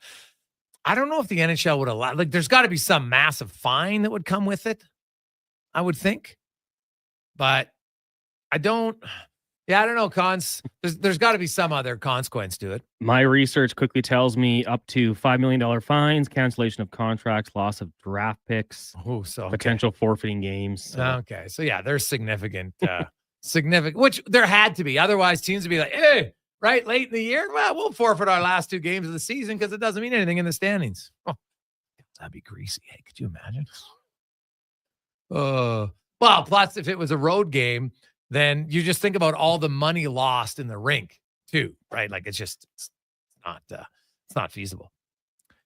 Hey, Gregor, how does Kane stay in LTR if he's traded? Does he have to be activated? No, you can.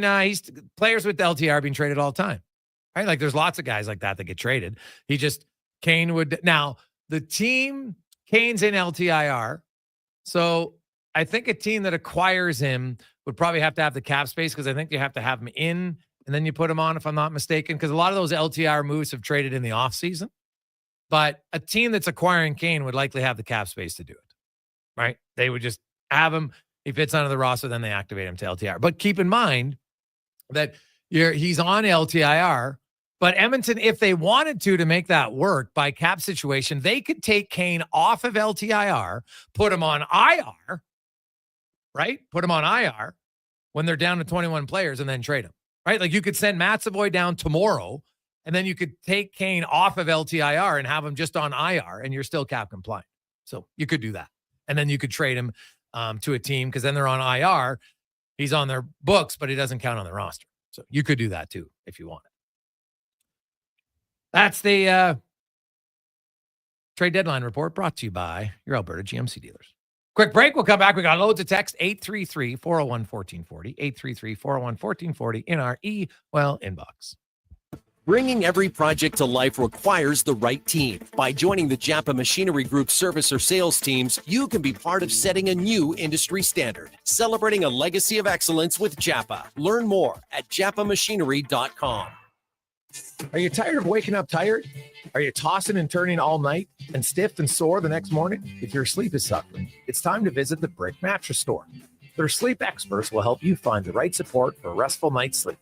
Back sleeper, side sleeper, hot or cold, there is a perfect mattress for you. Plus, with next day delivery, your best night's sleep could be tomorrow. Check out the Brick Mattress Store locations at Spruce Grove, South Edmonton, St. Albert, Leduc, and start waking up refreshed. From the casinos of Vegas to the bingo halls of Leduc, everybody wants a piece of Lady Luck. And what thanks do I get? It's like I don't even exist. There's no such thing as luck. If you gamble, use your game sense. Visit GameSenseAB.ca. Introducing the new McSpicy from McDonald's. It looks like a regular chicken sandwich, but it's actually a spicy chicken sandwich. McSpicy. Consider yourself warned. Limited time only. Participate in McDonald's in Canada. Don't settle for being on the rate of last resort if you don't have to be. Check your most recent electricity bill. If it says the words rate of last resort on it, then there are likely better options available for you. In fact, you could save hundreds of dollars per year by switching plans. Check your bill, then go to ucahelps.ca to explore your options. You will likely find a better rate and could have hundreds more in your pocket by the end of the year. A message from the Government of Alberta. Hair Aware with Dr. Vance Elliott. Hey, Dr. Vance, does a hair transplant have to look like a hair transplant? There's a guy at work, his is totally obvious. My goal is to give every one of my patients a full natural looking head of hair, so I stay up to date on the latest innovations. This is science and, more importantly, an art. I do things differently and move more hair than is normally done, resulting in a thicker look that is also more natural. Trust a world-renowned expert in hair restoration. Book an appointment at drvanceelliott.com today. Farm, ranch, acreage, or lake lot. They're here to help at Bashaw Concrete Products. Family owned and operated for 60 years. They continue to provide the best products and service, period. Call now for your free quote on the highest quality ready mix and gravel, a new septic tank, or an outhouse pad and tank, plus precast cattle water pads, garage sumps, and more. Call 780-372-3854 for prompt delivery. Bashaw Concrete Products, 780-372-3854. BashawConcrete.com.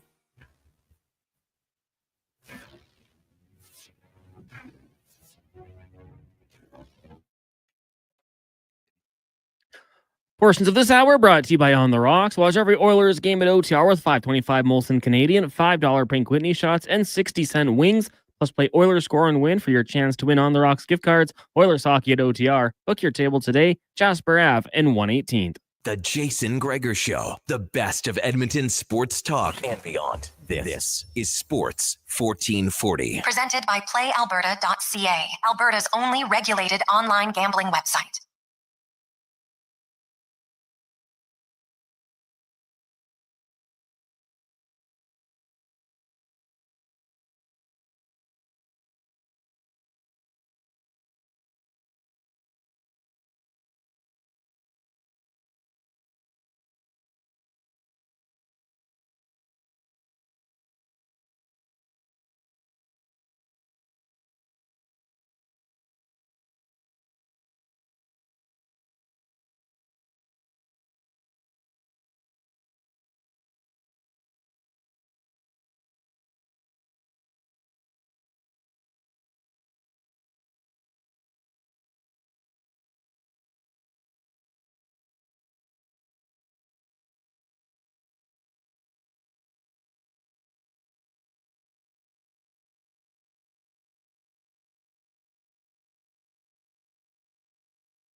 We roll through Sports 1440, Orders Nation, YouTube, Facebook, and X. Hope you're having a lovely day. Jason Gregor, Connor Halley. Sports 1440. You can get involved, 833-401-1440 on our eWell inbox. Orders, of course, if you missed it, Cam Dineen has been recalled on an emergency basis from Bakersfield, which means he's on an emergency basis, so he doesn't count against the cap. Brett Kulak and Matthias Ekholm didn't skate today. Knobloch said Kulak was sick, thought he was going to be ready to play tomorrow. Ekholm, he said he was given the day off as an option, him and Arvidsson and McDavid, but McDavid chose to skate. So now Darnell Nurse, they thought he was likely to play, but maybe not. I don't know. Maybe something happened afterwards. So they call up Cam Dineen on an emergency basis. But because you think about it, so the Oilers had 5 guys on the ice today: Stetcher, Emberson, Bouchard, Nurse, and Klingberg. So if Nurse is skating, they would have to think that 2 of Nurse, Ekholm, and Kulak are questionable to play tomorrow. That's why they have the emergency recall. Not just 1, 2.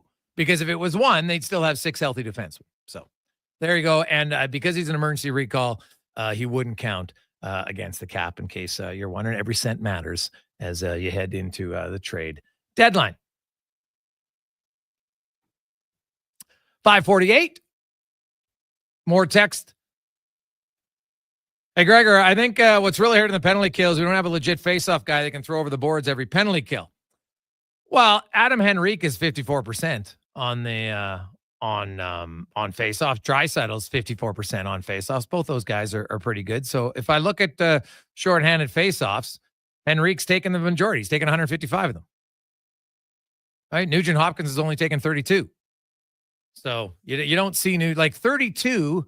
So that means he's taking like 1 every second game on the penalty kill.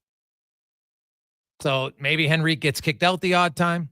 But yeah, when Nugent Hopkins, he's only won 11 of 32. So yeah, it's not good when he takes the draws. Derek Ryan had taken 25, so he hadn't taken a lot either, but he was just over 50% at 13 wins and 12 losses.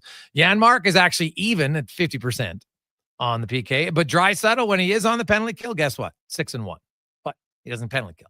So Henrique's their main PK guy, right? He's taken 155 draws. And if you combine Nugent Hopkins 32, Derek Ryan 25, Draisaitl's taken 7. So that's only 64. So he's taken more than the whole team combined. So he is their main guy. And they use a right hand penalty kill faceoff guy? Yep. That's why I've said, Jake Evans, Michael McCarron, those are some options, because it might be a small element of the game, right? And McCarron plays a lot of penalty kill minutes, hasn't got scored on a lot in Nashville this season. So he's an option. Probably not going to cost you very much either. So we'll see. Hey, guys, do you think the Avs make a splash for some depth? Signed Avs fan Big Easy. Well, they should. Why wouldn't they, man? You got the LTIR space. Like, you can't use it for next year. It doesn't carry over. Landeskog isn't coming back. Like, I know it's a story that everybody would love to see. I don't see it. So I'd go out there. And if Landeskog did come back by the playoffs, is anybody like, well, I'm sure somebody would complain. Oh, well, cap circumvention. No, the guy hasn't played in 2.5 years or whatever it is, over 2 full years. Last time he played was in the Cup. So that'd be 3 years, right? He didn't play in 23, didn't play in 24. And now we're coming up. So that'd be 3 full seasons. So, yeah, I don't think the Avs are done at all. I think they're going to look to I don't know if it'll be a big splash, right? I think Lindgren, they feel, is going to be a number 4 defenseman. So that's a significant move to your team when you think about minutes on ice. But I could see them adding a little bit of depth there for sure. So it would be very good. Hey, Greggs, who could the Oilers trade out if they have to free up space? Holland always found ways to move guys out. Well, if you bring in a forward, could you trade Kapanen out? Like, Kapanen makes $1 million. He actually makes more than McCarron. McCarron makes $900K. Like, if they traded Kasperi Kapanen out in a deal just to make the money work, do you think they'd miss him that much? Like, no offense to him, but I don't think so. Right? Could you move out Connor Brown if you had to make a deal work? Yeah, you could. So there are guys you could move, if you have to. So You could now. I'd have to look. I didn't even look at it when he signed, but did John Klingberg did he get a no movement clause on that short deal? Like, I guess I'd be a little surprised that he did. Yeah. So you could move out John Klingberg, right? He's like 1.76 cap hit. So you can always be creative. That's why I've said, like, the Edmonton Oilers were in LTIR the year they acquired Brett Kulak. They just added in William Lagesson. Edmonton actually gained cap space in that deal. So you can do it, right? Even the year they got Ekholm and Bukestad.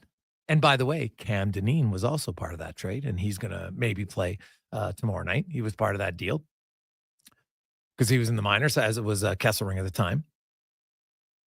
But there's ways to do it, right? You remember Edmonton got Nashville to retain $250K, like small percentage of Ekholm's, but that allowed them to stay cap compliant.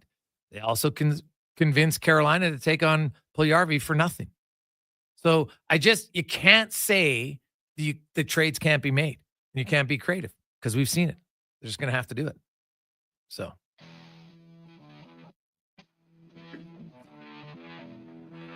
$5:53. Hope you have a lovely Monday. Enjoy the night. We'll talk Oilers and Quackers tomorrow. Maybe Cam Dineen's going to play. Savoy, Pickard, Skinner. We'll find out all of that. And will there be any trades? Who knows? We'll discuss it all here on Sports 1440. Have yourselves a wonderful night. Let's get to the Con Man and a Sports 1440 update brought to you by Legacy Heating and Cooling. Home with no payments, no interest for 1 year on your furnace. Have a warm winter at legacyheating.ca. Good night.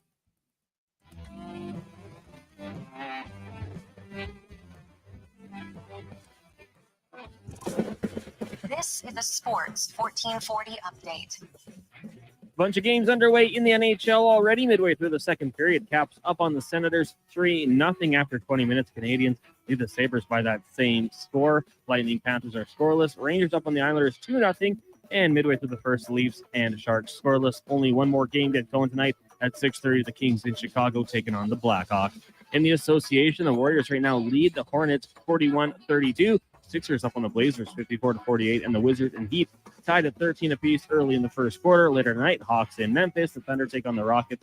Kings in Dallas, and the Pistons up against the Utah Jazz. Draw 9 at the Briar. Alberta in action. The Cougar Rink taking on Nunavut. You've also got New Brunswick up against Newfoundland and Labrador. Northern Ontario takes on BC, and Canada battles the Manitoba Caruthers Rink. From the NFL earlier today, the Cincinnati Bengals once again placing the franchise tag on wide receiver T. Higgins. The 26-year-old will make $26 million this season if they cannot agree on terms on a long-term deal. And the Toronto Tempo announcing today that Serena Williams will be the new owner of the WNBA team. She joins the team's ownership group alongside Larry Tenenbaum, chairman of Kilmer Sports Ventures. The Tempo will begin play at the Coca-Cola Coliseum in 2026. They'll also host games across Canada throughout the season.